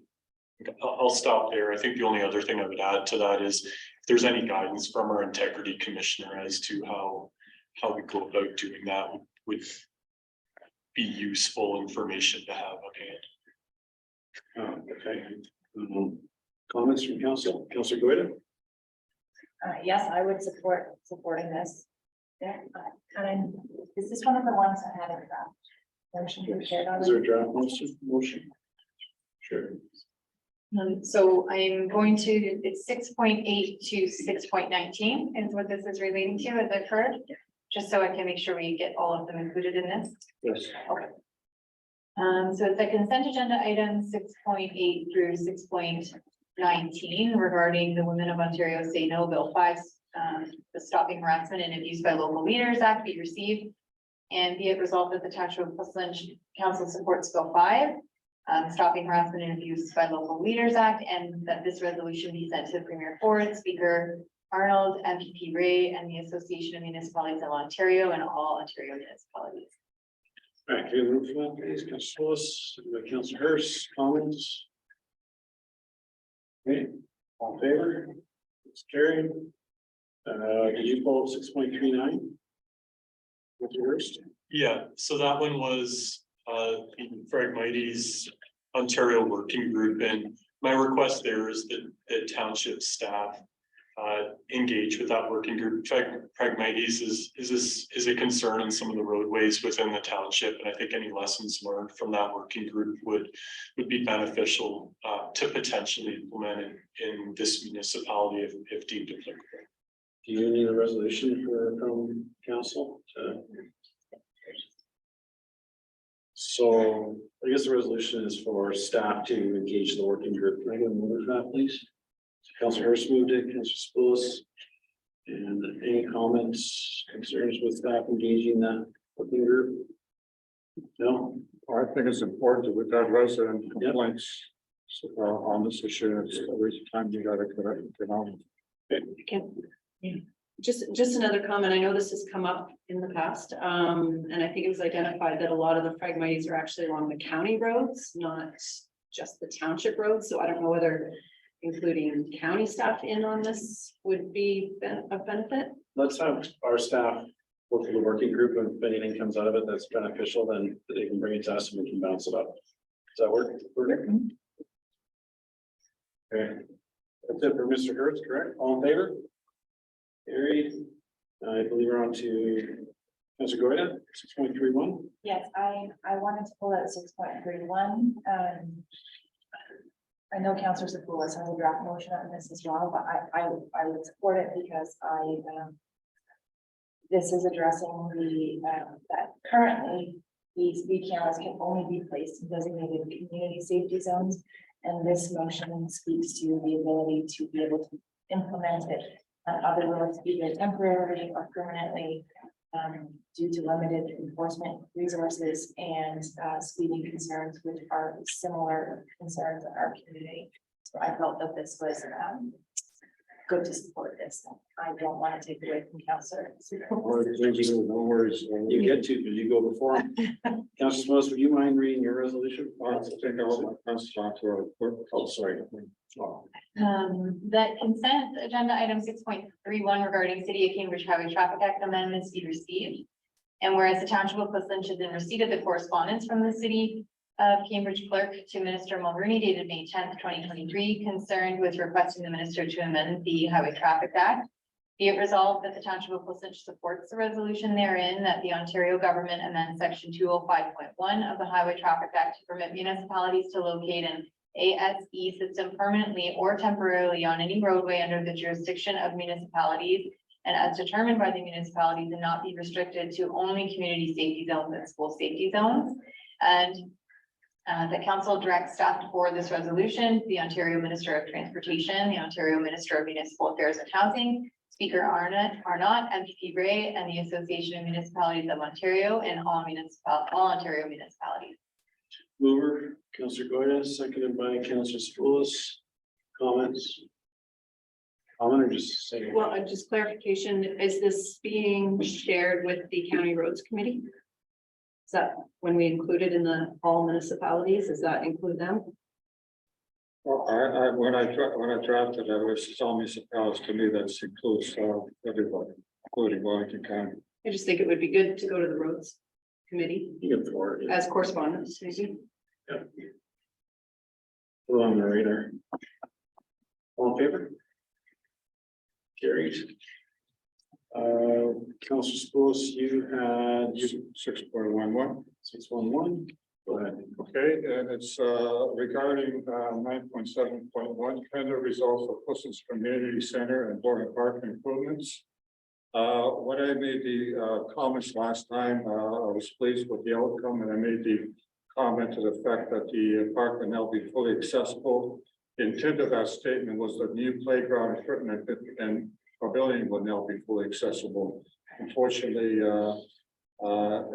it was in the context of the report, and it could be taken out of context, and meaning that I believe that the park is fully accessible now. So basically clarifying my statement for the record. Okay. Also within the minutes, we discussed some bird monitoring. And I was wondering if Ms. Whitebox had an update for that. Yes, so thank you, Mr. Chair.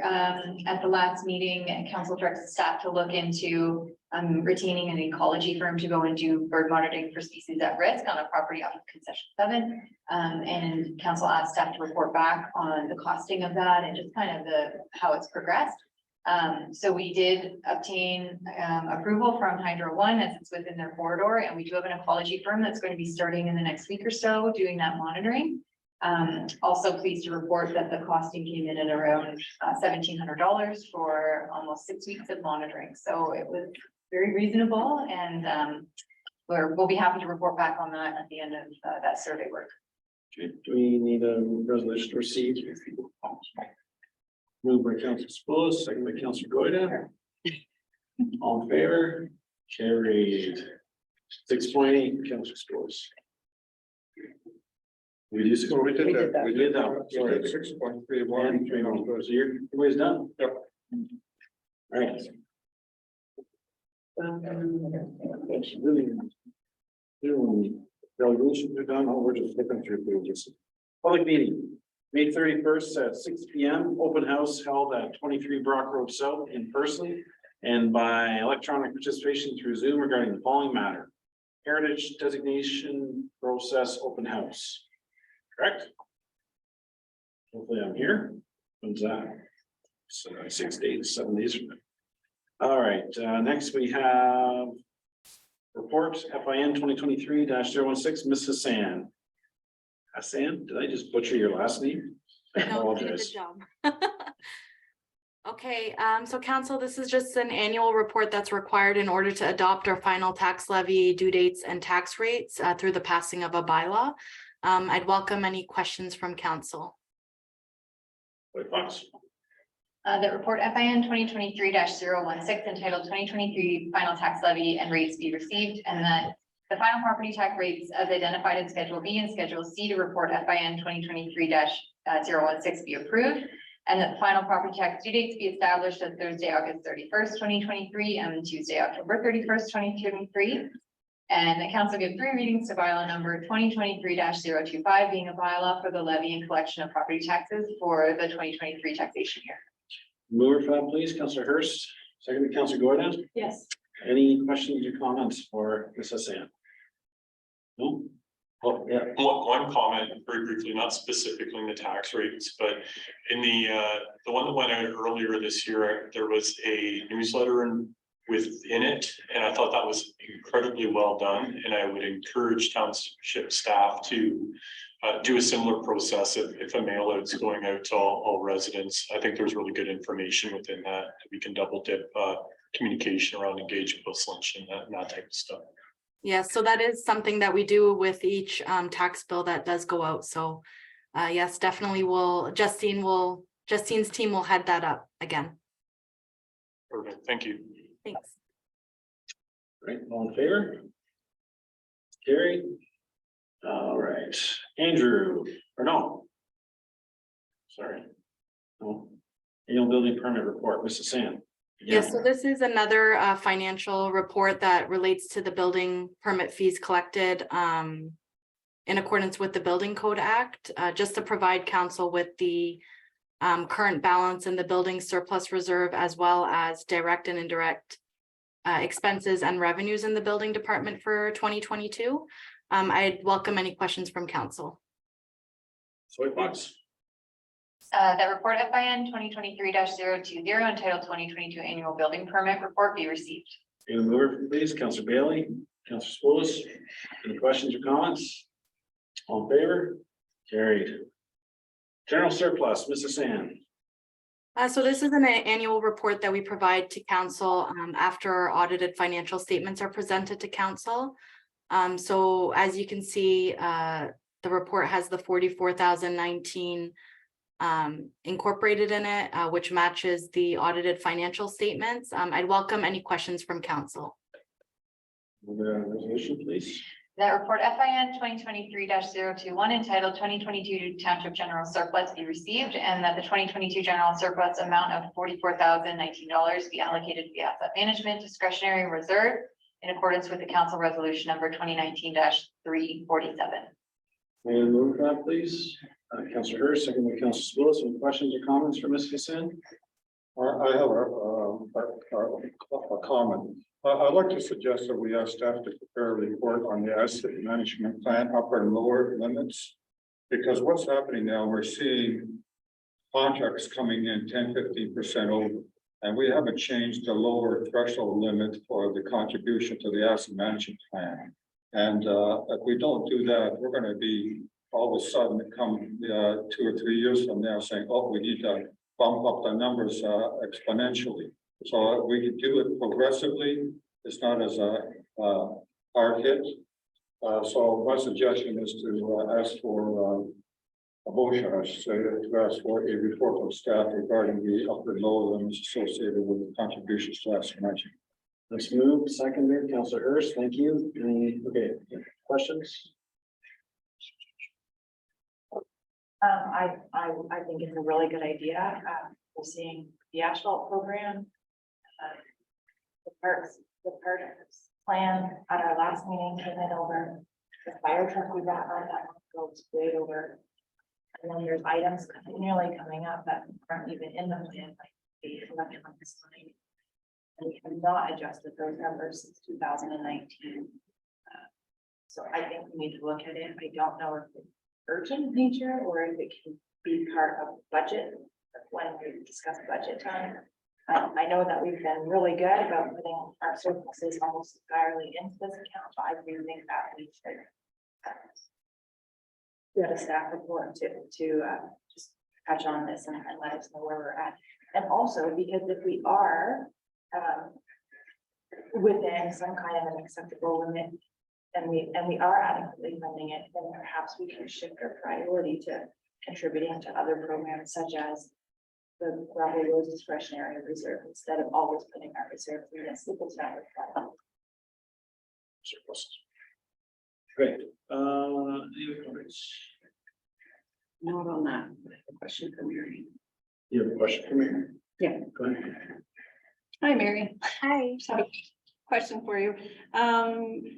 With the surplus, it's noted that we put it into the the asset management discretionary reserve. But is there a way to actually specify what part of the asset management reserve, like, could we agree to put it towards, say, the electronic sign part, or do you just sort of put it all in there and then at budget time, we can figure out what to do with the surplus?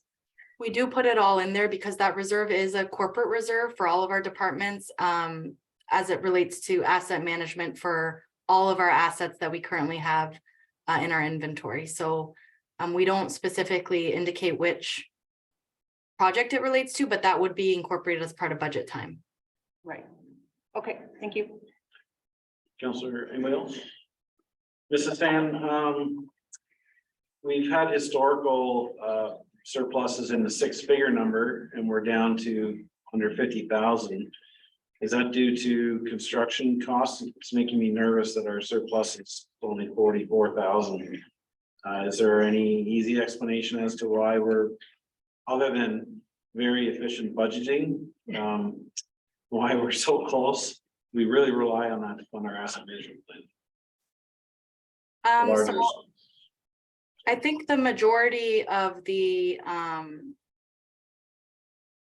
I think the report included some information as to where we're seeing, like which accounts we're seeing deficits in this year. And also with the COVID closures in previous years, that's why we had a more higher surplus than we had in 2022. Like in 2022, we were fully reopened for most of the year. So I think a lot of that has to do with the closures in the previous year, as well as some of our costs have increased in terms of vehicle maintenance and like I believe calcium, and a lot of these items were updated as part of our 2023 budget based on what our actuals were in previous years. So I'm hoping that we have a little bit of a higher surplus next year, I believe.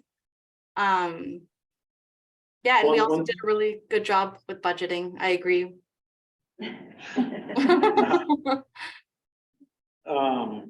On the fire and rescue side of things, one of the rhetoric we're hearing out of other municipalities, ambulance offload delays are putting pressure on the fire and rescue responses. As you know, there's a large delay for ambulance, so our fire response is needing to go out.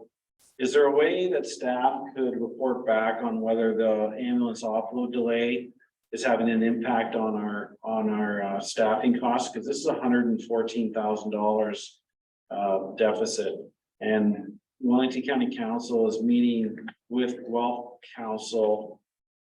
It's in my calendar in the next week, which likely you can't give me that answer, but they're responsible for land ambulance in the county. And I have been bringing up offload delays as a concern because it has impacts on county ratepayers. So at some point, I'd like to see what this 114,000 overshooting wages is from. Is it from training? Is it from an ambulance offload delay? That's pretty significant. So is that a possibility from staff?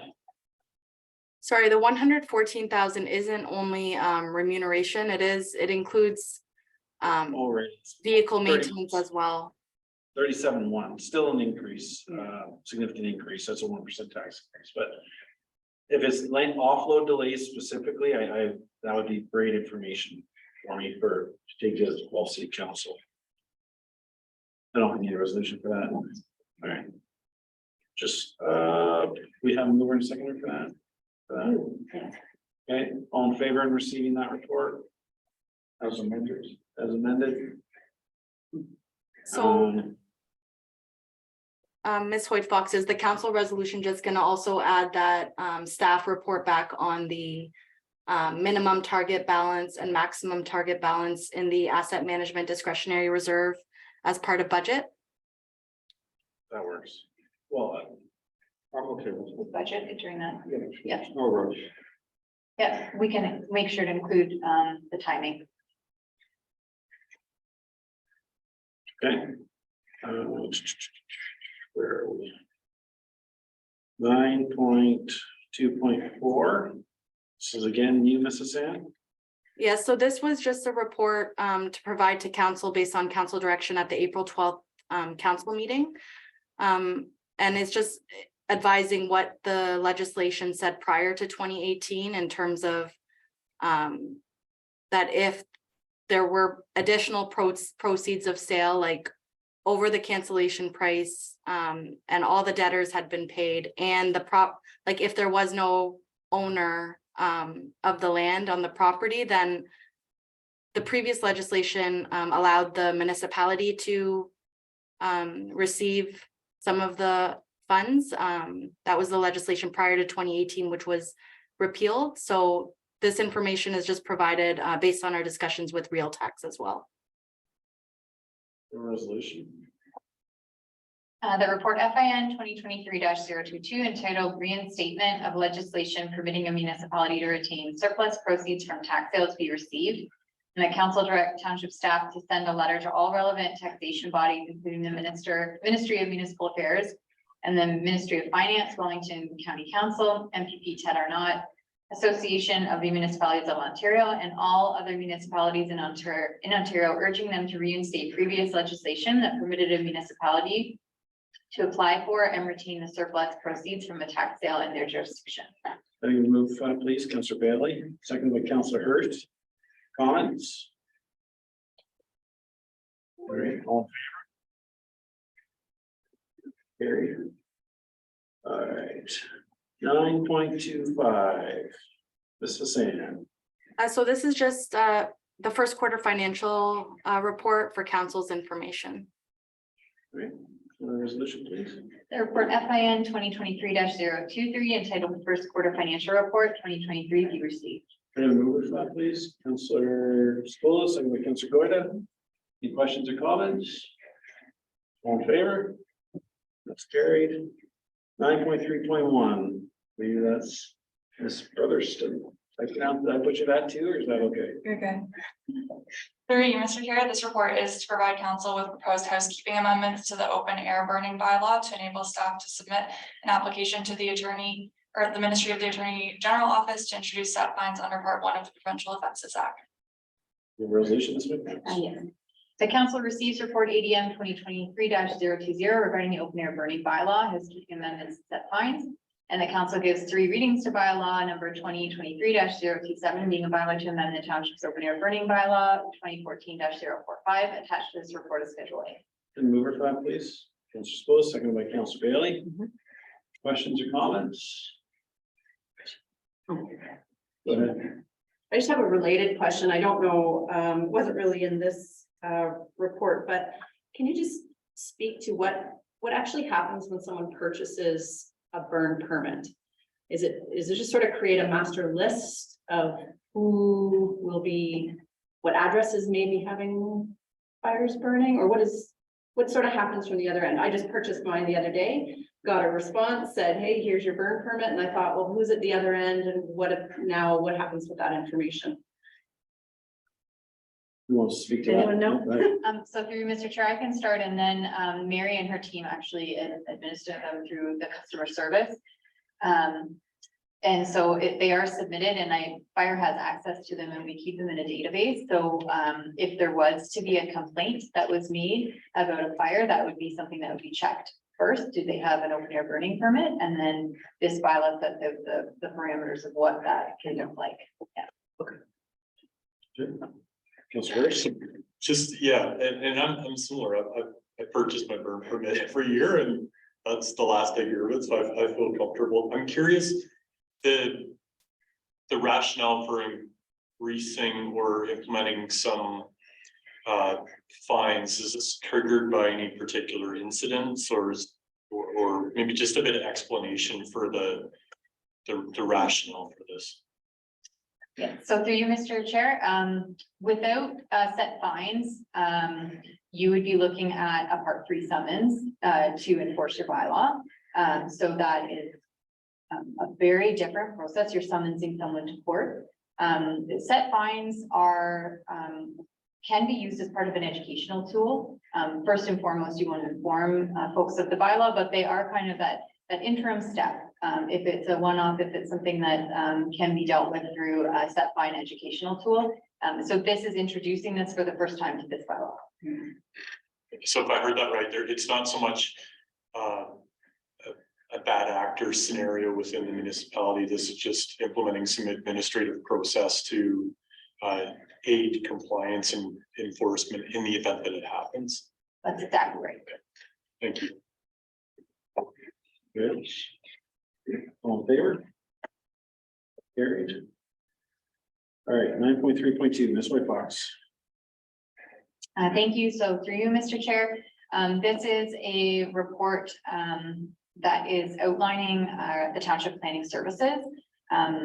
Within the report, staff have identified some areas where additional support and resources are being requested. This is in part due to some of the legislative changes that we're seeing, in part just due to some operational gaps that have been identified. So the request in this report is for council to approve the recruitment of a full-time permanent position as a senior planner for the township. So it would shift our service model away from retaining the County of Wellington as our planning consultant and would hire a full-time permanent township staff member to fulfill those job duties.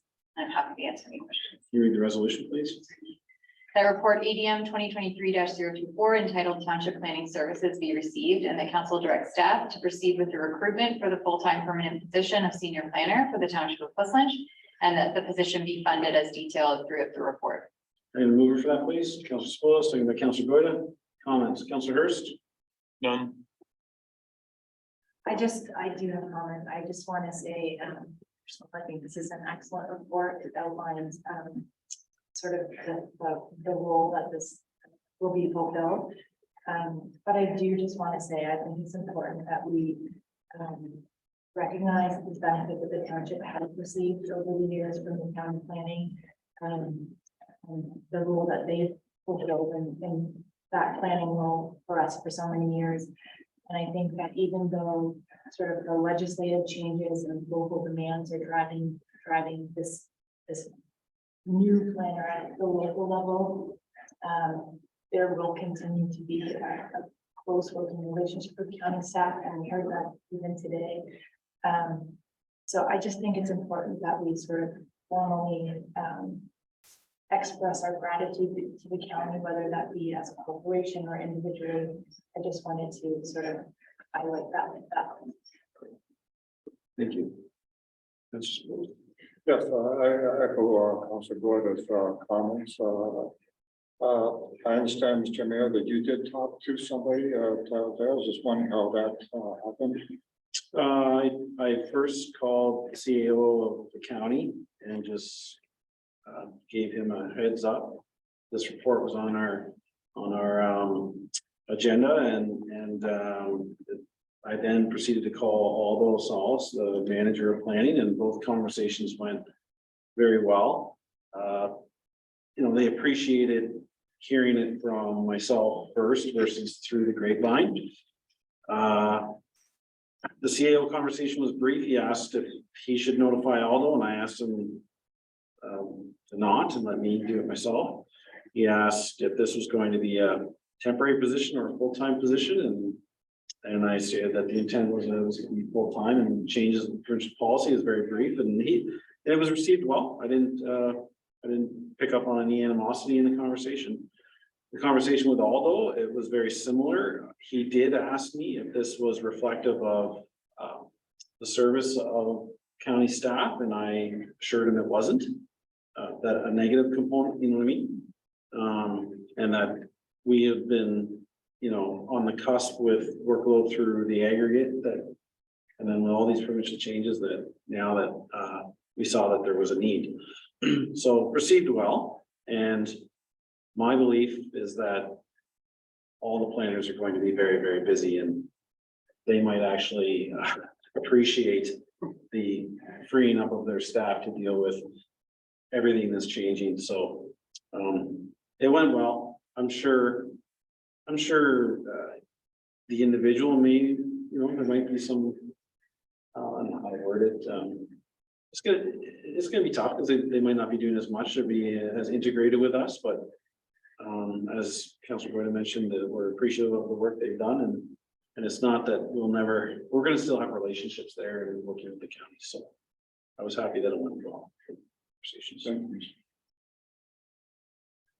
Councilor Bailey? Yeah, just a question. I don't want to get too much into, human resources component here, but will there be an opportunity, in a year from now to hear how it's going, whether this is working out how, the intention was, or, how the workload is for this individual?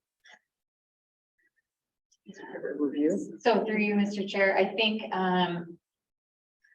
that probably it would be a tricky report from a human resource perspective to bring something like that forward, but staff do have some ideas around like an annual or biannual report on planning applications, planning function. A lot of the delegated authority that we've seen through the different legislative changes takes a lot of that away out of council's purview. So we felt it would be great to bring a report forward to let you know what's going on in the planning department. So that's something that when this new person is onboarded, council will start seeing those types of reports.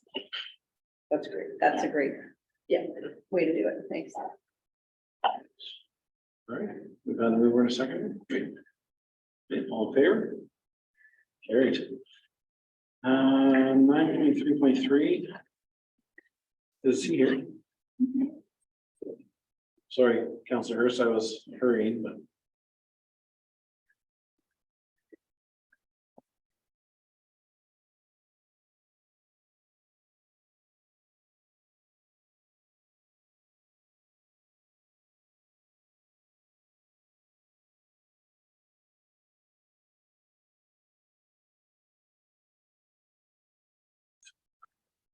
You there? There he is.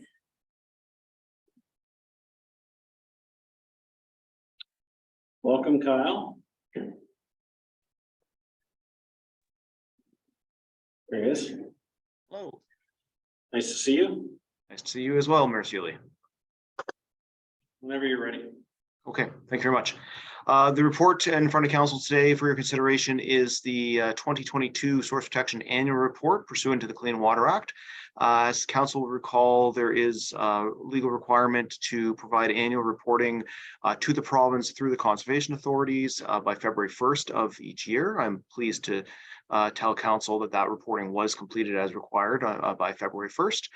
The report in front of you is the summary of the actions taken within the Township of Puslinch in regards to the Clean Water Act and in regards to protecting our neighbors' water supplies in the city of Guelph, the region of Waterloo, as well as the city of Hamilton. So I will just hit a few high points and then open it up to questions. There was 83 development applications that were reviewed by Source Protection staff within the Township of Puslinch. A number of these did result in drinking water threat disclosure reports and management plans. We continue to complete inspections. There's 14 inspections completed predominantly for winter maintenance activities, as well as agricultural activities within the township. Education and outreach activities continue to recover from the pandemic. They were severely impacted by the pandemic. However, we have started with a few events last fall, predominantly targeted to winter maintenance contractors. And now I'm happy to announce that we are well into the full swing of in-person events. There are a number of septic social events happening this spring regarding the septic inspection program, as well as the Waterloo Wellington Children's Groundwater Festival will be back in person and for the first time in Wellington County, June 5th to 9th. And I would encourage and welcome all members of council if you wish to come and take a look at the festival. It's at Guelph Lake and it's on Wednesday. The VIP day is Wednesday, June 7th. Technical work continues both on the policy and on the technical side. We are continuing to work on the Tier 3 water quantity study with the City of Guelph and with our GRCA partners. As council is aware, we did successfully conclude a funding agreement with the City of Guelph related to the services that we provide that protect the City of Guelph's water supply. Over 50% of the City of Guelph's water supply does come from the Township of Puslinch. And then last but certainly not least, we are in the midst, as communications were distributed to council about a month ago, we are in the midst of the septic inspection program. This is a requirement every 5 years under both the Clean Water Act and the Ontario Building Code. The last one was in 2015 and 2016. If you're doing the math quickly, it's been more than 5 years. COVID, however, had an impact on that. We have had some already bookings and some inspections have already started, and we do on June 21st have a septic social at the Post Community Center to speak with residents if they have any concerns or questions. And I would be happy to take any questions the council may have. Thank you, Kyle. So we watched the resolution. That report ADM 2023-025 regarding 2022 source protection annual reports pursuant to the Clean Water Act be received for information. Mover, Councilor Goyda. Saw that hand. Councilor Willis. Comments, questions? Just quickly, as always, Kyle, great report, thank you. The only question I have is about the, you talked about the Children's Groundwater Festival. Yes. Is that something that individuals can register to attend, or is it strictly for like school trips? Is that the end of it? Yes, thank you. And through the chair, it is open to schools and home schools, but yeah, it's not for individual registration. The registration is full at this point. Unfortunately, we have a fairly long wait list as well. There was a pent-up demand for sure. So yes, but certainly it is open to not just schools, but also homeschooling and homeschool groups, and we do definitely have those come as well. I just thought perhaps it might be something to consider for our new youth committee to attend. But if it's full, then maybe that's something that can be considered for the next. Yes, certainly, and through Mayor Sealy, we can certainly, we're looking for youth volunteers. So if that's something they're interested in, we can certainly have them volunteer for a day, or we'd welcome them on the VIP day as well. If they want to just kind of come and have a tour and take a look at the festival, we would absolutely welcome them in either way, whatever works best for them. Be awesome. If you think that could be coordinated in some way internally? Can the VIPs bring their children with them? Yes. Yes. Yes, I have taken my daughter in the past, much to her chagrin. Okay, thanks. Did that need a resolution or a motion, or you make note of it? Yeah, thank you. Thanks, Kyle. Anything else? Councilor Bailey? Yeah, just a quick question, Kyle. In terms of the, what have I written down? I said, is Source Water Protection the only organization educating the ag property owners? Or is there any partnership with other community members to share in the messaging? Yeah, thank you. And through Mayor Sealy, no, that's a great question. Prior to the pandemic, we had some initial outreach and partnerships with the Wellington Federation of Agriculture. We talked to the Ontario Soil and Crop Improvement Association, although that was a number of years ago now. A lot of that, unfortunately, has fallen by the wayside just with the pandemic, and then the growth, really, the development reviews have taken a lot of staff time. We are actually hiring a second coordinator position right now, and part of the reason for that is to take a little bit of pressure off the existing staff so that we can actually get back to some of the education work, because it is very important. And so that would be, that is part of our plan, would be to reach out to some of those county-based agricultural organizations and associations and see what we can do with partnerships, because yeah, certainly there's only 4 of us. So if we can leverage resources with other organizations, we'd be open to that. It's just unfortunately pandemic and then the resulting growth, we haven't done that in probably about 5 years. Yeah, that's what I figured. It was a big job for her to handle. Just my other comment, a friend of mine received her, septic inspection letter in the mail. Yes. And she actually reached out to me and said, is this legit? Is this real? So I just wondered what sort of advertising goes on with those septic inspections so people realize it's real and it's something, to actually follow up on. Yes, absolutely. Thank you. And through Mayor Sealy, yes, we struggle with that, especially with a lot of the scams that are out there. We did put the township logo on it, as well as the other township logos and the county logo. It was shared on the county social media and then reshared by the local municipalities. There's pros and cons, unfortunately, to the social media that we discovered, because then we had a number of people come to the first event last week that weren't actually in the program. They just saw the social media and thought they were in the program. We've also put an ad in the Advertiser. It ran about 2 weeks ago, and we will be running another one in early June, just to promote the ones that are in June.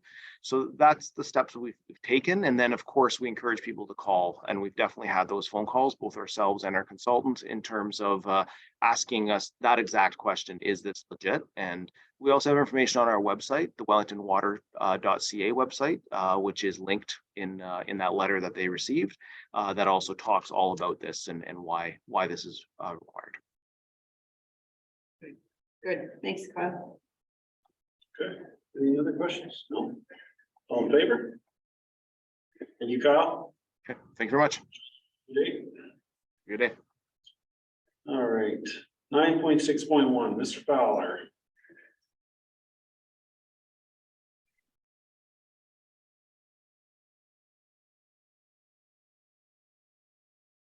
Good afternoon. My camera doesn't seem to be working. There we go. This report is for the 2023 asphalt tender results. Unfortunately, we did come over budget for this fiscal year. Happy to answer any questions you may have. Is your suit out for dry cleaning? Sure is. All right, do we have a resolution, Ms. Fox? That report PW 2023-001 entitled Tender Results for the 2023 Asphalt Program be received, and that the tenderer for the 2023 asphalt program be awarded to Cox Construction at their tendered amount of $2,079,412, inclusive of the non-refundable portion of HST. And the remaining portion of funding required of $214,112 from the 2023 approved budget be funded by the Asset Management Discretionary Reserve, Canada Community Building Fund, and roads and related services development charges. And the council authorized the mayor and clerk to sign the required contract documents. Okay, the mover for that, Councilor Bailey, second by Councilor Spillis. Any questions? Comments? No. Councilor Spillis? Yeah, just one comment. I had some questions with respect to some of the work being undertaken. I did speak to our director, and that they were answered satisfactorily, so I no longer have any concerns. Okay. All right, all in favor? Gary, before you go, Mr. Fowler, it's probably not the appropriate time, but some of our park upgrades have, it's my belief, have been completed at Old Morston, and that's some of the works were done by your staff along with the contractor. There was a game being played last night, Puss Lynch versus the U15. The lights are amazing. There's very little light pollution. The old school, what were they, halogen, or what style bulb were those old things? I don't remember. But the light would, when they were turned on, you knew it. And anyways, the park's looking great. Very proud of the work being done. Maybe you could speak briefly. Are we complete down there, Mr. Fowler? Yes, as far as the Old Morston project goes, restoration is almost complete. Final topsoil and seed. And then, yeah, it's will be open for the season. Yeah, the bleachers are in and it looks excellent. So nice to see an old park get a bit of an upgrade and a facelift, and pretty proud of everybody. So thank you. We approve that other report, right? Okay, enjoy the rest of your day. What are we on to? 10.1. This is just for information. Do we have a resolution for that, or?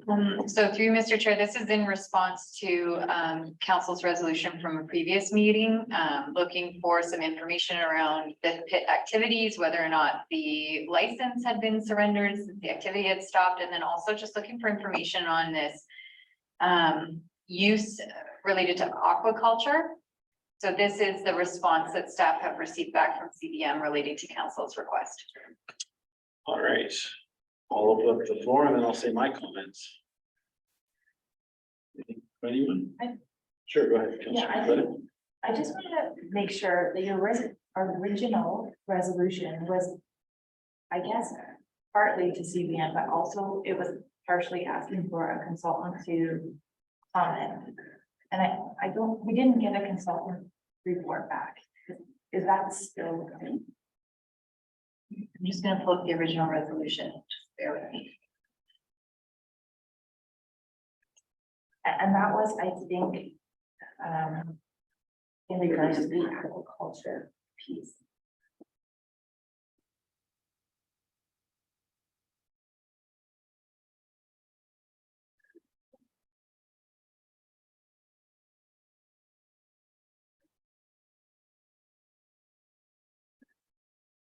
So it does not look like we've received any response back on that yet. But it's still coming. Can you, what was the original resolution? Yes. You mind reading it, please?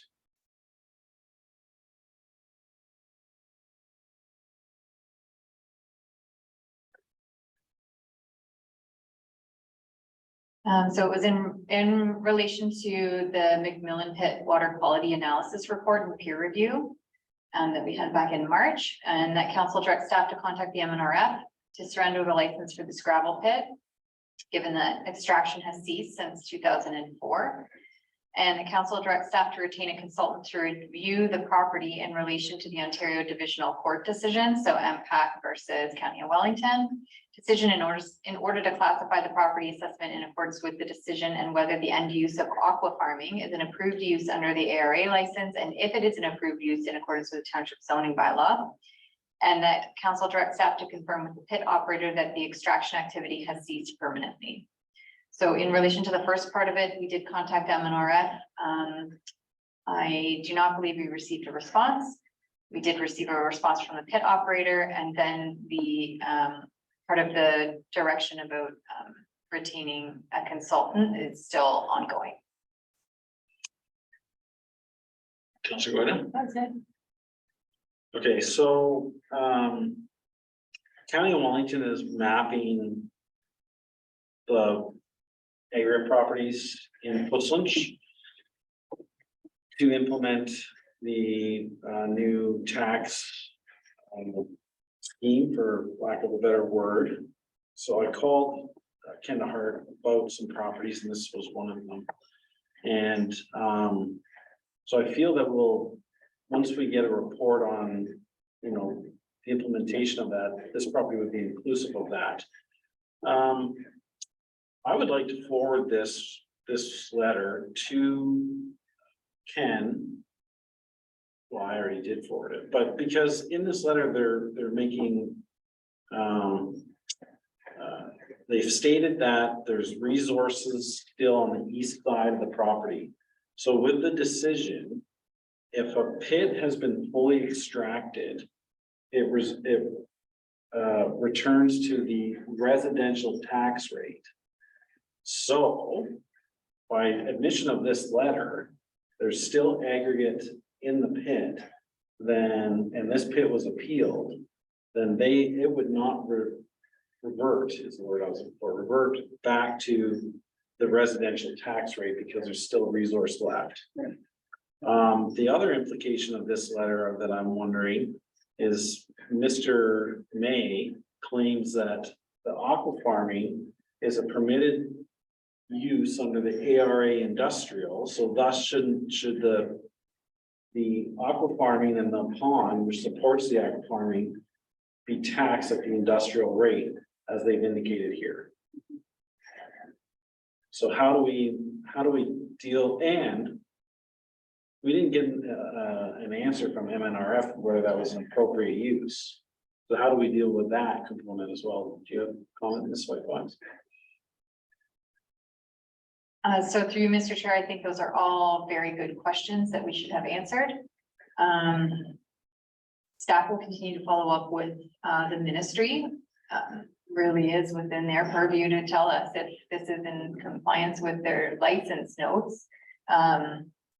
But I also see value in, as we engage with the consultant and the county, Ken DeHart, just to find out in terms of assessment, if this use and end use is going to be considered industrial, then it should be taxed as such. Okay, so I don't know if we need a resolution, but I definitely have concerns that we ask if this is a proper use from the MNR. When did we send this to the MNR for comment?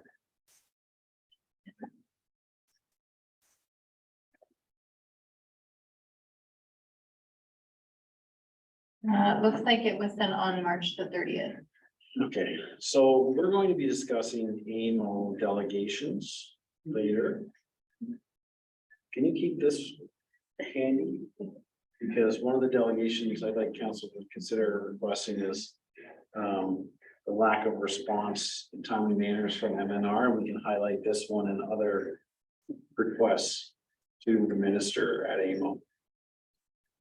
So I think I'm comfortable leaving that, but I think this letter needs to be definitely forwarded officially to Ken DeHart and his team around the tax implications, and especially that they identified as resources left, because they could owe back taxes because they appealed, from my understanding, all the pits in Puslinch back to 2017.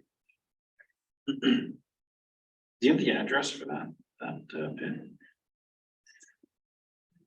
So include that too. He'd need the address. That's fine.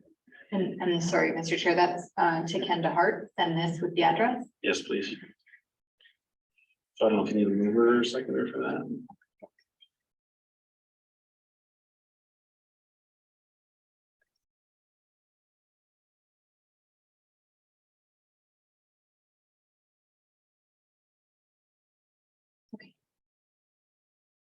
Okay, so what do you have, Tasha?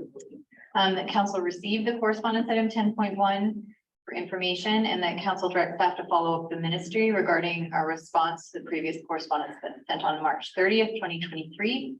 And that council direct staff to forward this letter to Ken DeHart at the County of Wellington. Do we need to, like, there's an understanding of the industrial implications of the letter and all that good stuff, okay? Mover, somebody? Councilor Bailey? All in favor? 10, good. Is this an example, instead of sending it to a consultant, that would go to the new planner in-house? An example where this could be used.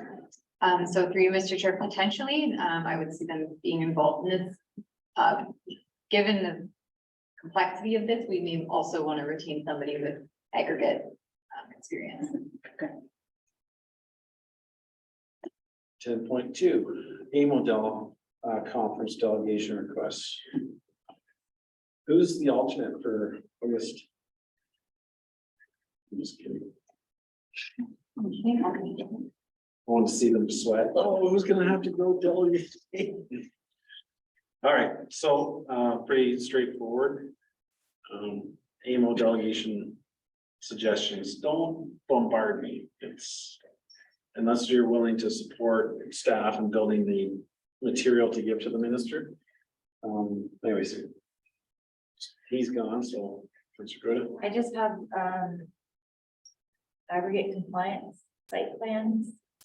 The burden on the municipality, including liability. License duration, timeframe of rehabilitation. Enforcement consistency. Yes, I think the same, the previous correspondence is concerning that pit was stopped operations, was it almost 20 years ago? Yeah, 19. Yeah, and here we go type of thing. It's still there, and the operator considers it active. Well, when is it inactive type of thing? And it can be, license could be surrendered. There's got to be a cutoff period. You can't just simply take a property, mine it, sit back, wait another 20 years. So that's part of the your comment that you wanted to address. So to me, as Councilor Gould is surrender of license. Interim use. There should be a cap on them, make them truly interim uses. Right? Yeah. Yeah, so I would like staff. That time, but I'd like staff to put together. Or MNRF, whatever their acronym is now, around our concerns about timely responses around compliance. What other, and we can use this as an example, the correspondence went out in March. We still haven't heard back whether it's a approved use. Along with all the other Lancey Pit, the timelines that it took to get responses, we just received it in April. I don't think council's seen that one yet, have they? No, so that'll be the next one. Along with our concerns, if there's other pits that submit reports that haven't been actively extracted. I think also on the Roselle pit, that's ongoing concerns spanning over years that have really maybe not been adequately addressed by the ministry. So can the staff put together those concerns so that it's beneficial and we can ham it in advance to, or with the delegation request, and the minister and the staff are prepared? And we'll include in the conversation the interim nature that there's supposed to be. There's a plethora of issues around aggregate. You get one, then also then become a feeder pit. And that's not the original intent of the licensing of the first one kind of thing, so. But I'll get the ball rolling, give your guys enough work. One of the other concerns we've addressed in the past is what the cumulative impacts are of the aggregate pit. So I don't know where we're at in that discussion, but bringing that forward again, saying there needs to be sort of reporting of the cumulative impacts. And then I had taken a step further, and I don't know if this is more of a TAPMO conversation, but I think we really need to be pushing with having more conversations around the rehabilitation of pits and having it useful to the community. We've taken some land, we've butchered it. Now, like, how can we at least leave it useful to the community to use or something?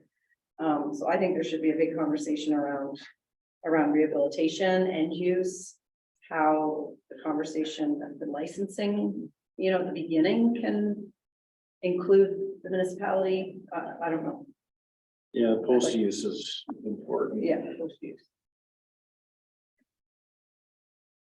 Oh, I have that. I can bring that up. Sure.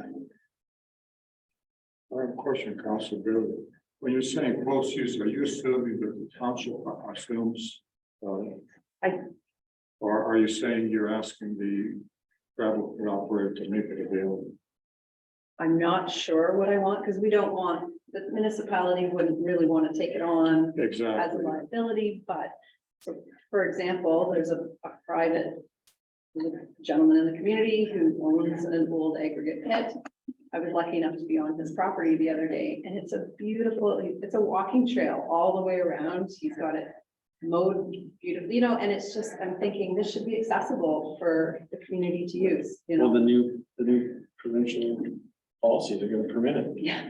No, I'm not kidding. So that blew everything open. So we designated each little pond a new settlement. There you go. Yeah. Get 3 severances and 3 accessory units and you get 6, 12 homes there. You go. Waterfront property. I thought you could live underwater. Yeah. Sometimes you want to be underwater. I do think it's worth a conversation. Does the municipality want that after or not? But it, Yeah, we said from the beginning, well, more than just a no trespassing yeah. gate at the front. Whether they put a couple houses on it, but all the previous growth policies was permit 1 house at the most. But they never surrendered the license, so that's back to the interim use. Yeah. I mean, it's Yeah. a big circle we play. Yeah. How'd you capture that? Emails in August, staff will be able to put something together in time for, when's the deadline for submissions? It's probably in the report. June 9th is the deadline to submit the request for delegations. When can we provide the supporting material to them? Do they ever ask for that separately? Typically they ask when we submit, so you kind of fill out their submission form and you include your information in that. But you could bring additional to the meeting, but they want to know the gist of what you're meeting about. Okay. Any other? Oh. I think we should we should probably do bypass and highlight the Auditor General's report concerns that our project was delisted. I had a call from Ted Arnott Tuesday. And he wanted to set up a meeting or request a meeting with MTO, with the minister and staff to discuss the bypass. Our staff are just finishing up our correspondence around the Auditor General's report, which included Councillor Hurst's input around the agricultural. So I just said that, Mr. Speaker, can we wait to ask for the meeting until you have that report in your hand? But they will probably be very similar in timing for the AMO delegation. So those two would be good. Let's do the highway bypass around the Auditor General's report. And I think we should focus in on the component where ours through MTO policy, how do they grade projects? Evaluation that the bypass was a high priority and that we want it reinstated and financial and in the budget. They probably won't take the meeting, but. So question of staff on that one, we were trying to engage other municipalities as well in on that. Were we successful in engaging them? So, through you, Mr. Chair, some of the municipalities would require it to go to their councils for support. Some of them may not. So we're looking at getting the letter in good shape first, in order to kind of start with this engagement with the ministry, and then at the same time, reach out to these municipalities as there may be some delay with getting their support. So I guess my thrust is the comment's going to be perhaps you want to go with the other municipalities at April. That's the intent. I don't think we'll have the time. Maybe next year. I think by the time they get all our comments, Councillor Hurst, on one document. Oh, I see. So it's a problem on our end. Okay, gotcha. Okay, so I understand where you're coming from. So you want to do that in that. Yeah, and we can do it again. Well, it could be as early as Roma. Right? Yeah. February next year. Be good. Okay. There a resolution? So I've made some notes for myself as well, just in getting a detailed letter outlining the issues related to the aggregate. But we have two delegation requests. So one is to the Ministry of Natural Resources and Forestry, and it's in relation to aggregate compliance. We're going to talk a little bit about burden on the municipality relating to liability, rehabilitation, timing, enforcement consistency. We want to look a little bit at reporting on cumulative impacts of aggregate and a better end use. So looking at rehabilitation planning and engaging the host municipality in those discussions. And then from the Ministry of Transportation, we're really focusing on the Auditor General's report and proposed coalition letter to advocate for the Morriston bypass. All right, mover, what, do we have that on? Mover, Councillor Spillis, Councillor Goya. Any other comments? Good, all in favor? Carried. 10.3, a resolution for that, Ms. White.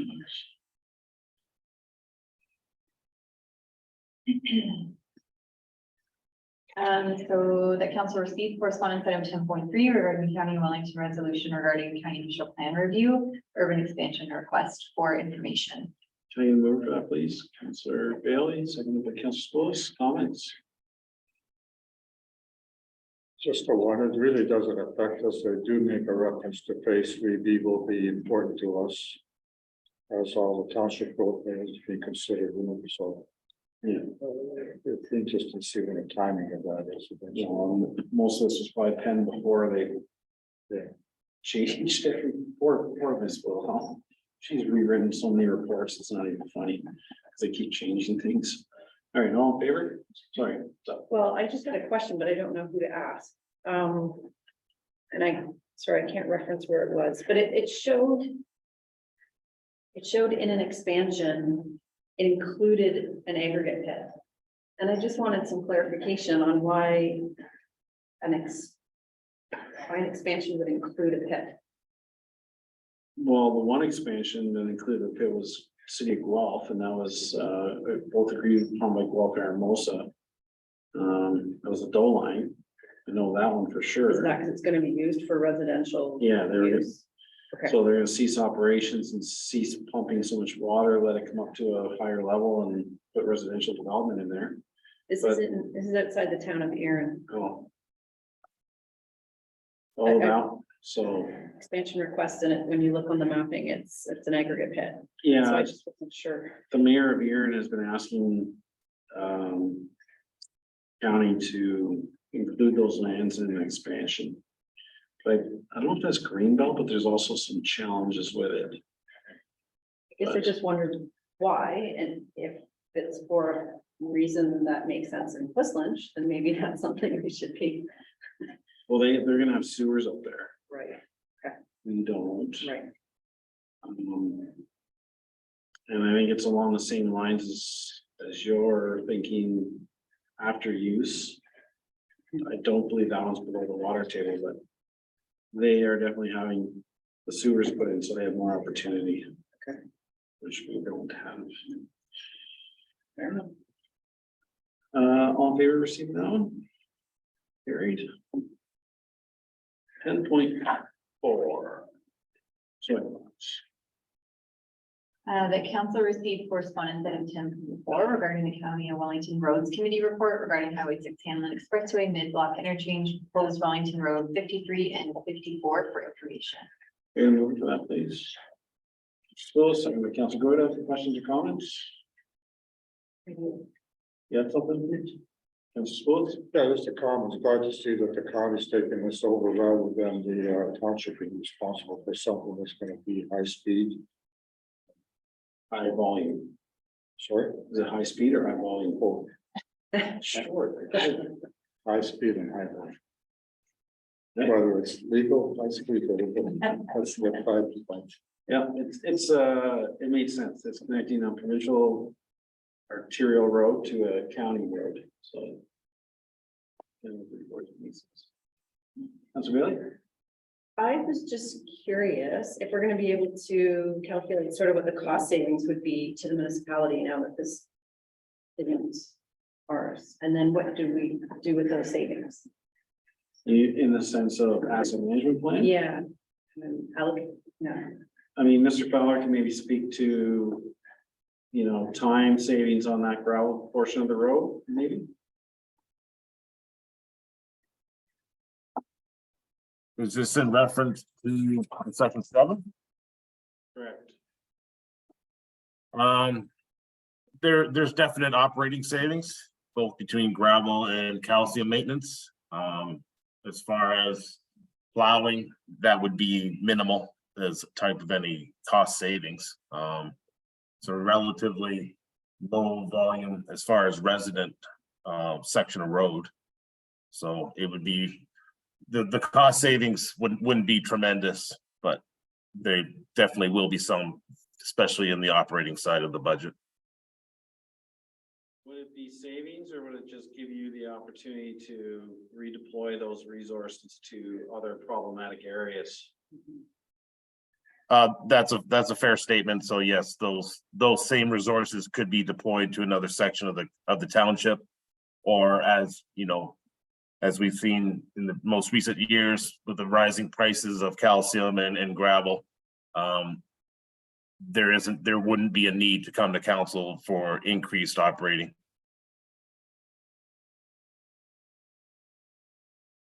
Oh, sorry. Yeah, no, the other comment I was gonna make to piggyback on that, is the fact that since there's less maintenance, it means that you won't have to spend as much time on part-time help in the winter too. I'm gonna make a statement. I don't know if it's true, but I mean, it's not that big of a piece of road that is gonna have major changes to your operations. I mean, how long is it? A kilometer long? Is it gonna be 2 kilometers long?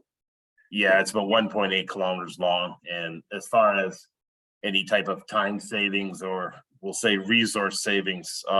It's very minimal. I mean, to look after that road during a winter event would be maybe an hour and a half in total throughout the duration of the storm. So I'm skeptical to say there'd be a huge resource savings. Now, my comment was it's cost avoidance. In other words, you might have had somebody work overtime to do it, now you don't have to worry about it. I'm not looking at saying, oh, you got $5,000 now, you can allocate anywhere else. I realize it's only a short section.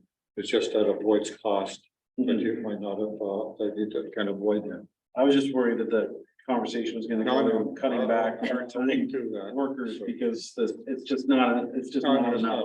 I agree.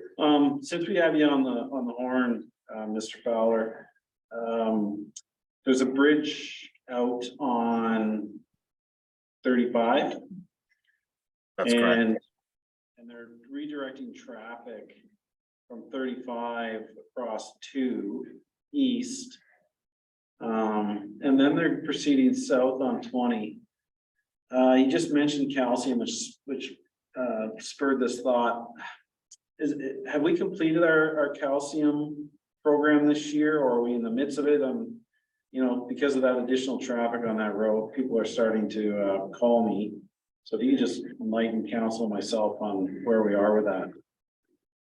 Yeah, so in discussions with the county, it was determined that both Side Road 10 South and Side Road 20 South would be utilized as the emergency detour routes for County Road 35. The county was cooperative in supplying a couple loads of magnesium chloride to at least get some dust suppression down for the main part of 10 and 20 that were being utilized.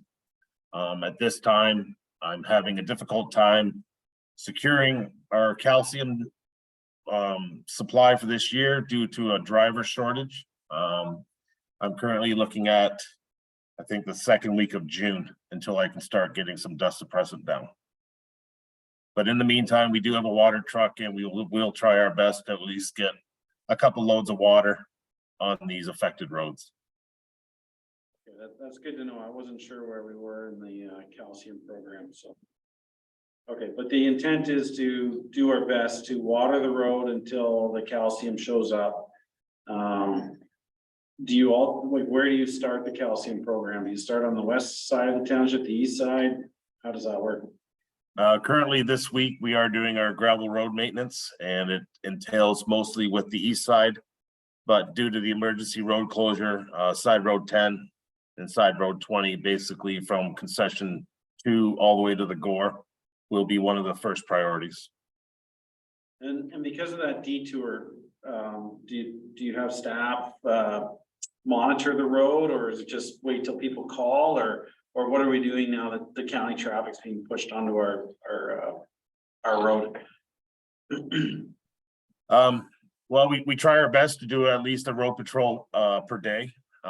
Due to other work commitments in the queue, I don't have any extra resources to be out. If I was in the office today, I would have been out if it wasn't for council. So that's the rest of my resources are dedicated to maintenance gravel. So but we try our best to be out every day.